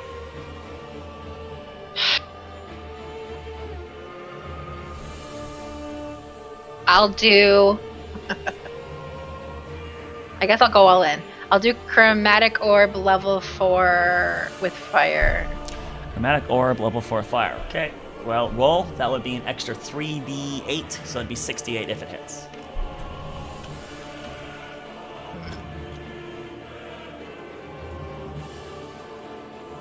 What's your chance to hit, or total to hit? 18. 18 does hit. Rolled a 68. And what was the damage you chose? Fire. Right. Here, yeah. 68. Woof. Gosh, that's a pretty heavy hit.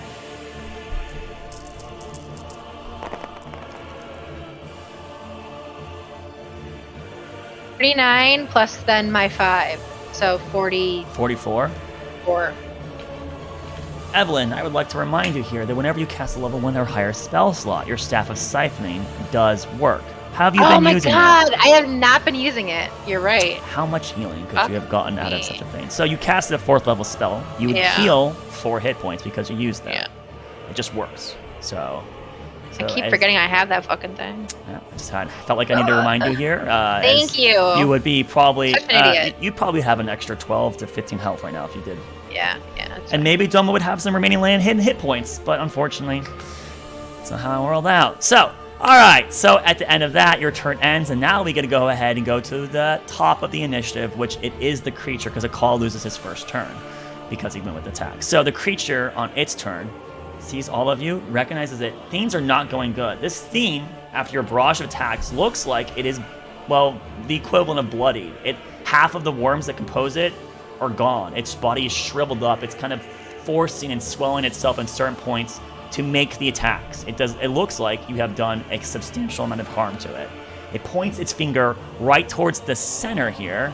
Actually, nope, it repositions yonder here to be on the other side of a call. And it's going to point about 60 feet away. So 1, 2, 3, 4, 5, 6, 7, 8, 9, 10, 11, 12. So here, where it would be exactly within 60 feet of a call, but not within 60 feet of itself. And as it points its finger over there, a reminiscent sight to Doma and Evelyn appears. A call would not be familiar with this, but the two of you guys see a giant necrotic explosion erupt into space. Can I please have the 3 of you all make Constitution saving throws? This is magic damage? It is magic damage. Then me and Evelyn get it halved. We have an advantage. We have a real advantage, I think. No, you would not have advantage. But Doma gives it resistance to magic damage from all sources. Sorry, it's also a saving throw. You get too, a right? +5 to your saving throw. So too. the creature pointed to a point 60 feet away from it and made a 60-foot giant necrotic explosion. It cast Circle of Death, is what it did. Okay. And you are in it. You do need to make a con saving throw. Okay. I think it's con. Let me double check, actually. It might be dex, actually, now that I think about it. So hold your horses. Dex, I'll be safe. Nah, Circle of Death's going to be con. I think it's con, right? But I will double check. It's not a spell I normally ever get, so it just happened to have it. Or not just like happen to have Constitution saving throw. Got it right here. Okay, Constitution saving throw. Yeah. So then, yes. So, AD6. Akal, what's your Constitution saving throw? Con saving throw is a 6. You got the +5 from the aura from 11. Yeah, you got. No, Wait, no, he's way not too far within away from me. Oh, okay. He's So also I level get 10 it. You said paladin. Yeah, you get the +5 to your saving Okay. throw. Okay. Remember, that's only a 10-foot square. Good thing you're right next to me. Oh, it's D6. It's D6. It's not. Damn. I thought it was 8d8. Unfortunate. All right. Oh, so yeah. the call failed. Evelyn, what'd you get total? 15. Improvise the spell, 88. A 15 total. So you rolled your con saving throw with. It was 10 plus then the 5 from Doma. You rolled a 10? No, I rolled a 4. My con save was up to 10 then. My con is +6. Oh, okay, yeah. Then you would And fail. then his 5 So is you're gonna 15. take full damage, but you'll get resistance from Doma's other aura. And then Doma, what was your con saving throw? A 24. Doma, you pass. You will take half, and you'll half the half. Okay. Yeah. All right. Resistance paladin. Gotcha. Oh, do you All right. like it? It's going to be 26 necrotic damage to Akal, 13 necrotic damage to Evelyn. Sorry, how much damage? 13 after your resistance. So just subtract 13 health, Evelyn. And then Doma, you would take 6 necrotic damage. So there you have it, giant. When you see just a wave of the compacted asteroid dust explodes outward, and it kind of blinds you all for a moment. And as it settles, your body steen, and its turn ends. Circle of Death been used. Okay, and now the next person's turn would be Doma. You're up. How hurt does Evelyn still look? I'm at 55. I would have been nearly dead. I had 14. She looks like so she's generally okay at the moment. I'm good. I'm good for now. I want to check the range on something. I'm pretty sure I can do it. Are there the squares? 5 feet a square. Okay. I just searched that and clicked the first thing. That is not how that works. There it is. What's the range? Yeah, okay. He's right by someone who can stun him. You know what I'm gonna do? I'm gonna moonbeam him. All right, so you move closer to be within 60 feet to moonbeam the thing, or 180 feet. Moonbeam doesn't have 120 feet. All right, yeah, fine. Moonbeam exists. All right, wow. It's why you hate moonbeam. So a 10-foot area. We'll just pretend it's. Wow. Let's get all the good spells out in one round. We got Fireball. We got All right, Necrotic so you Explosion. cast Moonbeam and you hold your turn next to Evelyn, or do you want to move? I hold my turn next to her. Okay. I prepare my move to move with her if she moves. Can I prepare my movement? You cannot do that. You can hold your action. You cannot hold movements or bonus actions. So your action's Moonbeam, and then that's it, unfortunately, yeah. All right. Yep. Okay, so a giant column of light, 60 feet tall, appears underneath the creature, and you see it kind of starting to singe into it as it looks out at all of you. It doesn't have eyes. There's these holes where there are indents where there would be like eye-like sockets, but there are no eyes. All right, its damage will be done on its turn. Evelyn, you're up.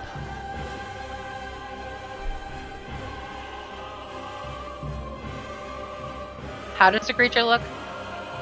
It's bloody, equivalent. It is still a very dangerous creature. I just cast a very high-level spell.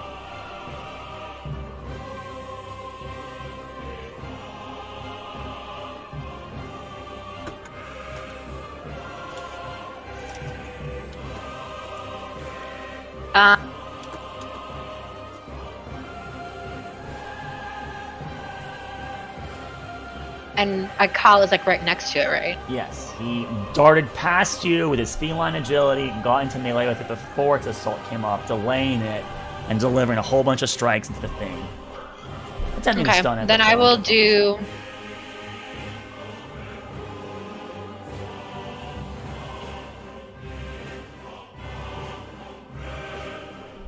Chromatic Orb at level 2.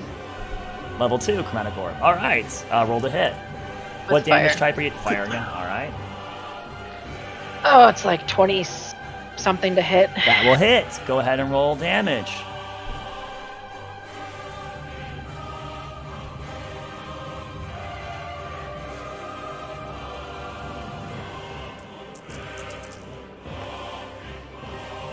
$17 plus 5. 22. 20, yep.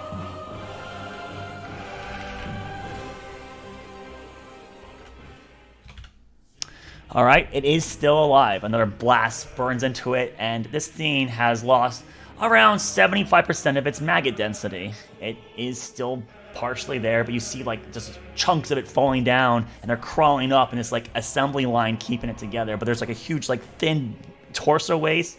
The remaining maggots are basically really trying to keep the arms available and like the neck. And the neck is not the neck, the head. The neck is like super thin too. Basically, the bridges are so thin now that this thing, under any more duress like that, will probably finish it off.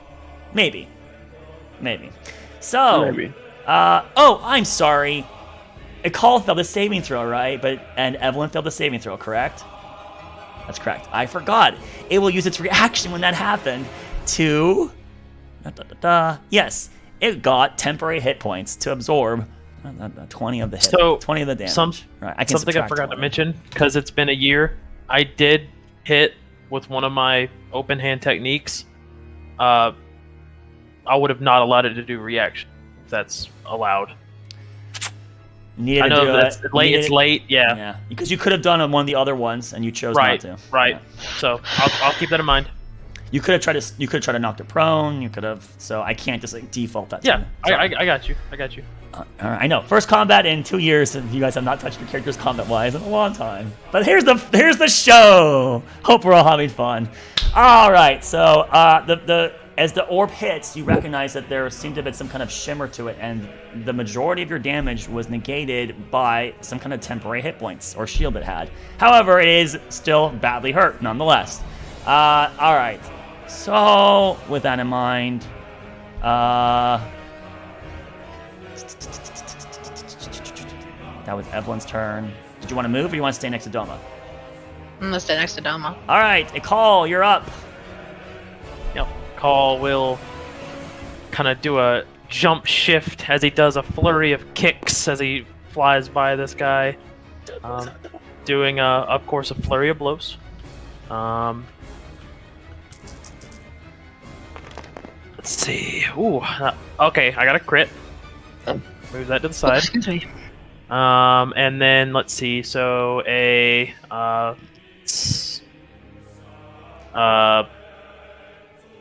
math. 17. Hits. A 15 Misses. and then that misses as well. So so he said 2 misses. Yeah. Correct. Yeah. Okay, so the crit. Are you differentiating which ones are the flurry of blow ones and which ones are not? I generally go from left to right. So these are the actual hits. So these would be the flurry of blows. They are misses. So the flurry of blows will not hit. Okay, got it. Right. So these are just the normal ones. Double dice. I need another d6. I can't copy. I can just pull one. Where is it? There we go. And then let's roll damage. So that is 8 plus 5. 13. Okay, 13, and then 9, and then 2 stunning strike attempts on the hits that were successful. Okay, all right, yep, and you will now do 2 stunning strikes against a DC 16. Hey, it passes, but it fails one. It is stunned. Okay. You see its body kind of lock up, and it's just like looking at you. And even though you can see its like body lock up, there's still like moving and writhing on its face. And you swear a call from your closer perspective, one of these like worms kind of just like swells up as an eye briefly peers out of its mouth before it swallows back into its body.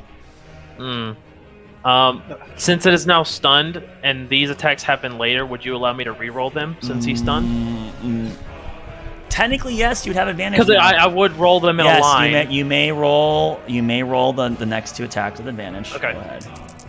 So this would be the next attacks. Failure and a hit. Okay. Add the 10 more damage that would do. 10 more damage. All right. Wow, this thing is now looking very much on its dregs, and with stun, you guys pretty much have it accomplished. All right, so with that in mind, your turn ends. It would now begin its turn. And no reactions, by the way. It can't do anything. It's stunned. It's stunned anyway. The stun ends at the start of your turn, so you guys have a paralyzed opponent. I forgot. It burns. You're correct. It burns. It makes a con saving throw. 17. What's your DC, Doma?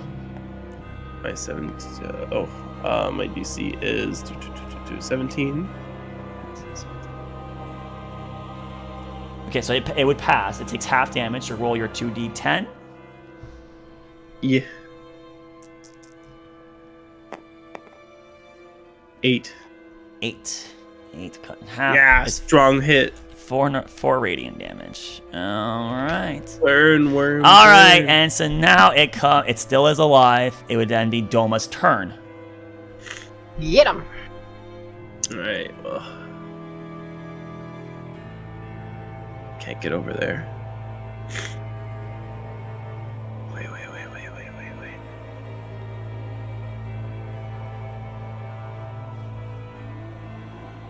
I forget. Did we establish if you can Holy Smite crossbow bolts? You cannot. It has to be a melee attack.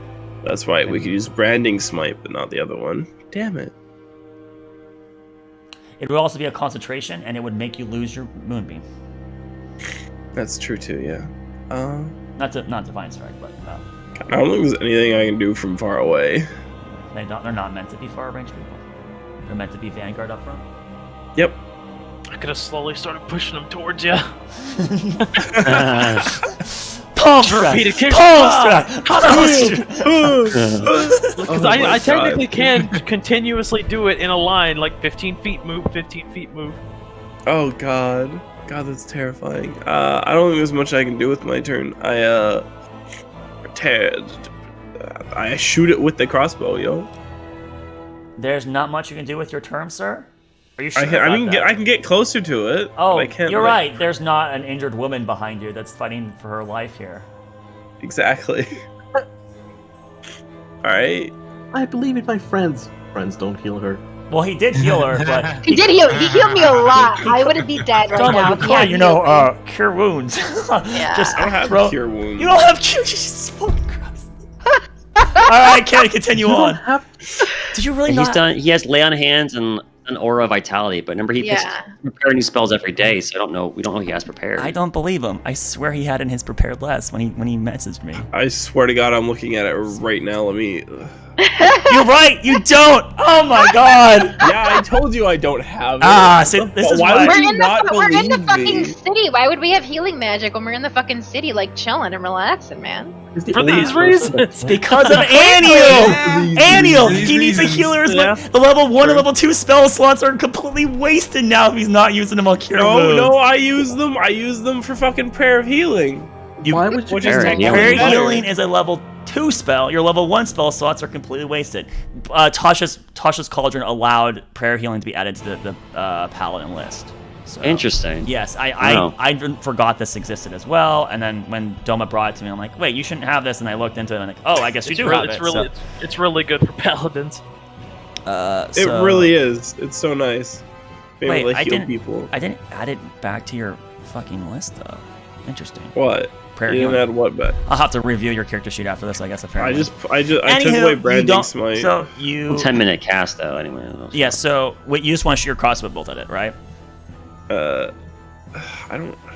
can cast Heroism Benevolent, but that's concentration too. You also have your Moonbeam you would lose, right? So you could also it wouldn't matter. You could aid her, but she's got advantage on attacks. And it's basically maybe dead, so yeah, I just bloody well shoot the thing. Alright, you may roll with advantage because it's paralyzed. And Oh, thank goodness, because I'm bad with a crossbow. Yep. I'm paralyzed. Stunned. You got Stun. this, Toma. You're right, What's it's not my it's attack done, but it does give you modifier advantage on the for it? attack still. Yeah. Heavy crossbow +4. Ugh. Alright, that's a 20. You have advantage. You could Alright, crit. let's see if I nat 20. I do not nat 20. Okay. I do Alright. roll higher. Alright, so you may roll your damage and add your mod, or subtract your mod. I don't remember what your that's dex is. D10. Pretty Okay. sure my dex is just +1. What's it gonna be? Ooh, 8, so 9. 9 normal Better than my piercing. moonbeam. And it seems to be resistant to this type of attack. So obviously it takes 5. It takes 4. Nice try. Alright, okay, so it is still alive. And Damn it. your turn ends. And now it would be Evelyn's turn. It's okay, when it comes to its turn, it gets to burn. How anyway. is it looking? Hurt. I'll just cast a firebolt. Okay, roll the hit. Bolt of fire. Not gonna hit. Total. Advantage. You get advantage. You have advantage. Get advantage. You have Yes, advantage. it is stunned. Hell's bells, yeah. Let's take that. It is a total of 20. That hits. Roll your 2d10 fire damage and add your mod. I'm getting so many DMs, I'm just starting to ignore them. I'm sorry, by the way. I'm getting a lot of DMs. I have other things on my mind. Sorry. 16 plus 5. 20 fire damage. Very well. It's 16 plus 5 would be 21. 21, yes. Fire damage. Which is more than enough. As you twist and you throw your firebolt at it, you see it strike into its face, and the worms and things just scatter and explode to the side, and they fall to the ground. I forgot about the comments. I didn't make a comment at the start of this combat, didn't I? Damn it. The start of this round of combat, you would have heard your mother yell out, "They are incomprehensible, abstract, beyond what makes this universe what it is. To what hands mend you? To whose fists hold your blade?" Is what she would have said to you. Of course, you're not going to see round 3 because you guys have beaten it before that could have happened. Congratulations. So with that in mind, you blast the thing. So as the alien entity collapses to the ground, the hundreds of smaller pieces scatter away, seeking haven within the soil. However, the presence you felt still remains, and your eyes drift back skyward towards the blue orb in the sky. You see an intense rippling on its liquid surface and begin to hear a piercing screech within your brain. You clutch at your ears, attempting to shield yourself from the noise. You suddenly feel a hand on your shoulder and a warmness fill your lungs before the tugging grabs at your center beam and pulls you away again. Doma, how many level 2 and level 3 spell slots do you have remaining? Let's see. Well, I just used fucking. I didn't use anything. You used Moonbeam, which is I'm a only level 2. missing. Oh yeah, you're right. So how many level 2 and level 3 total? Oh wait, did we sleep before we got here? Why am I missing level 3? You would have everything right now. Alright then, okay. Then yeah. 2 level 3s and 2 level 2s. Alright, Evelyn, you may heal 2 health plus. You may heal 6 additional HP from the extra resources that Doma has. Call, how much key did you have remaining? 3. Evelyn, you may heal an additional 3 hit points from the remaining key that Call had. 3 plus 6? Yes. 9. Yeah. 9 total. You may heal 9 hit points. It cannot make you go past your surplus, your maximum if it would. So heal 9 hit points. All right. So as you feel that stugging pulling away,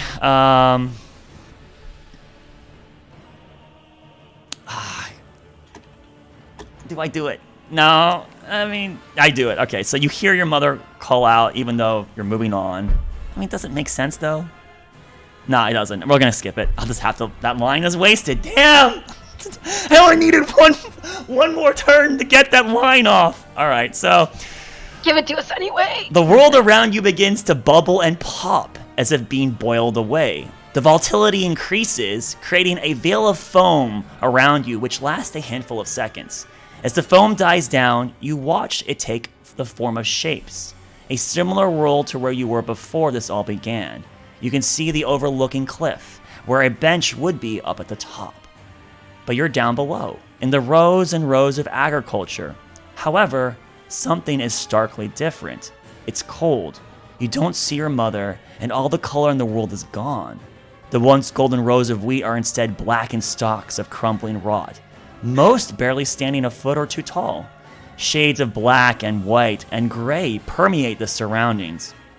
There's a heaviness in the air, a stagnant aroma. The sky carries wisps of blackened clouds, and you feel something pulling you down, as if siphoning your very will away. We thought it paradise, a place of unequal splendor, one we were to nurture and care for. But look at it. Look what became of it. The darkness, the shadow, the madness came. Why didn't they? You hear an agonizing moan from behind you, and you witness a bipedal creature shamble its way onto the dried soil. It has human-like features, a head, a face, and pointed ears, but interlaced into its torso are half a dozen clawed arms. The skin on its body is thin and tight, its form emaciated. The expression it has on its face is one of anxiety and fear. Its gaze appears to be off towards the horizon, but it shuffles to a stop as its eyes abruptly affix to you. A guttural inhale rasps from its throat before it begins dashing towards you. Does it look familiar? It does, doesn't it?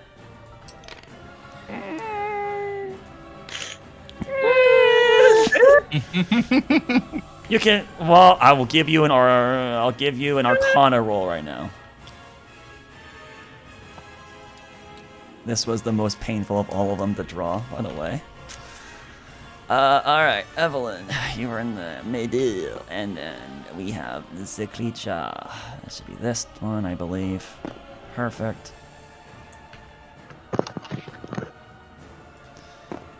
Arcana is 25. It's gonna disappear. 25. Well, so, and it does not look familiar to you in the sense that you've seen one of these, but you know you've done enough research with your apprentice and or as an apprentice to your high scholar mentor that this would be a sorrow sworn, a creature from the Shadowfell, derived of any good emotions. It is one of anxiety, fear, and loneliness. This is actually the kind that are called the Lost, I believe, is the categorization scholars give it these days. It is a very dangerous entity. You should not be fighting it one-on-one. It would not likely go in your favor. So that's what you get out of seeing the damn thing as it darts towards you. With a 25, you would recognize that these things are resistant to bludgeoning, piercing, and slashing, regardless if it's magical or not, while it's in dim light or darker, and the environment you're in is absolutely constituted as dim light. So now then that we have your free check, and the thing rushes towards you, breaking out of the grass, and just sees you, stops, and charges towards you, we now make its initiative roll, which is not that amazing. That is, okay. Is that higher than Evelyn's? That's the question. So we remove a call. We remove Doma, because you guys are no longer here. This little maggot guy is gone, and I need another copy of this thing. Alright. Wow. Not quite enough. You lucky girl, you. 13 total. Alright. So, at the start of the confrontation, we would have the following. Yes, it is your turn. I am gonna cast light on my staff and back away from it, I think. You would recognize Did I do that? Or will the light not really do anything for it?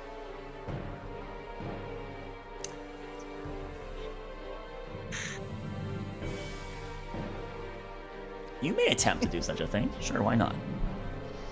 Sure, why not? Okay. So are you going to cast? You're casting light on your as a cantrip. Just my cantrip light on my staff. May you please roll a casting roll for me, please. That would be roll a d20 and add your charisma, not your attack bonus, but just your charisma mod. 7. 7 total. You roll a natural 2. Yeah, natural 2.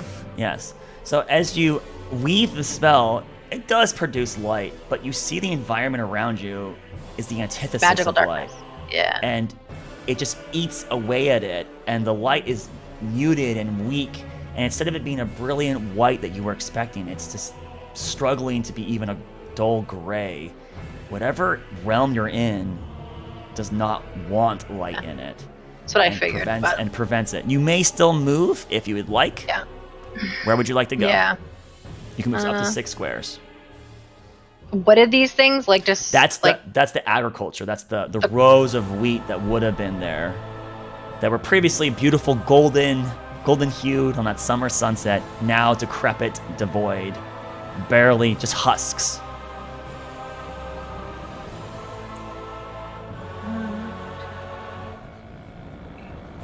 Suddenly we're in Death by Daylight, everyone. Alright, you dart away. Alright, on the creature's turn, seeing you run away from it, it is going to chase after you. Unfortunately for it, it has to dash to get into melee, so it uses its dash action to be in melee with you. But that's the end of its turn. But it is in melee with you, and you see like the 5 arms of its body begin to twitch and contort. Some of these arms are not like in its, like here, like some are like in its chest, out of its neck, and they are all like these long scythe bones. They don't have hands. They're just like these bladed bone arms at the forearm down to the fingers, which would be fingers. So, Madame, the start of a round of combat. It didn't just stop with them. It continued to spread. More and more poor souls. Yet it wasn't enough. Evelyn, you must have a better answer! And while you are dealing with the creature in front of you, you hear a moan from behind you. Another one. As you witness a second one beginning to break forward through the ravaged field and rushing towards you. You hear a sharp claw from the side as you see a familiar visage of Roderick suddenly appear as his hands are clapped together. Roderick, you're going to lose one of your spell slots up on front. So subtract one of your limited spell slots, please. Yep. I only got 2, but I know you only have 2, but you're going to lose one. The newest arriving enemy begins to shudder as it lumbers towards you, before you hear a very audible pop sound as it is banished out of existence. And now, Roderick, you may roll initiative, please. Wrong side of the board.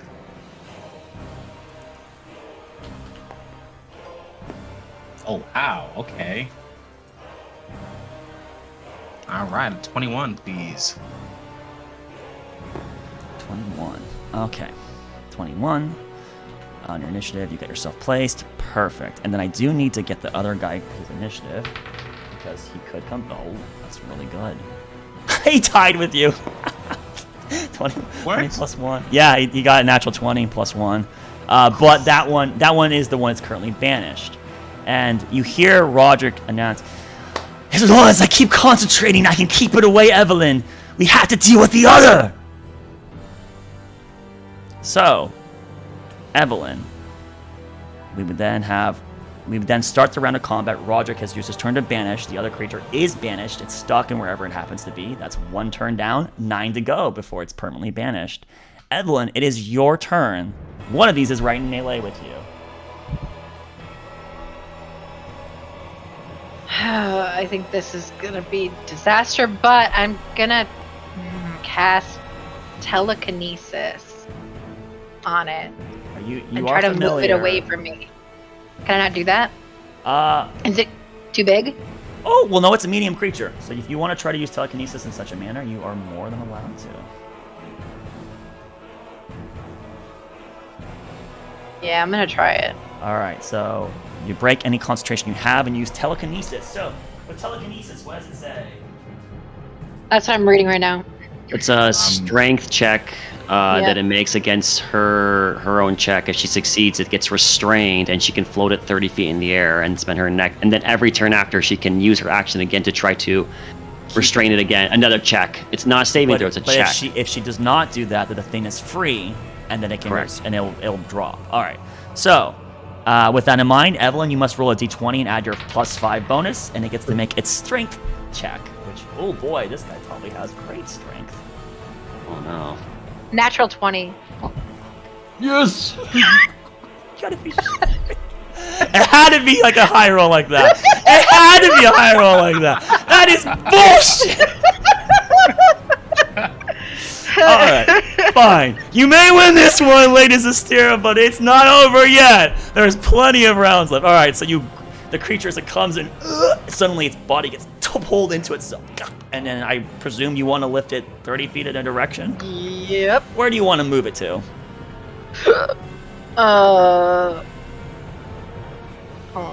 You said 30 feet, right? Yeah, which can be up in the air. Sure, just straight up. Alright, 30 feet in the air. And Unfortunately, I can't make an opportunity attack from you moving it, but if you moved out of it, it could have. But so I just, like, it sees you getting out of the range, and you hear it, this, like, desperate, like, agonizing moan. It was happy that you were, or whatever happiness it could have, being next to you, and being separated is far worse. Oh, God. Too clingy. Get away. Alright, Evelyn. Alright, so it's 30 feet in the air. Can I move now? Absolutely.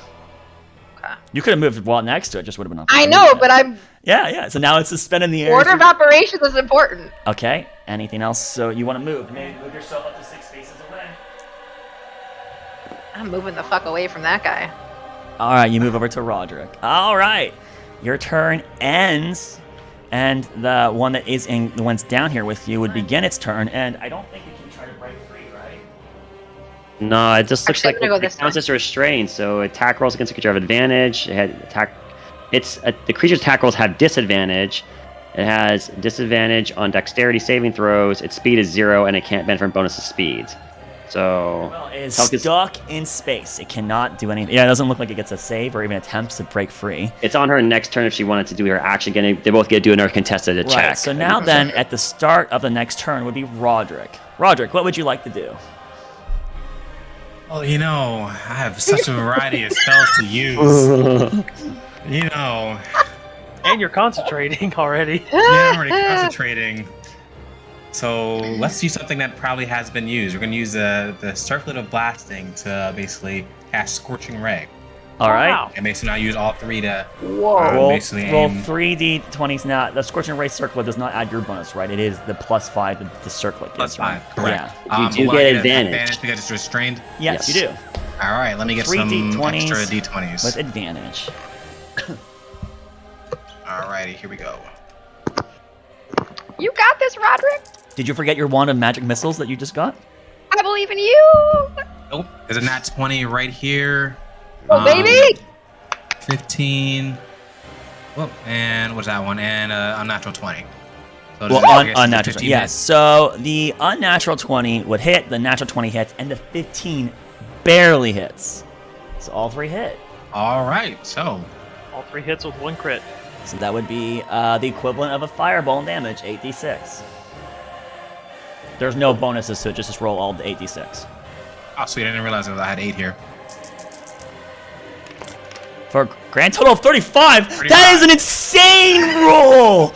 Dang! That's very good. Wow. What Roderick and Evelyn forever. So, as the thing suspends in the air, Roger probably smirks to himself as you see the circlet he has on his head glow just a moment. With his other hand, he's still concentrating with his left hand, right? His right hand, you twist it, and then 3 orbs fire off, and then they strike into the creature like a salvo of like missiles. There's a huge gout of flames erupt around the creature, and you hear a scream.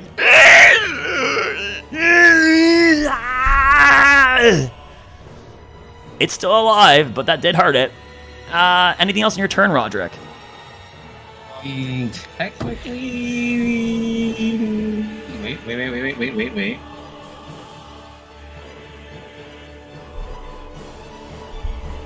Only you had the Staff of Chimes, you could have been Eldritch Blasting with your bonus action. But no, you guys sold it.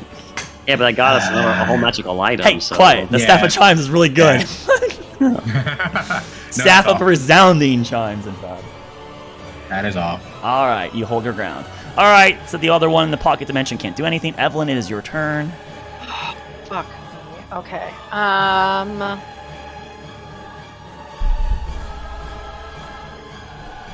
I will. How does he look? He is not bloody.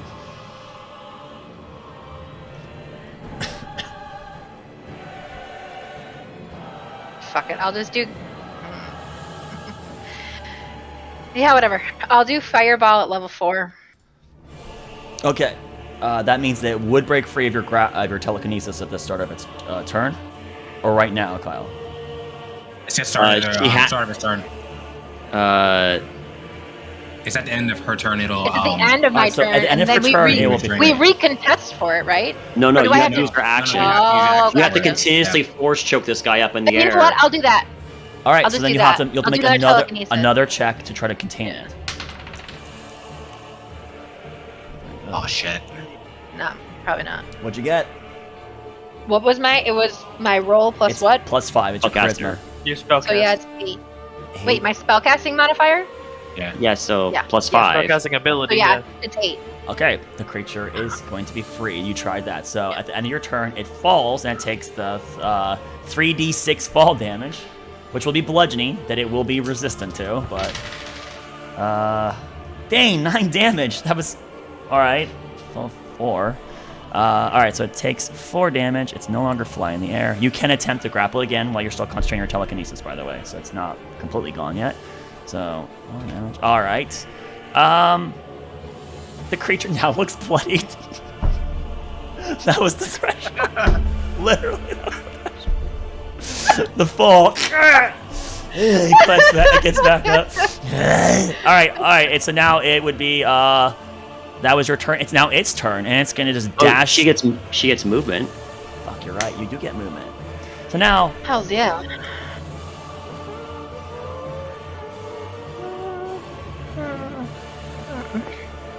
Well, you retreat away. The creature runs to the closest target next to it, Roderick, who's concentrating on keeping the other one away. If Roderick is hit, concentration is almost certainly going to break with his 0 constitution mod. Look at me. So probably would have been the wiser choice to have tanked it. Probably. But that's not how it happened, and the creature rushes to Roderick. And Roderick, you see it, it's about the same height as you, some mutated abomination, reminiscent almost of those creatures you saw back in this farmer village. Not quite. They're close in appearance. Those ones, though, were more like mutated tumors and stuff. This is like a very emaciated creature. All right, Roderick. So, very well. It will forego its 2 attacks and instead do its embrace attack. All right, I'm using Tropic Ward to impose disadvantage on that. Motherfucker. Damn it! Why couldn't you forget some of your stuff? Okay. 15 to hit. That's 15. Ah, that still hits. I mean, no! Oh, it's terrible. All right.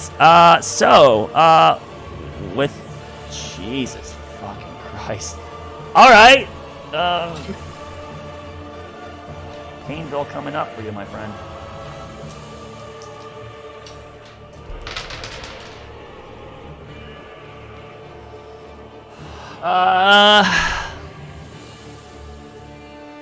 Take 18 piercing damage. You are considered grappled immediately. You are also considered frightened by this thing as its arms wrap around you, give you into a very intense hug, and it starts digging into you, preventing you from fleeing right away. And you feel it driving these spiked arms into your back, into your sides, going through your skin, through your armor, going right near your organs. It hurts. All right. Yep. That is all it does on its turn right now. But you fear from this thing. You must make your Constitution saving throw against a 10 or higher to keep your banishment up. 18. Let's go. Okay, your banishment holds. He actually has a 0 con mod now. He invested in an attribute increase. Yeah, so he's 0. Okay. Yeah, unlike the early episodes, he had a -1. Okay. All right, so that covers that. And now it's the top of the turn. Roderick, you're still concentrating on the... He's wait, which fear is this? Is it one where he has to use his action to run away, or does he just have disadvantage on ability checks and stuff? Which fear is this? This fear would be that he would have disadvantage on attacks against other creatures. It's a frightened condition. He cannot move closer to it, and as long as it remains within sight of him, he will have disadvantage on attacks. Shit. Shit.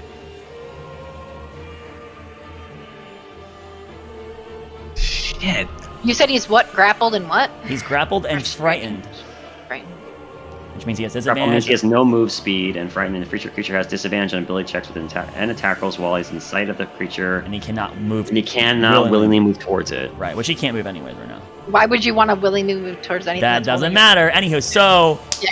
let's get the turn here, Roderick. You have disadvantage on. Actually, you're grappled. You would have disadvantage on range attacks because you're in melee with it. But you could do any spell if you want. If you saving throw spell or whatever. With the last spell slot he has. Yeah, exactly. Fuck, I can't. Damn it! I thought I should have gotten fucking Misty Step. Fuck. Oh shit. Because he unlearned this on his level up, and he got a different one that allows multiple Misty Steps, but it's concentration. So now he can't Misty Step when he needs to maintain the... Boy, it's not like I designed this for that specifically, but this is what happened because Evelyn didn't want to tank. So... Alright, let's take a risk here. Oh, you're allowed to go against grapple checks. You're allowed to fight against him. Oh, but you have disadvantage because of the ability checks, because you're frightened. Yup, and then... Frightened doesn't... The Frightened do skill checks too? It's ability checks and attack rolls, wasn't it? Yeah, ability checks and attack rolls. In the line of sight. So what Roderick will do... With his -1 strength. Shall cast Blight on the creature. Very well. Blight against the Shadow Spawn. Alright, doesn't have immunity to it. Congratulations. That's... for fuck's sake. Yeah, that's a fucking 5. That's a failure. Alright, you may blight it. That's 9d8 then? Oh, the spell is so broken. 8d8, isn't it? No, he's level 5 then. He's level 9? Upcasting at 5th level. Oh, yep, fuck, 98. okay. Please roll bad. 41. Jesus fucking Christ. Holy shit. You did more damage than me. It dies. With you hugging. No, technically the death would occur before the reaction. Damn! I wanted to get that reaction in. Then you're so lucky. This thing would have murked you. You would have died instantly. I should have done multi-attack. Oh, I was like, oh, this is the right move. This is right. No, Blight high roll. 49 at a D8. What's that supposed to be? So every 2 dice is supposed to be 9. 72 divided by half, right? And so that would be 36 is what their average would have been. And he got a 49. What the? And your stupid scorching 41. ray was also 41. insane. Baloney! 35. Dice have turned against me. All right, so Nice boss monster. right. Well, so yes, you just with it squeezing into you feel it. You just push your one hand towards it with a grin, and you just push your hand into this very thin-skinned, bony-like creature, and you just see it rotting away. And your hand actually goes through its torso out the back, and the rotting continues to spread up it. And it continues to try to hug you, but once the rot just destroys its torso, the limbs fall off the side, and you fall to the ground. To get a hug instead. Afterwards. Yes! He was dead! Did you hear that? What was that? So He's running to me. Runs to Evelyn to get a Oh hug yeah, instead. we don't get that. We don't get such luxuries, unfortunately. Yeah. Yes. So. Doctor Strange. Yeah, exactly. Yeah.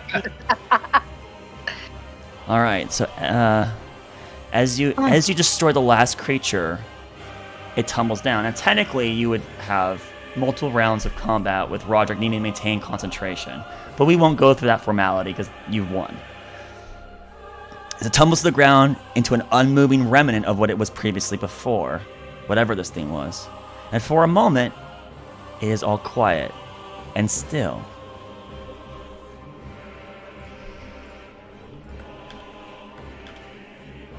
How about music bot?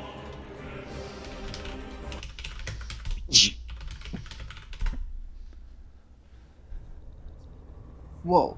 And you hear it, Evelyn. A slight sobbing in the wind, or on the wind, up towards the top of the cliff. And you look up towards the top of the cliff, and you look back towards Roderick, and he's not there. He's gone. And you're alone in this decrepit field, with the creature's corpse still there with you. The minutes gone by, no new one comes back. The banishment seemingly succeeded.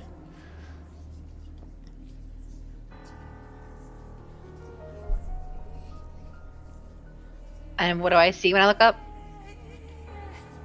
You are in the agriculture, the decayed agriculture. You look up to the sky. There's blackened clouds. It's still just black and everything. There's no colors in this world. It's all shades of gray. There is no blue up there. It's a higher shade of gray that would emulate that there should be light up there, but there's a dimness and a heaviness, and it's just bleak. And you said there was a sobbing, like a sobbing sound? You hear some sort of sobbing on the top of the cliff. Oh. Is there like a way, like a footpath for me to make my way up there that I can see, or? Yeah, you recognize that if you go to the left of the agriculture field, the cliff is an overhanging like little peak, and you just gotta go to the side and you'll come around and come to the top of it. It's like 60 feet up. It's not, it's like a hill that was turned into, maybe part of the hill cut became like landslided away. That's when I went overlooking cliff. I'll make my way up. So you make your way around. You go past the destroyed vegetation, seeing the horrors of what previously was this beautiful paradise, this grand spectacle of nature, becoming this decayed, twisted antithesis of it.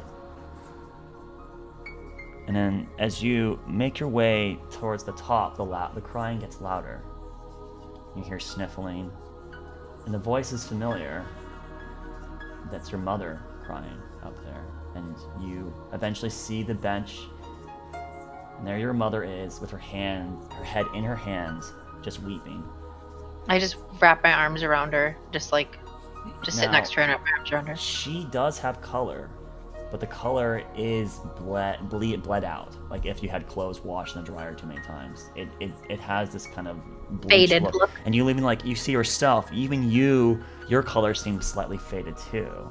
The world you're in is just one that devoids that. Your light spell being the proof, right? That could not succeed. I waited so long. So much sacrifice. So much spent.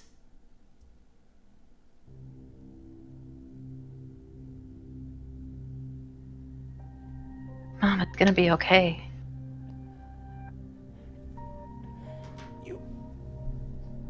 You proved it. We're on the right. So it's not all for nothing. Not yet.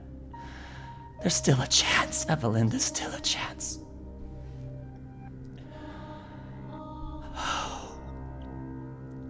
I'm so sorry to make you have to go through this.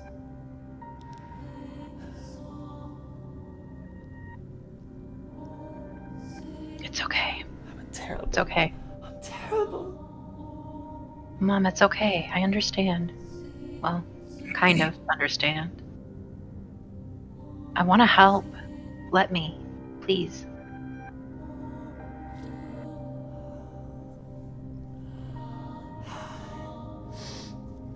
Oh, my dearest daughter. And she stops and looks at you with tears stained in her eyes, right? And she puts her hand to your face, very similar to when she saw you back in Windheim. She's cupping your cheek.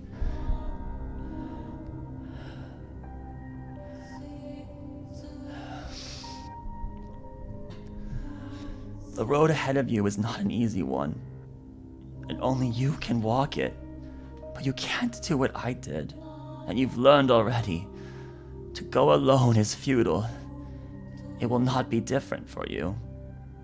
You must rely upon those that are within your heart. And as proof, you've demonstrated it. This trial, it proves it. So cherish them and do the best you can to protect them. They are your salvation.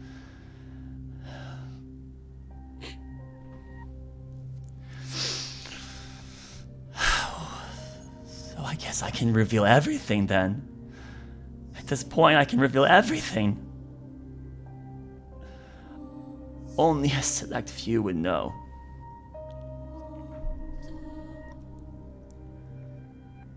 My dear, I am not like you or your friends.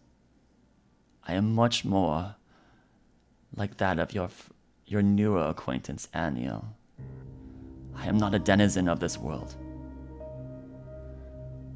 I come from a different world, an adjacent world. This world, some of its remains. There's still some of it out there that is what you saw originally, but not here.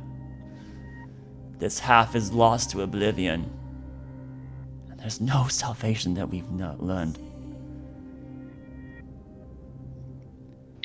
It's nothing but tragedy, and I saw it coming, and they didn't believe me, and they were arrogant and foolish, and I pleaded so much. I wanted to save them all, but they didn't believe me.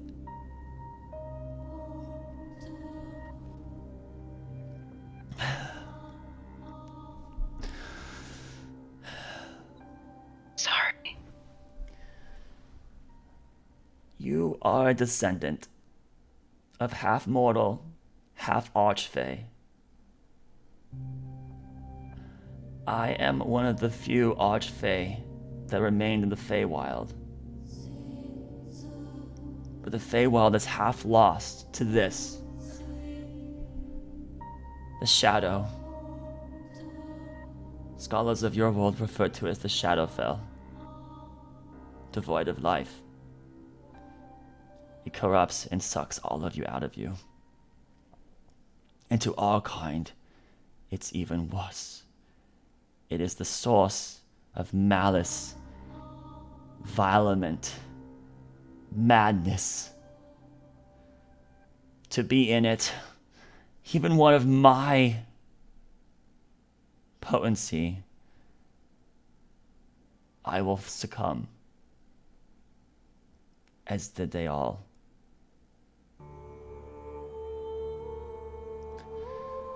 You are the salvation for this.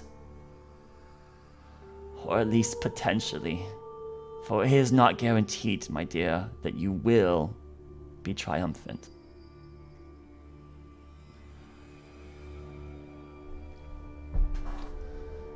I suppose I should go back very far for you. When your world was created by the gods, it was a design project for one of the newest gods that came to be. And in her excitement for it, to create her first real creation, the other gods helped her as much as a parent with a child on their first creation, to give them a slight framework, something to color in. So they gave her numerous examples. And our world, the Feywild, existed before hers. And Marlesh, being the lord of this realm, helped her and guided her and instructed her many ways and many advantages to help her formulate Arkelya. But in doing so, they stirred a war with the very sources of creation. The lords of the elements did not like this deity taking what was theirs, and they unified. The first time ever in known existence, they unified to march against the gods. And this led to the War of Elements. Carnage beyond carnage, chaos beyond chaos. They came through the anchors to the Feywild, igniting it in flame, crushing it under rock, drenching it and suffocating it under water, and blowing those asunder. They came and destroyed in Marlesh's paradise that he worked for. He did not see this coming. And by the time the gods did act, there was massive destruction here. But we did survive. The gods marched themselves down into the elemental chaos to combat these lords of the elements and their legions of soldiers, and massive destruction was unsought on both parties. The gods did not approach this alone. They needed sources of help, and Marlesh created 100 Archfey. He advanced 100 of our kin, what you would know as an elf, the predecessor to elf, Eladrin. That is what we would truly be originally. He advanced 100 of these select few into Archfey, wielders in incredible powers of magic, martial skill, unparalleled from our kind before, and with this extra arsenal, we helped him defeat the elemental lords. But the elemental chaos is infinite. You cannot rule it. Its very existence is chaotic. It will not be one that can be forced order. And so the goal was to simply dethrone them, to ruin this unity so that they would resume back to their own infighting, which is what their innate desires. Water hates fire. Air hates earth. And they constantly fight and bicker, which is what they always did beforehand. What unified them was the fact that the gods involved themselves into their affairs, taking what was theirs. So destroying those in leadership would hopefully reset the course and let them resume their infighting to allow creation to exist outside. Of the 100 Archfey that were created, only 5 survived this war. And those 5 later became the rulers of the Feywild. At first, we were just... Post the war, we were just substantially stronger elves. Marlesh did not strip us of what he gave us. Not sure why. We must have had used to him still. And so we acted more as liaisons for him. People begged us to help them with their affairs, but we were disinterested. We only cared for Marlesh's whims. But Marlesh left us one day and did not come back. And over time, the begging and pleading for help and guidance and leadership with the god gone, my parents and their siblings, even though they're not blood siblings, decided that they would start taking these responsibilities. I can only assume that this need of the people got to them, and they became egotistical. And while still somewhat benevolent, they lost themselves over time, I'm sure of it. They had children. Well, 2 of them had children. The queen of the Sealy court and the king. Well, not really a king, her consort. I am one of her children. I am not one of these 5 that survived the war. Okay, now I have to fact check this because I can't remember. Sorry, I need to look.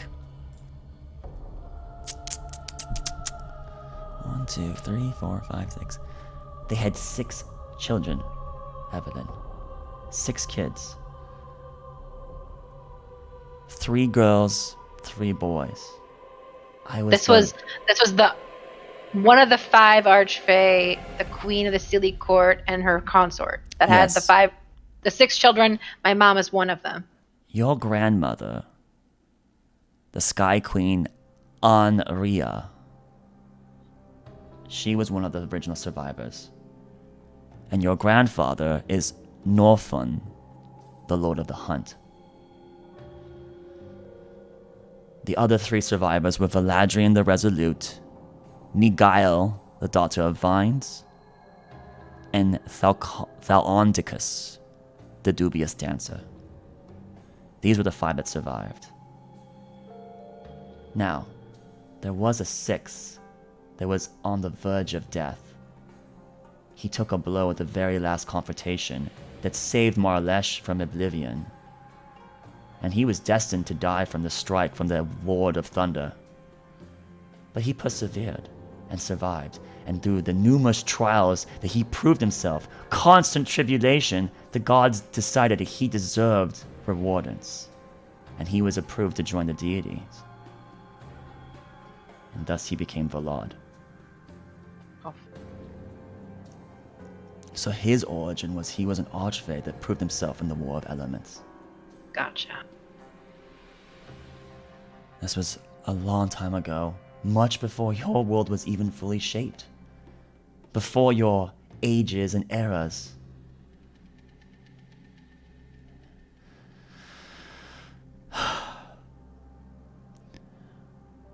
So of the 5 that survived, only 2 had children. The others either did not care for it, or, well, by the time they did have interest, it was barred. I was the last child allowed of the Sealy court. The decision was unanimous. I was very infantile, so I just spouted out what I thought my parents wanted me to say, what my siblings and brothers and sisters wanted. I did not truly think on my own yet. But unanimously, they feared having more archfey, immortal creatures of unparalleled strength, would only weaken the court. They coveted the power they had, and they did not want rivals. So that is why I am the last of the archfey. Banned from having future children, we then proceeded to continue to rule the Feywild, and it survived without a divine deity. We survived and flourished. And I assume over these years is when your grandparents and your aunts and uncles, if you want to see them that way, where they lost themselves, I'm certain, to sins and vices. And then the shadow came. One day, on the opposite side of the capital, actually, no, wait. Wasn't it in the capital? Ah, Jesus. Now I gotta freaking review this stupid. I should have read this over. 7,000 a year for the side. I don't know. I think it was the sister city, right? Yes, the sister city. Okay. The capital, Selindork, is where we resided and our power ruled. On the opposite side of the planet, technically the largest city of the Feywild, Perlin, is where the shadow first appeared. We heard reports of a dark shadow lingering off the trees and leaves, and it did not seem to touch the ground. But it spread, and colors began to disappear, and panic began to ensue. Our involvement, not only being booed by Marlesh to become Archfey, but to fight in the War of Elements in the Sea of Chaos, has charged our lineage with high amounts of energies. All of us, me and my siblings, as well as the 5 that survived, have high elemental affinity. Even Valad has an incredible elemental affinity towards Tempest. He's often depicted with electricity and lightning being his domain. Presumably, he received it from his lightning bolt that struck him to save Marlesh, and it still courses through him now. I have gifts, and I assume that you too will have a gift mature as well. Some of us have affinities towards frost and fire. One has affinity to nature itself, just vines and growth.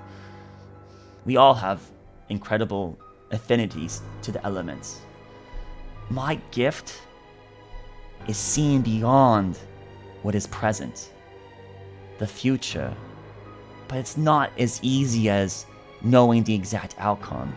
You see vague concepts and realities that could exist, hundreds of them. And I had to spend years of a mortal's life trying to reverse engineer what led to these conclusions, these possibilities. And new ones come. And I can force myself to look if I want to, but the future is so grim, it's so taxing. And I have not looked in a long time, for the junctures ahead are problematic. I foresaw the shadows spawn. I foresaw the destruction and undoing of our entire civilization. And I implored my parents and my siblings and my aunts and uncles that we needed to take action immediately. And they disregarded me. They didn't believe me. They thought I was too young and naive and I was misusing my gifts. Tossed aside and ignored. But it did come, and it did bring destruction. Mass death and chaos and carnage. Thousands died. Millions swallowed up. City after city fell. Perilyn. What were the other names? I should have made a bullet list of the other names of the cities. Where? I know I did. I did do it. Perilyn, Coronis, Ultuan, Featherwall, Runcina. One by one they fell, the shadow growing faster and faster, consuming any elf that remained, any fey creature that remained, going insane, lunacy. Deciding to do tricks upon one each other, devouring, some becoming cannibalistic, others deciding it would be fun to turn something into a toad for the rest of its life. Let me crush it, for crying out loud. Utter madness, and then undeath. The shadows seemed to turn all that died into life, by a twisted mockery of life. And they came, endless armies trying to crush all of us. We did provide unification. We tried with what little power we had to keep order, but the rest of the Feywild lost faith in us, as they rightfully should, and they rebelled. Rebellion after rebellion, chaos not just from the source over there, but chaos internally because they could no longer trust us. We marched armies to kill our own brethren, our sane brethren, because order must be maintained, they thought. But I think it already started tainting my siblings. I don't understand why we would accept this, and this led to the ultimate downfall. Never again would Selene Diog be the true capital. I'm sure they call it one now, but it's not truly a capital. The Feywild is fractured, shattered, lost. But luckily the shadows stopped. It did not continue to spread, and the undead armies rarely go beyond it, content to remain within their dwelling. Half of the Feywild was consumed by the shadow, Evelyn. Half of it. And all of the denizens on that side gone. Foolish people have gone in there trying to figure out, is there a way to reverse it? But I can't see one. I could not foresee, as many times as I tried, a way to resolve it. It was all pointless. And so a mockery of order resumed in the Feywild that remained. The fractured remnants that survived such the calamity.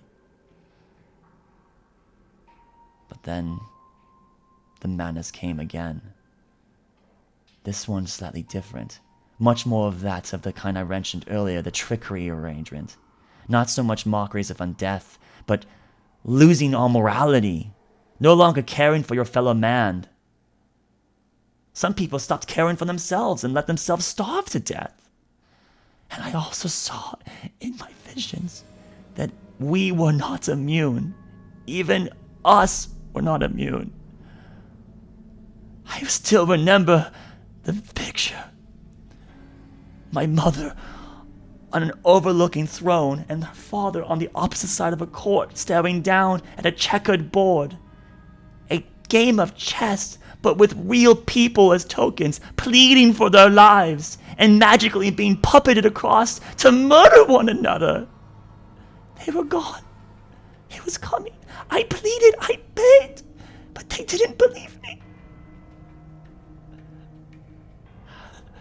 There was no salvation for the Feywild.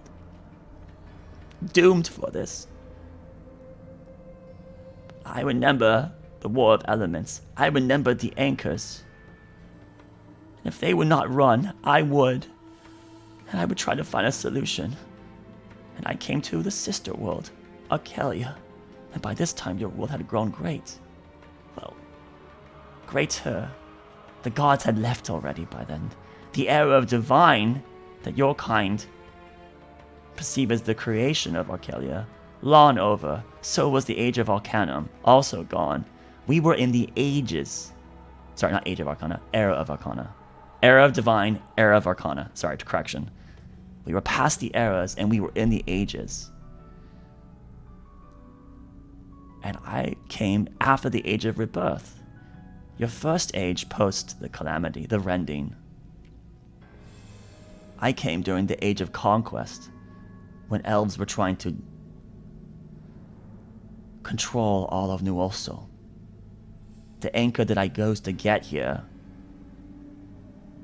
within the Medan, within that mountain. That's the one I walked across to get to the Feywild to here.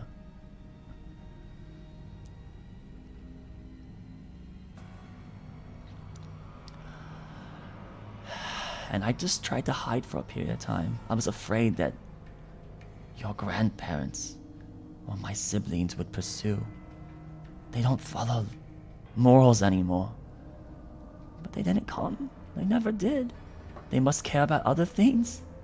And so I got to hide here for a while. And I searched and I searched and I searched and I searched and I searched for a way. A future where if we align things in the right way, maybe we could save the Feywild. And eventually I found a way. But there was so much interference to allow these options to succeed. So many times of it failing that I ended up having to just take my chance. And that's where I had to start involving myself with the politics of New Ulso, of the civilized world. And I slipped myself into their world as an ordinary citizen, a ruse to pretend to be a potent spellcaster, one of not my true strength, but one that would be competent and trustworthy for them to allow to help rule. If I was too strong, they would fear me and try to kill me. So I had to be just strong enough to be valuable, but not too strong. And I used my gifts to help guide me and help protect Windheim. Or at least at the time, it was not Windheim, but a different kingdom. Oh shit, what the hell were they called? It's not Sildarian. Sildarian, I think it is. I think it's Sildarian. Sorry, let me fact check this. I don't want to give you a raw noun. Oh, there's a lot of lore. I'm sorry. I couldn't review it all. I tried. I couldn't. Oh, okay. Where would it even be in the OneNote? There's so many damn tabs. Use the search feature. Search. Yeah. What would I even search for? What would I even search for? King? Well, search up what you think that the term is and see if that's correct. That would save you some time. Oh god, I used that term a bunch apparently. Okay, hold on. I'll find it. Sorry, please bear with me here. I apologize for the inconvenience, viewers and players. It should be like Neurolish or something like that. Where the hell would it be? So much information. There's a lot in my OneNote now. There's a lot. Well, this would be technically possible. It would be the Sildarian. Okay, the Sildarian was the original Elfin Empire that reconquered New Ulsul. It should be that. Can I? You know what? Maybe I can just be a little bit more. It wouldn't be here. It'd be here, right?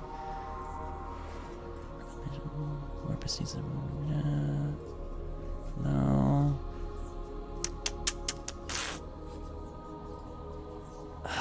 I forget where I put it.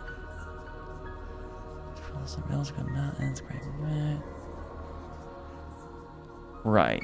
So that was them. Okay, well that's his name. I can search his name at least. That will work. All right. God. It's pathetic.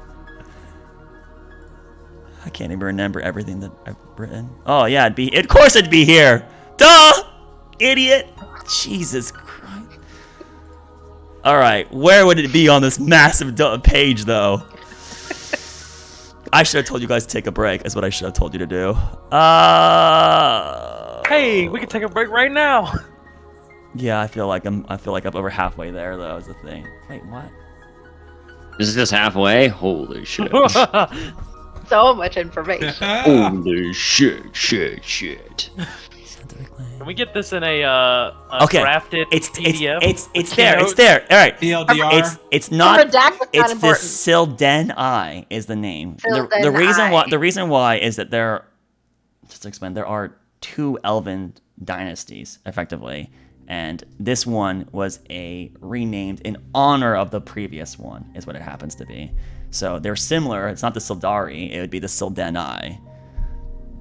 Is what it should be here.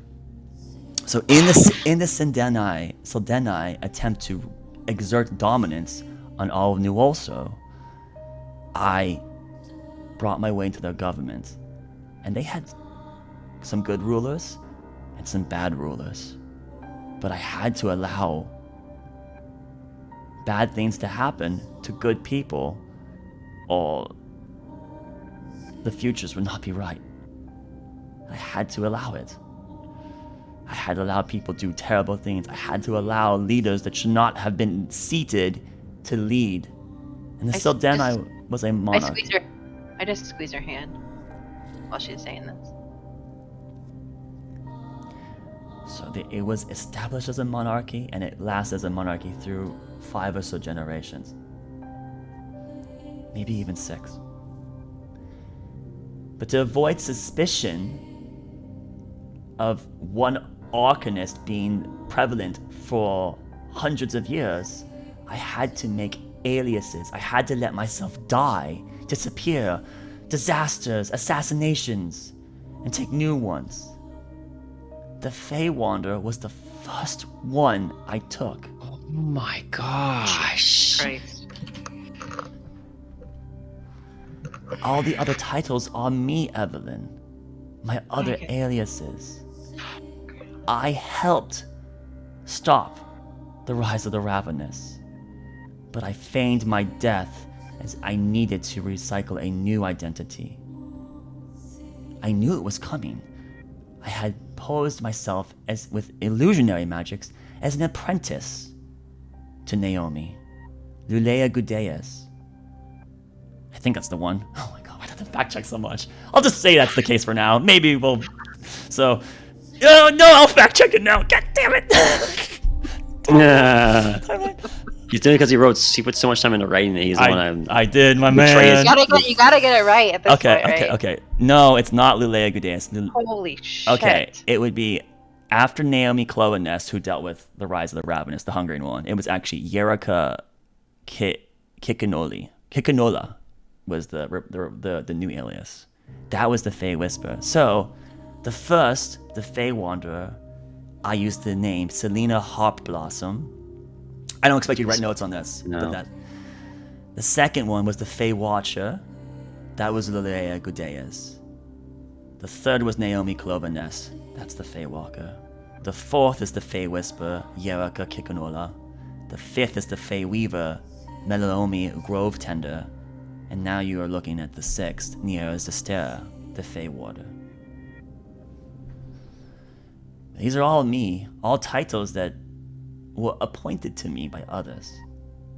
I allowed them to point it to me. It is a honorary badge to have it. You have to allow these governments to feel that they are bestowing you gifts. If you make all the decisions for them, they fear you and they'll crush you. So I have to follow these rules. I have to allow it. Being an immortal creature can be hard at times. But waiting for the future I needed would take thousands of years, and I've been guiding Windheim for a while. And some of the previous heroes that I have marched with, that have died with me, or died with us, some of them learned the truth. And the one house that I have trusted more than other will be the Ori house.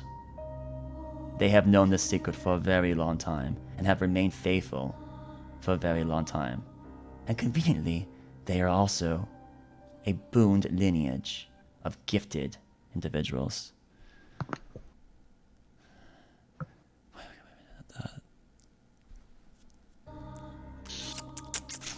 Do I have to look at Windheim for that? Oh my god, I should know his name. I know where it would be. Windheim.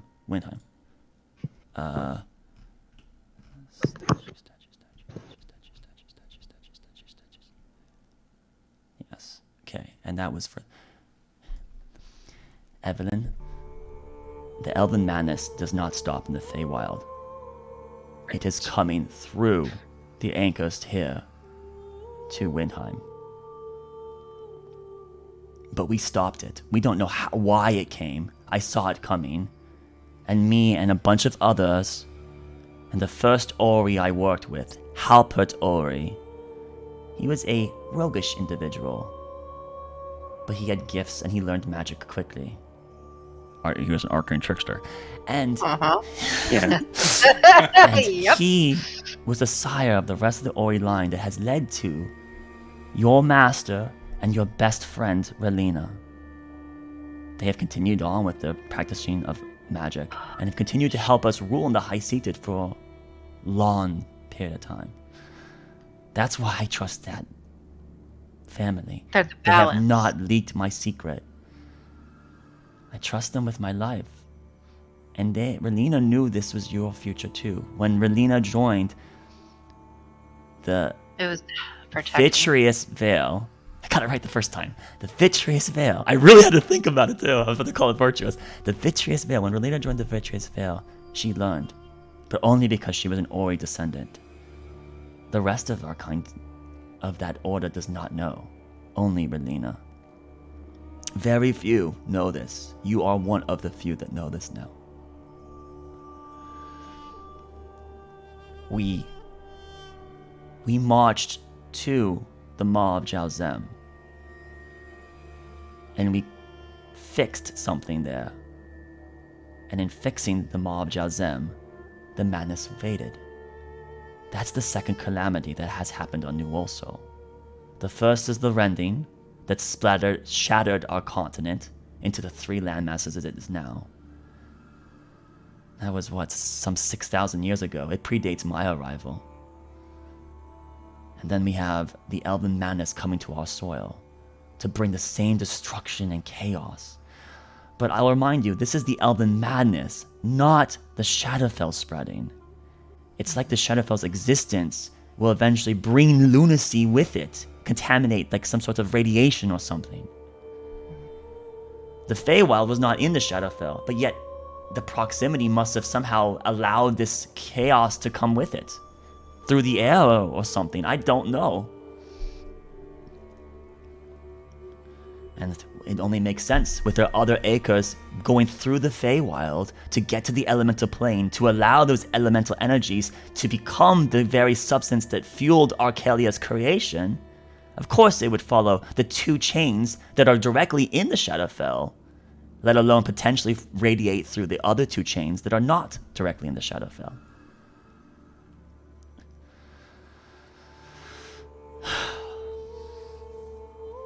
Either way, closing the Maw of Jiaozem, which is one of the anchors connected to the water plane. Fixing that sealed off the madness, which could come again, which could be what is happening in the western states. But I don't think it's the elven madness. I don't think it is. I didn't see it back when I was looking. And the reports are not of those of chaos, but of people crippled. Thus the Hungering One makes the most sense. But I don't know if it's the Hungering One. But that would be the third calamity, which we did talk about previously, the rise of the Ravenous. That's the most recent one, 1500 years ago. Me and the six other individuals. And I pretended to die again to seal him away. And I did seal him away, knowing that through entropy he would be free. Eventually. But I don't have a solution to resolve that. There are so many other issues. I can't deal everything. And it's scary to look into the future, to see your death thousands, millions of times, trying to avoid it. It drains you. But the solution to the Feywild is you, my dear. Through your father, through me, I sired you and your sister. Knowing that your father and sister would die, and that you would be the only chance. That was a possibility they could live. That was a possibility. But it was statistically unlikely. And even knowing it, it hurt so much to see my first daughter die. To see the man that I was certain I loved died. Maybe I just convinced myself I loved him. Because it was needed, I don't know. I like to believe I did. You did. I could tell.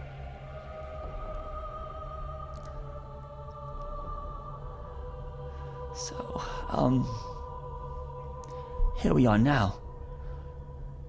Your future is going to have you juncture impossible threats. I don't know the sources of all of them, but I know that some of them are there, and I know that some of them will be very devastating, and allies will be lost, and there will be suffering. And I don't wish to pin all of their salvation upon you, but it was the only one I could foresee. I know that's a lot of weight, and you do not have to accept this. It's not fair to you. You have choice. But this is what I've been working towards for thousands of years.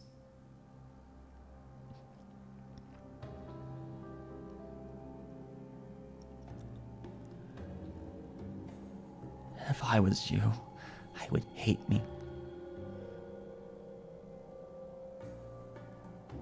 I would loathe me. I'd never hate you, Mom. This must have been unimaginable for you.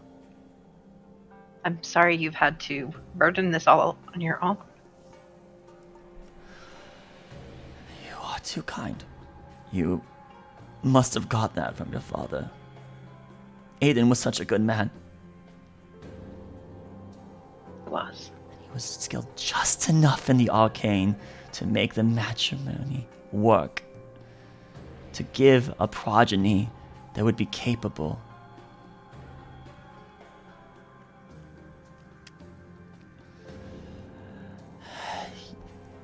So, my dear, knowing that my descendants would be likely to have my lineage overpower them, you and Theodora had powerful seals placed upon you to limit what could come. Knowing that you are on the right spindle or thread, I can remove the seal on you now and allow these powers to flow as they were meant to. There is risk involved with doing such, but the odds are so in your favor that you will master these skills. Maybe 2 out of 10,000 iterations have ended in disaster. But that is 2 out of 10,000. If you're willing I to just look her in the eye and I just say, I'm ready. That was the final check. You would need it to succeed. Without it, you were doomed. Evelyn. Oh, my beautiful little girl. And she hugs you.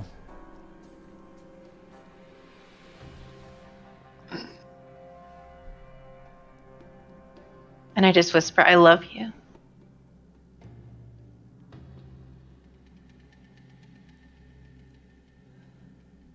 Right. Let us get to a more pretty location than this. For this. And she just waves her hand and you see the world around you shift.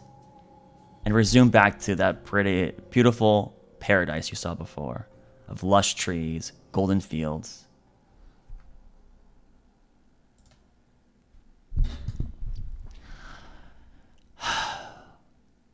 Very well. I have suspected that your affinity is going to be with fire. That is what I expected, which is unprecedented, as there already is an archfey that's attuned to fire greatly. This concerns me, though, for he covets his unique skill. And it is very likely that he will be posed against you in the future. So be aware.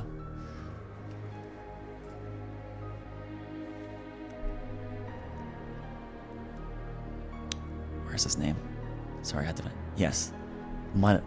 The second child. Gantensian, the Prince of Flame.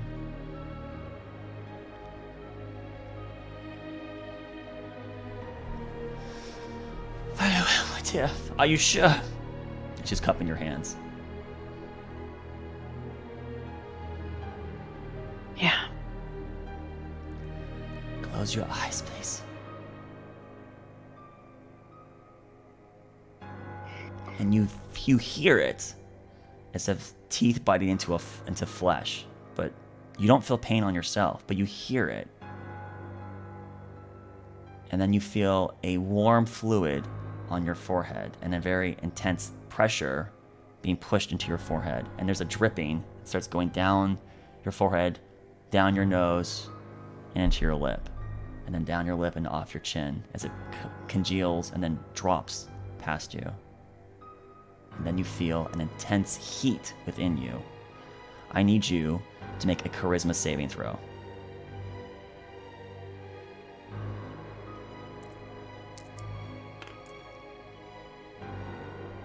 It is stuck. You can hover over it if it's cocked. That's good. 11. Okay. The heat is unbearable, and you feel this energy just going up your mana circuits, which I've described numerous times as like veins inside your body. You feel it coming from in your core, as we've known from my descriptions of in the past about this like cluster of orbs that represents you, and then this weird green magic that seemed to be affiliated with it. That green magic would fade here at this point in time, as those cores are now being released to their full capabilities, and that energy, untethered, unfeathered, just floods out into you, down into your fingertips, and then recoils back, rebounds, echoes, forward and back, like a jackhammer. And each time it strikes through, you feel like part of you is just eroded away from like a very powerful river, just starting to destroy parts of your inner workings over and over and over. And this happens within a 5-second window. You swear this happens a good 4 times, and it becomes unbearable. But you do manage to retain your conscience. You sheer will yourself to hold yourself together. And you've unlocked a feature. You have gained the Elemental Adept feature from the player's handbook. This feature allows you to pick a school of magic that you get to ignore resistances on, I think, and immunities, or something like that, right? Let's read it real quick. I forget. If they're immune, they gain resistance instead, I believe. I think that's how it is. Yes, but let's just double check. There's also other bonuses too. There is another bonus. Yeah, if you roll a 1, you always get a 2 instead when you do fire damage. She's gonna forget that. Everyone always forgets that part. But, so, Elemental Adept, sorry, that's what it's called. When you gain this feat, you get to choose a damage type. You do not get to choose. Yours is fire. So, spells you cast ignore resistance to damage of the chosen type. In addition, when you roll damage for a spell that deals damage of that type, you can treat any 1 on the damage die as a 2. You can technically select this multiple times. So it does not work against immunities, but it does get to pierce resistance. Yes, is what it happens to do. Who's cold. And it does say that it's not just one time in a roll. So if you're on like a fireball and you roll like 6 1s, they all become 2s. So. Right. And you also have your meta magic that you could, empower it. So you're pretty much never gonna get a super low roll. Your curve is gonna be gonna be pretty solid now with that. So you have unlocked this feature because of this of you accepting your full Archfey lineage. And after it ends, and the burning begins to reside, you open your eyes and the world is where it was before. And there's still a little bit of tingling in your nerves, a little bit of sensitivity, as if you have a really bad sunburn on like your skin, like all your skin, right? Just it is hot, it's irritated. But we're not talking like a 3rd-degree sunburn, right? Like we're talking like, we're in the hour for in the sun for maybe an extra 30 minutes to an hour, right? So it stings is what it would happen to be, right? Don't put salt water on it. Would not recommend. Yep. And as you look, you see your mother, and she has a look of relief. You know immediately she was scared that 2 out of 10,000 chance was going to happen, right? She was very concerned about it. So that's my story, our story, where you come from, and what's in store for you in the future. Of course, there's going to be follow-up questions. I don't have answers to everything. I only know as much as I know, despite being as long-lived as I am in the politics I've dealt with.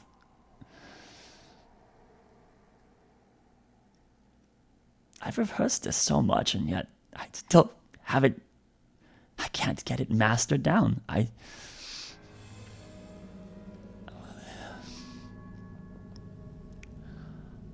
So say something to me.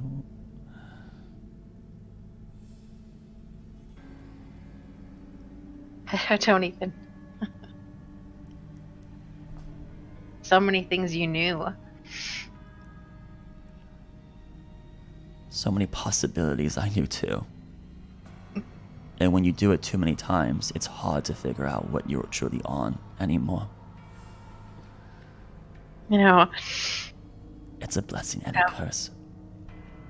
When I was in Medan, I pull out the Orb of Sight. When I was in Medan, I used this to check on you. And you knew that I was okay. I did. That does not mean that that you would survive every time. In some timelines you didn't. But I knew you would look. And I knew that book I would choose would bring you the most relief possible. Did. I do not have interest in such things, but it was very embarrassing to ask for it. Luckily, Sophia went in my stead. But she did give me a very crooked eyebrow about it. I just had to go. She did. I had to say I was lonely. But nonetheless,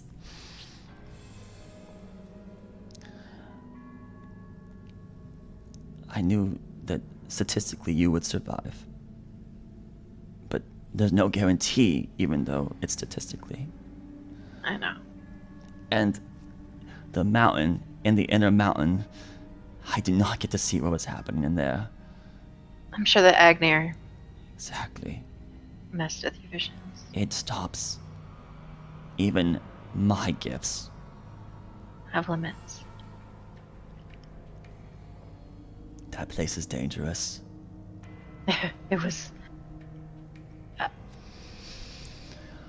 I never want to go back there. Unfortunately, I think you will have to. I know. Your friend Doma, your friend Akal, Thoric, they all have things that need to happen down there. What these things are, I do not truly know, but I know that they will be willing to go with you. Some hesitant, but it will be necessary. And all of this is selfish, my dear. Having you do not have a choice in this matter. On being created, of having to lose your sister and your father, I made those choices for you. And I couldn't tell Aiden. He needed to be oblivious to it. You gave him what comfort you could. Thedora never knew either. I had to see her leave that day. I hope she survived, but...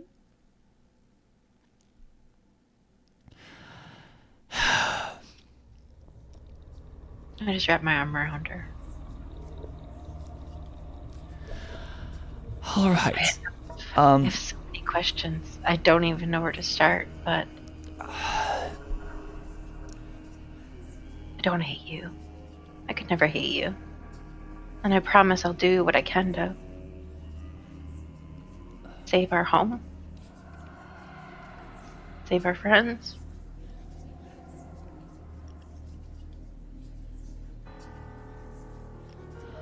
I know it won't be easy, but I've known that for a while now. You're very courageous to wade out into such chaos with so little. To not just seek answers, but demand answers. And you have such good answers. These tribulations that are coming. The outer evils are one of many threats.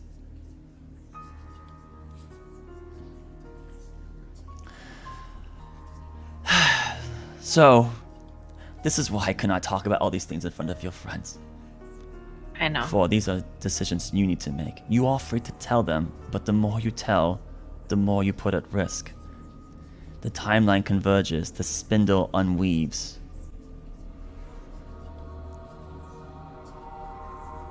But I do see a possibility where you can inform them the majority of it. And there is still a fair chance that the future that I hoped for is possible. I guess, do you know what Alrian knows of you? Does he know everything about you, or? I do not have omnipotence. When you look, you can try to focus on a task, but the more that junkers into that point in time, the more impossible it is to see beyond it. And there is one threat that every time I've looked, Nidal, I lose every time we come to blows.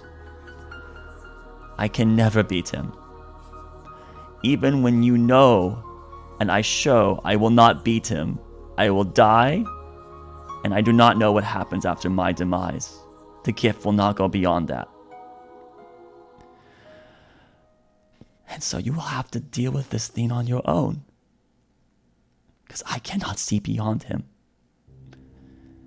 And What he's the most dangerous one. More than Levolt? From what I can tell, yes. And Marin? That one I have never seen. It might not be still here.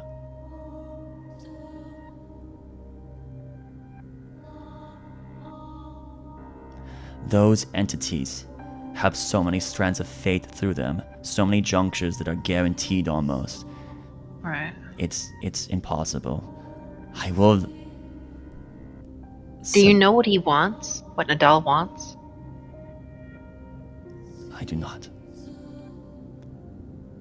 All I know is that he craves blood.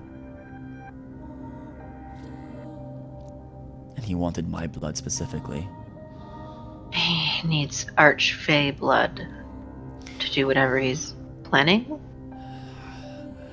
Your speculation is as good as mine. I'm a threat to their plans? His plans? I have seen, and this is where my jurisdiction of the power difference between the two that I have seen stems from. Levolt is subservient to Nadal. Aniel thought it was all Levolt. It was all Levolt's doing. This dichotomy is the best juncture I can look at to make that reference. But it could be wrong. No. It could be. But he was willingly helping Nadal. I think Levolt feared for his own existence. But I'm not certain. Just like I fear that man. That thing.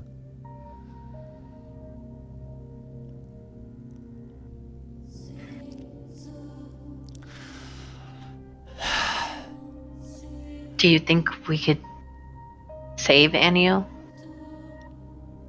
I do not see any futures with her. I honestly did not know she existed. Much like this Marin, I did not know them. I only knew of the two. And so much of Nadal, so little of Levolt. And of course, Nadal was the most concerning to me. So, you will have to forgive me for I spent much of my gift looking at him. Yeah. Trying to find a way to not demise. This, Windheim? The spires? The wording. They exist to keep him back. He might be able to get through. I don't know. But these decisions were made thousands of years ago to protect from planar threats. Of course they do that, but the planar threat that I feared was Nadal. Well, I'm assuming that has something to do with the bone spear. Do you know anything of the bone spear? I know nothing of Have you seen that in anything? No. I've never seen it, never heard it. I was earnest in my speculations with you and your group. I have no idea what that is, what it means are, but I agree that it most likely is a Fall Realm design. What does that mean in the future? I have no idea. I am a selfish creature. I have focused more on my endeavors and only have looked at other things with only slight curiosities. I'll remind you, it takes years to decipher these visions. There's so much information, so much that comes with it to try to crack the code. So many possibilities.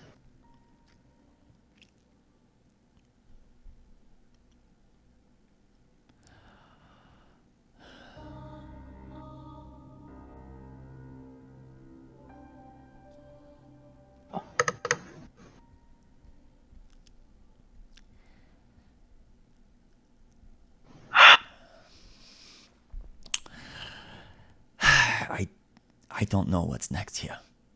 I don't. What do you know what the orcs had to do with all of this? No.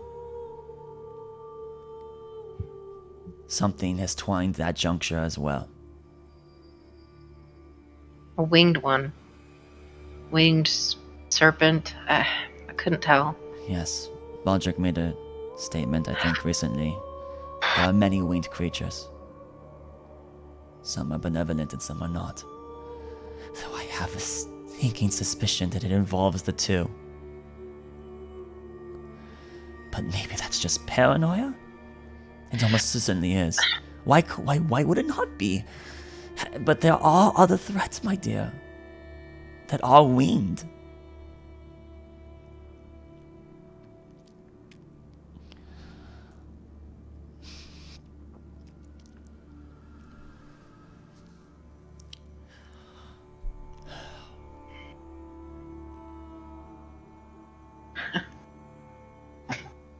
Oh my god.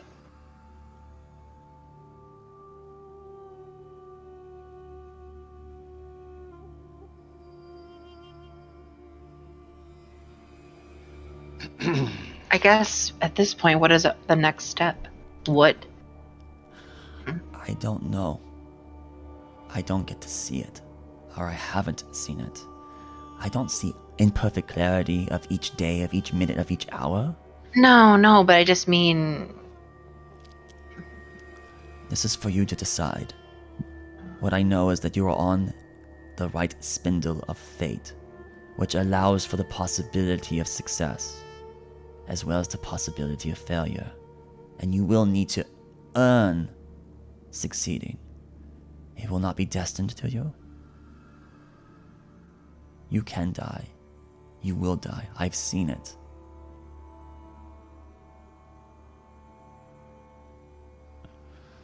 I don't want you to. Your friends will die. You've grieved. You became hollowed. In some cases, you took your own life.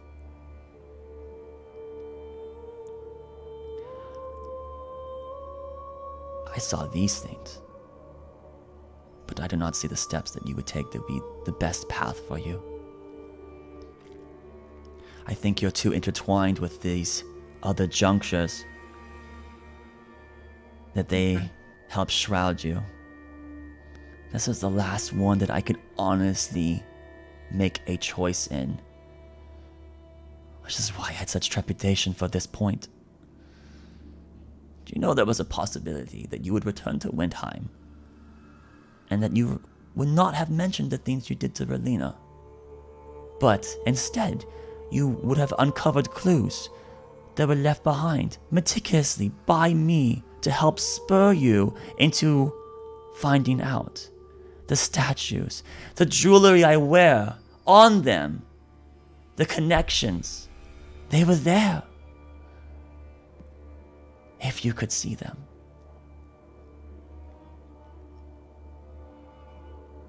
But if I made it too obvious, others would see.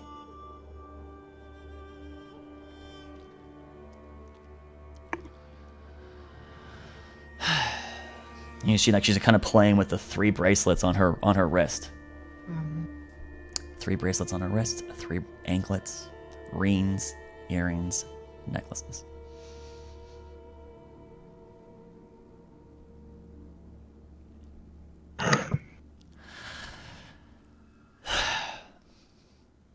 So I suppose I ask you, do you intend to tell your colleagues? I only need to know this so that I can take appropriate action. I will provide the following. Even Roderick will have a timeline where it is acceptable to tell him and his host about what I truly am, if the host does not already know. He may. Elrian is. For all we know, Elrian chose him for this very reason. I don't even know what Elrian's objective is. I just fear it. Anything that wants knowledge in an unquenchable thirst, that is dangerous. And there has been cults of his that have arisen, that have done bad things. But of the elder evils, He seems the most rational, the most complacent. But the Fall Realm is contradictory. She that shrouds and that which hoards. They oppose each other. Almost every single one of the greater ones has a counterpart that does the exact opposite. It is a place of lunacy. Some sick form of balance, I guess. I would argue it is the most neutral of all the evils. The hells being the most lawful, and the abyss being the most chaotic.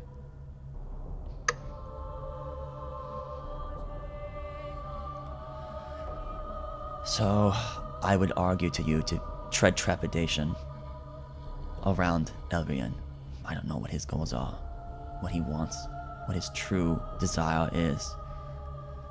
But you alerting him that I am an Archfey, I do not foresee terrible consequence. The consequences seem to be more arrived to other decisions, not so much that one. So you do have my permission to alert your group, but please do not share beyond them. That is most certainly not advantageous.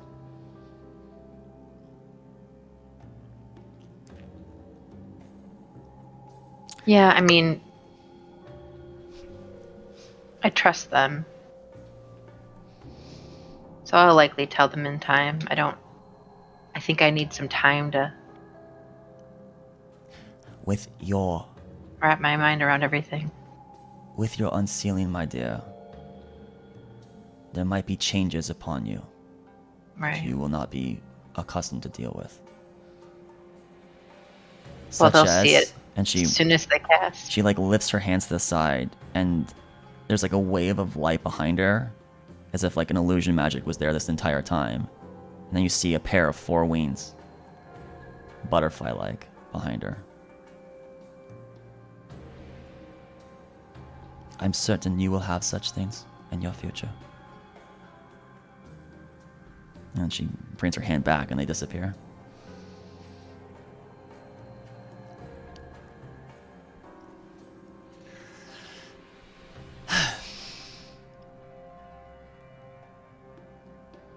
It is a lot, I know. And so you might not have all your questions now, but you cannot leave your colleagues waiting forever. So if nothing is immediately upon your lips, perhaps we should abscond this place.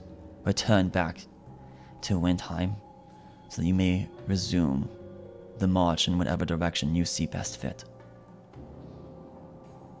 Can we just sit here a minute? She looks pained, before she then kind of just leans onto you and puts her head on your shoulder. I lean back. Just hold on to her and look out and... Oh, I forgot to change music when we changed the scene back. It's still the Shadowfell music. Damn it! I was doing decently over the entire episode. Oh, the music did great. You were doing some really heavy, dark stuff, so I think it was fine. It worked. Yeah, it did. I'm sorry. I should have. I just completely forgot. I would have gone back to the. I'm sorry. It's the eerie horror. It's it's really sunny and peachy outside, and yet. I mean, I guess the topic at hand was dark stuff. So we can fudge it a bit, fudge it a little bit. So, but it should have been this. It should have been when we returned back to the happy land. It should have been more joyful music. So the two of you stare out into the summer sunset, this potentially perpetual summer sunset, just in each other's company. And after an undescribed amount of time, that scene would end, and the two of you would return back to the underbunker inside Windheim City. Which now I need to change the music to Windheim music. Let's do that. All right, so then we have them change to this, and then to this. All right. So as we come back, the rest of you all who have waited so patiently, thank you, gentlemen. You guys are out in this area, this hallway, this crammed little hallway, the group of you. And Time goes by. 10 minutes, 15 minutes, half an hour. Evelyn has not come back. Yes. Is there any place for me to have done legend lore? So during this period of time, you could just get out of my way. You just take the floor. Yes. Yes. Do it. So It's yes, time! you move, and Baldric is definitely gutsy enough to demand other people his space. So yes, you could have casted legend lore. As I remarked, all of you did attune to your magic items, so they're all attuned to you now. Conversations could have been had, but we'll just assume that they were mostly non-relevant. Maybe like, what do you think is happening in there? I don't know, right? Like, Oh my it's probably just something boring, you know. Nothing. No, it's not like she's. Call interjects. Maybe they have a bunch of xenomorphs that have infected into Windheim. So, all right. So, Baldric, you cast the Legend Lore spell, right? Yes, that's correct. Yes. All right. Well then. So, with that in mind, yes, the spell does go off. You do lose your consumables, and you get the following message sent to you. Let me go to my script. Oh gosh, it says I disconnected from the game. Probably Table. because doesn't matter. Oh, yeah, it's not. I'm not gonna put it in there anyways. All right, so I'm gonna read it to everyone. So in your legend lore, trying to decipher what this zenith sphere, the apex sphere, the death sphere. What else names have you given? Sphere of Doom, Calamity Incarnate. I don't know whatever you want to give it. Ruination, Sphere of Ruination. So, you've described it the best. You try to get a mental image of this object. The best. Well, I drew down a but you're like in your head. You're trying to like just think intently on it because the Legend Lore spell needs you to be focused on that object specifically, and you get a very odd response back. You hear it in your mind. It's not other people can hear it, but you hear it in your mind. This almost like poem is enunciated to your character. It's like as if reaching out to the cosmos and cosmos itself giving you an answer, and it seems cryptic to some capacity. So, but here's what it reads. Shocker. Like the weaver's needle to their thread, hearken creation to that older than time stead. The ancient song of hope and love, follow on by the tragedy of a finger to the lips above. Cry on, his children persist. Cry on, to continue was his wish. Primordial powers, young and old, both fear and revere that foretold. Veil the truth or shroud the lot. Divine and ancient, hold answers you sought. The weaver questioned and searched the mean. The name but murmured, our doth ravine. And how present is that in my mind? Am I able to like write that down? Can you send me a transcript of that? You can write it down. You could write this down. I mean, I imagine. Are you able to send me that? Oh, I don't know about that. It's not like you see the words. He's gone. All right. He's your brother. So if I give it to you, you're just gonna put in Heartseeker anyways, right? Yes. Yep. Yeah. All right. Here you go. Oh, it's not actually text though. I guess it's a snapshot of a picture of it. Yeah, I'll let you deal with it. You can retype it out yourself. Okay. But that's right. what it says. I'll just copy the image. Just to repeat it for our viewers. I'm able to copy it. Sounds yeah, it's an image. It's terrifying. when you script from OneNote, it does an image by default. You have to paste it into something else and then copy from there. Like notebook or notepad. Like okay. the weavers, right. to reiterate, like the weaver's needle to their thread, hearken creation to that older than time stead. The ancient song of hope and love, follow on by the tragedy of a finger to the lips above. Cry on, his children persist. Cry on, to continue was his wish. Primordial powers, young and old, both fear and revere that foretold. Veil the truth or shroud the lot. Divine and ancient hold answers you sought. The weaver questioned and searched the mean. The name but murmured, our doth ravine. Weaver question. So Baldric, do you say anything or do you just mummer to yourself like you are right now? Well, first I'm immediately start scribbling this into my book.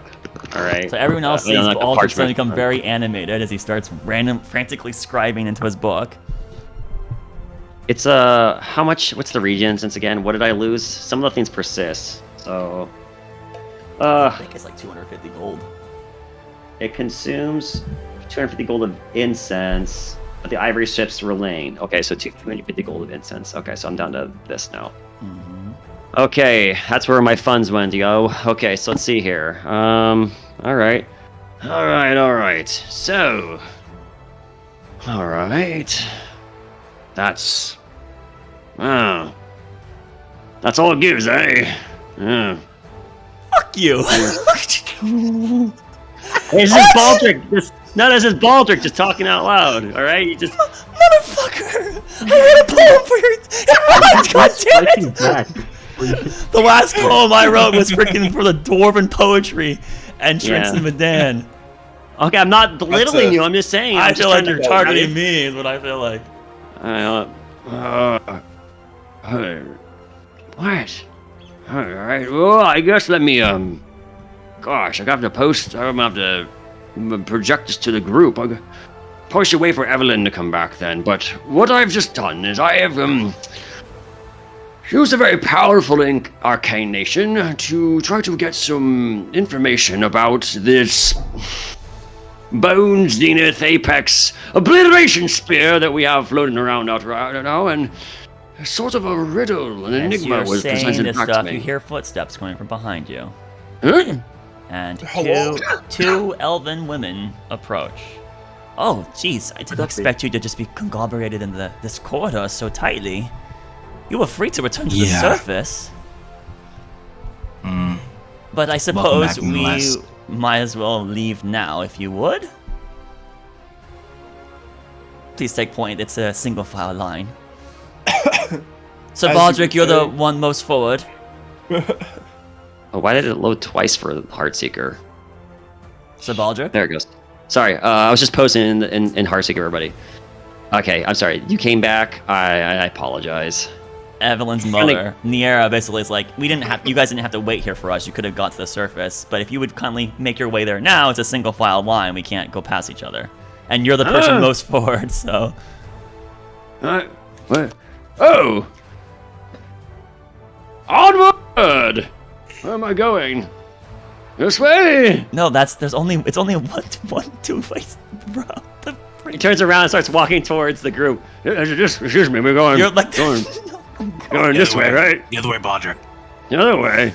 Yeah. Yes, please. One way. It's a one-way tunnel. He does like a 90-degree angle turn, so he's walking towards like the wall. He's patting it down. There's some sort of sacred stone you press to. Doma's the one behind you, by the way. No, he does nothing. He just lets you waste time. Alright. I don't think I can seem to find any switch or something. Another 90-degree turn to your right. 90 degrees to my right. Yes. Yes. There's a hallway this direction. Yes, sure walk that way, please. Are you sure? Yes. Follow me, everybody. I see her tapping her foot back here. I swear we're making a great team. I lead the way. All right. So you guys eventually make your way back to the surface of Windheim. You didn't go back into the little cubby. You went back into, you're up where the sunlight. You can hear crowds and hear people. And it's sunset. The majority of the day has gone by. Because the orientation's tomorrow, right? Did I already confuse my days? The statue thing is the tomorrow. big ceremony is the next day. Yes. Okay, so we did good. Jeez. We were stopping on our day in between. Yes, right. There was one more day. Okay, so yes, so your guys are basically at the evening of this day. Logistics question. How hurt is Baldric, and where is spell slots at right now? Completely where they were before the encounter. Cool. Okay. Just making sure. Only Evelyn is spent. And more ways than one. Emotionally spent, resource spent, and also she has a very extensive sunburn. Roderick, you notice that she has a very reddish hue to her skin at this point in time. As you get back into the sunlight, she just is like, not beet red, but a much more pinkish color right now. I think everyone would notice this. Even Doma with his 9 passive perception. Does she have like very evident? Does she have like Samurai Jack, like Haku flaming eyebrows now? No, no. There's no. My eyes. If it burn happens like in the future, lava. it doesn't happen yet. It has to acclimate over time. So she looks the same besides a very There's intense sunburn. potential. Yeah, maybe her hair just You becomes never a gout know. of flame. You know, who knows what those wings come with? You know. All right, so you guys are on the surface, and it's 10 p.m. So I guess we'll have to end here. Yeah. No, unfortunately. We'll have to end it here, Action folks. surge. 10 Unfortunately. p.m. So that's where we're gonna have to wrap it. You guys have returned to the surface. You did not even get to share the poem of the rest of the party, but I'm sure you guys will attempt to analyze that to your heart's We didn't even get asked content. what the conversation was about. Like, how was the conversation? Oh, No, yeah, just there's talking about some long-lost relatives. Just small talk. We get nothing. How'd you manage thanks to get a tan underground? Thanks for playing, everyone. Thank you for the people that barely got to participate. This was a very long episode to one specific player, so I'm sure she's very taxed. But thank you for your patience. Thank you, viewers, for hanging in there and watching. And hopefully you got enough wills and excitements. Tomorrow, Galewright Accord, 4:30 p.m. PST. Maybe we start at a different. Not normally it's 4:30. So there's that. Yeah, gosh, I think that covers it. So from all of us, don't trust the Dungeon Master, and remember, don't trust the Dungeon Master. Trust the players. Good night! Good night.